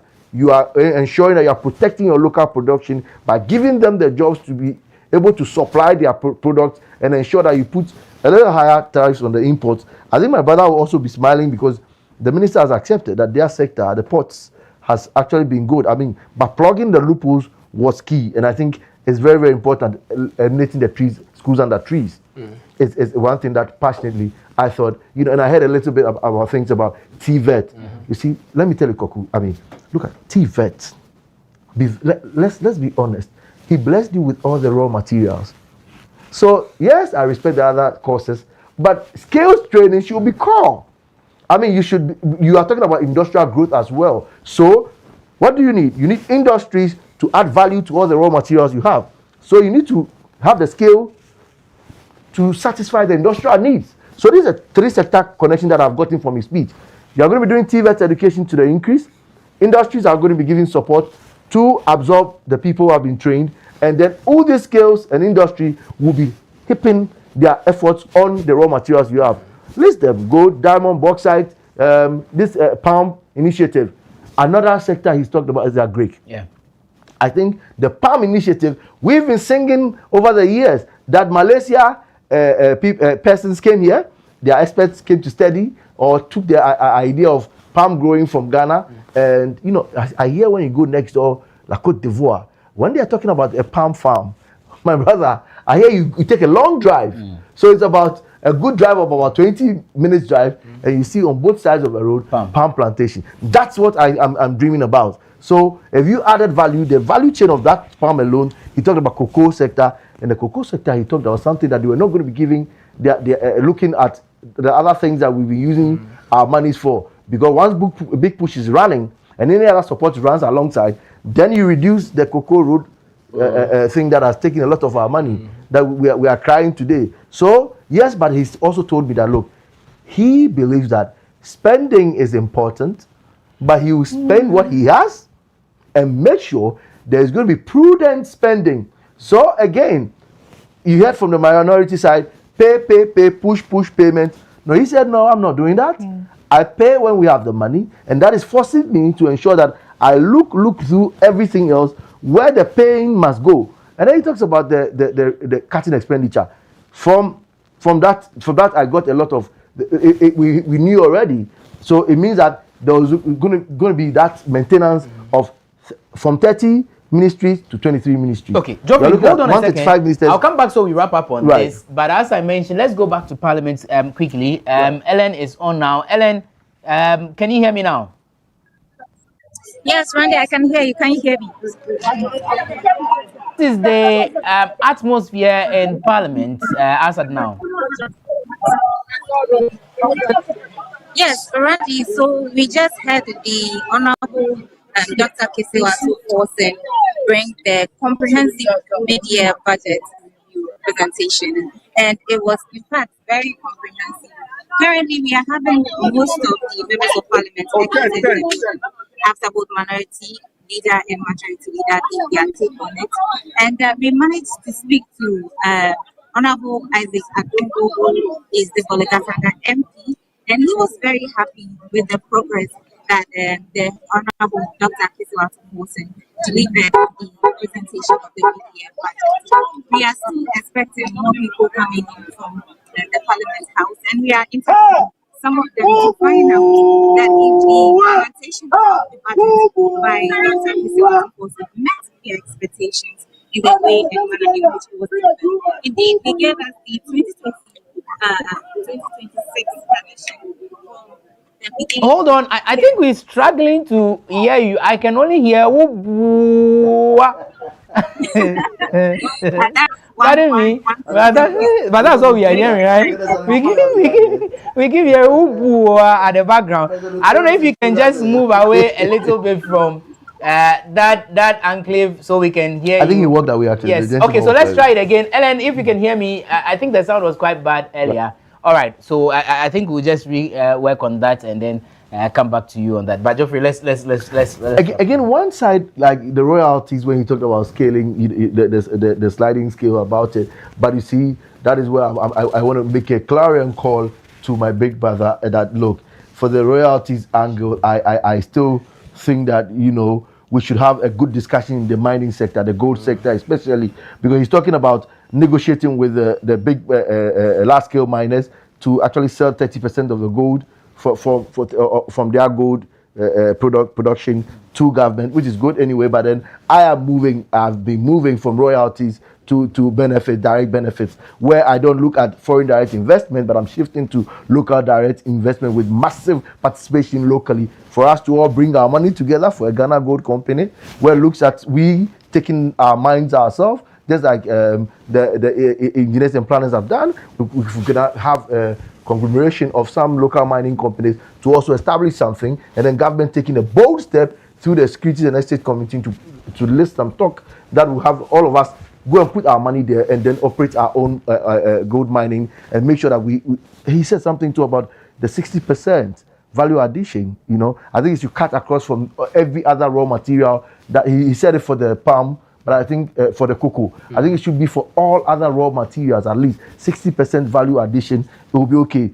Things I want him to keep focus on is actually, look, Honorable Minister, you're doing well with this revenue generation, the systems improvement. For the AI that is generating so much for you, we need to be always firming up the system. It's a system, it's a machine.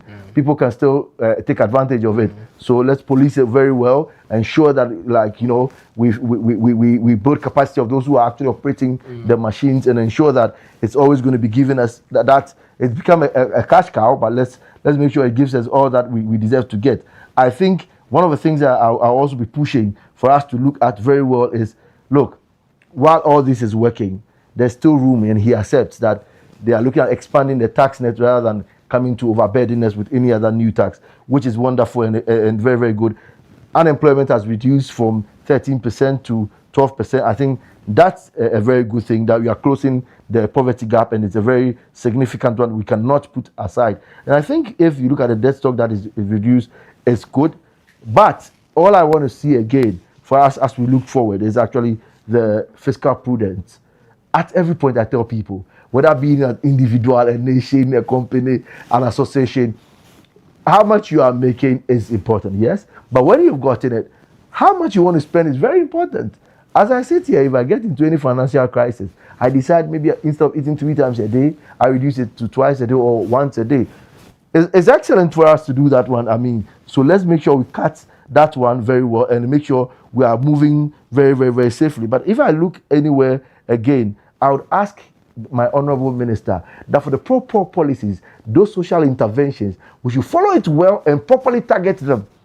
Look, I have been saying, and I'll continue saying, I see no reason why somebody should pay my child's school fees as a free SHS program. We have the people benefiting from LEAP. They automatically should qualify for free SHS.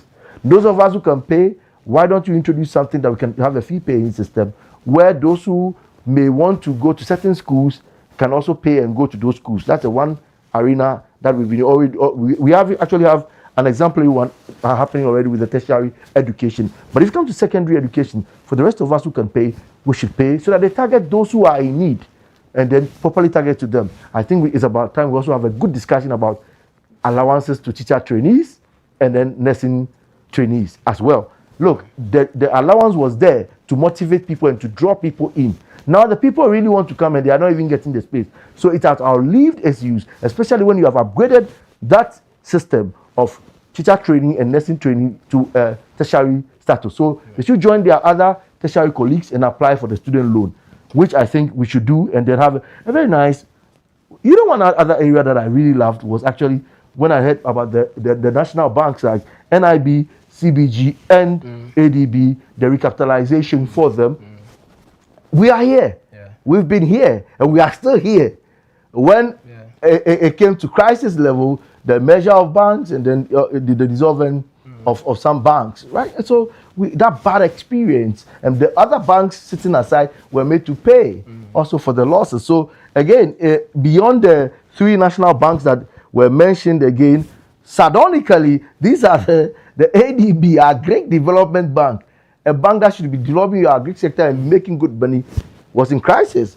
Investment Bank was also in crisis. So it tells you how, it explains some of the problems we've been having. And then they went beyond to UMB and then Prudential, but through private arrangement to save these 2 banks. I think it paints a picture of some of us who said, look, the dissolving of those banks, especially when we needed amounts about lower than 9 billion, we're told, and then we use about 23 billion to dissolve these banks. It didn't make sense to us. It will never make sense to us. But today, somebody tells me that 3 national banks have been saved, 2 other private banks that were going down the drain through some private sector, initiatives. They've been held in the short, and then they are now still there. And then the minister goes forward to tell you, look, don't lose trust in them. We're giving them enough sovereignty, so go and do business with them. That is the minister I'm talking about. This is a young man operating on the national thinking level. So, you see he's still talking national, and I think that's what's working for him. And it will keep on like that. Hold on to that, Ejife. Let's go back again. Let's try it again and see if this time around it works better. Ellen, yes, we're back to you. Let's hear exactly what you were saying earlier. Okay, very unfortunate. We would have to wrap it up. Geoffrey, so you land on what? So some of the final things I would like to say. With his cutting down the quest for loans and borrowing, I think that is very cool for me. I think the debt management is super important. I told you sometime, you were laughing here when we used to be on the market, and when we go for borrowing, they sing that song for us. You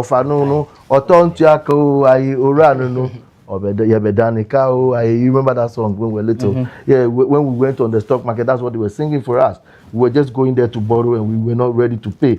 I think some of the things that I saw very wonderfully, against some of the things that I'm still pushing for, is that, look, he said the big push has created 25,000 jobs, about 7,500 gender specifically, he's told me, for women. That is why I'm so angry that some of the construction companies are keeping our money and yet to start their work. The purchase of buses, Randy, is very pathetic. Yeah. When you pass through 37 areas, La Paz areas, and you see people standing waiting for buses, and it has given the other private road user, commercial operators to take advantage. I heard about certain areas, the Shama, Lebanon area, where they use the time clock. After 6 p.m., then they change their pricing. Yes, and it's actually a free market, like you've said. So if you bought these buses, then you create competition. I think that will affect them, and they'll look at it. And finally, I just want to take something. So land on that. Finally, I think the fight for corruption. Randy, I've told you. Yeah. My money, please. Honorable Minister, you said that you are recouping the money. I think we should accelerate the processes, and this goes to the Attorney General and his deputy, who are also very hardworking, but we want to see the recouping of our money. That is not just any money, it is part of our revenue. So as you struggle to collect, all the system, AI systems, and everything in place, after collecting, a few people must not steal. And I know Randy will tell me to use misappropriation, misapplication, but that's stealing. Anyway, Geoffrey, thank you so much for joining us today. But let's try it again. Ellen, I don't know why we seem to have challenges, but if it is clearer now, let's hear you, Ellen. Hello, Ellen Frimpong. Okay, I'm not too sure that it is getting any clearer. But Godfred, I think the good news we prayed for earlier this morning, the minister answered it. It has to do with those of us who chase after Trotro. Right, I think right after the studio, we would have to run to the roadside again. That's why the other side will be that the improvement of the dollar and the city over the dollar would rather give you the chance to buy one of them. Maybe car prices are dropping. Just maybe. So it shouldn't be maybe. There should be hope. You see, the man should be hoping well. Properly target your hope. Oh yeah, maybe. I'm just saying maybe when you have good finances. Why not? Who knows? somebody might be watching. Ah. You don't need to buy it. Why do you want to buy it? I mean, look, the only thing is that you just have to go and pay a little gift tax. Yeah. But I want my brother to believe that somebody is watching. Who knows? Look, I'm making an appeal. Somebody is watching. These are the young men who are talking about the Ghana situation. If somebody is touched, please. This one we are not going to talk much. I mean, let this young man hold the wheel of a very nice car. I mean, by close up. Yes. Anyway, thank you, Geoffrey. But let's wrap up. Godfrey, finally, I mean, tomorrow we'll come back and delve into, as I mentioned, it's a developing document that we have. We'll spend enough time into next week, of course, taking a look at key sectors that the minister mentioned, one after the other, and then analyze it. It will save us because this man, the way he's booking his figures into the sectors, if you don't sit down well, the guy will floor you. Corporate, finally. 7.1 billion Ghana into the energy sector to keep the lights on. Yes. Massive, right? Yes. Massive. And that's a conversation we'll have tomorrow as well. Very massive. I didn't hear anything much in, in the sports sector. He did. He said that they've paid a 54 million Ghana cedis. Okay. He made mention of that. But then, Randy, apart from all this, we have some costs to bear going forward with the bond, the DDEP. Yeah. Because he says that in 2027, the DDEP bond that will fall due is 58 billion Ghana cedis. Yeah. In 2028, we are going to have 53 billion Ghana cedis. Yeah. Now, he says that in 2 years alone, Ghana has to pay or repay 11 billion Ghana cedis. That's where he sarcastically said that rather replaces the agenda 111.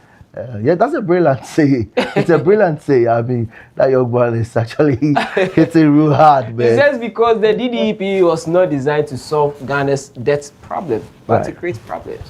So we still have a lot of people lost their jobs, people lost their lives. I mean, and some businesses have been halted. I mean, because of that happening. Do you remember our famous pharmaceutical firm that was hard hit, Karma? And I think these are some of the things that we've not created as a country. The individual family businesses in other parts of the world, they are deliberate about helping those companies to enter even outside country international barriers. So I think he said it rightly and wisely.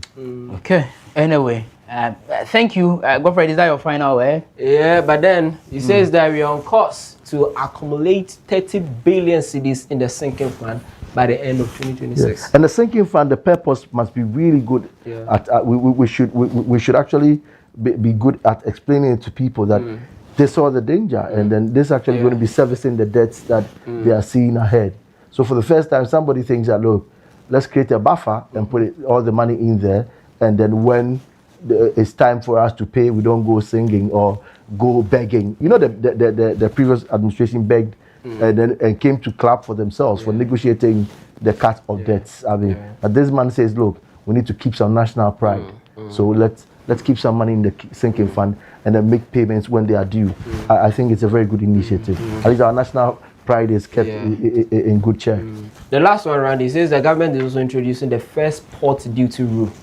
The first what? The first port duty rule. Under this reform, duties and taxes on goods declared for transit will become due at the first port of entry, removing one of the biggest avenues for false declaration and revenue leakage.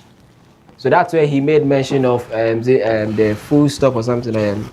He used this something. He says that cars moving from Ghana to Burkina Faso, they will have to meet them at a point to get their charges. Those transit cars. No transit cars. Those cars in transit, Yeah, so it's a new duty that is coming on. You know, those it only affect the cars, but then also goods that actually they say that they are transiting through Ghana. So by the protocols, you need to allow them to go to maybe Mali and the rest, but they don't go, they return into your system. So that AI check and the follow-up tracking systems are in place by the GRA to make sure that, look, we don't lose through there. So plugging the holes of corruption is also very, very good. Yeah. That's anyway. Right. So gentlemen, thank you. Godfrey, is that the last one you have? Oh, there? we have more. Okay. We have more. We can go through all of them. Like you said, you have Right. to continue tomorrow. All right. Very well. Thank you, Geoffrey. We appreciate your time. I also appreciate the opportunity. I mean, You're I think big man. I'm grateful. I want to be like you when I grow up. I'm grateful for the opportunity. I think this is a very healthy one. There's a lot of misinformation, disinformation in the system, and as a country, we need to be serious at explaining all these things. Some of the young people don't even know the opportunities that exist for them to take advantage of. I think these discussions we are having is a wonderful job you are doing. The media. You are always accused. You say this, and you are aligned to another political party. You say that, and then you are aligned to another group. But I love the way, as young people, you've kept the spirit. And while we are seeing other young people take advantage of the national pest, you are here taking a very good, deep analysis of what is happening and making things work. And I think by that, somebody should actually bring that vehicle key. Before the So yesterday we said, if a young man you enter into politics and misbehave and they catch you, you will not go and rally and shout. Why will you? So the young, and I think I like the concluding part of the minority leader speech. Right. In as much as people would disagree and say all of that, he only sent out a caution to government appointees that we are all seeing the reset that we want as far as public funds are concerned. When you are put in position, in a public position, you serve with honesty. But ironically, you don't dissipate public funds. Ironically, he's my old fellow custodian, he's my friend, he's my mate. But ironically, I just want to pinch him a little bit. When did you realize this? Because you've been there for 8 years. And what did you do about it? Even declaration of assets.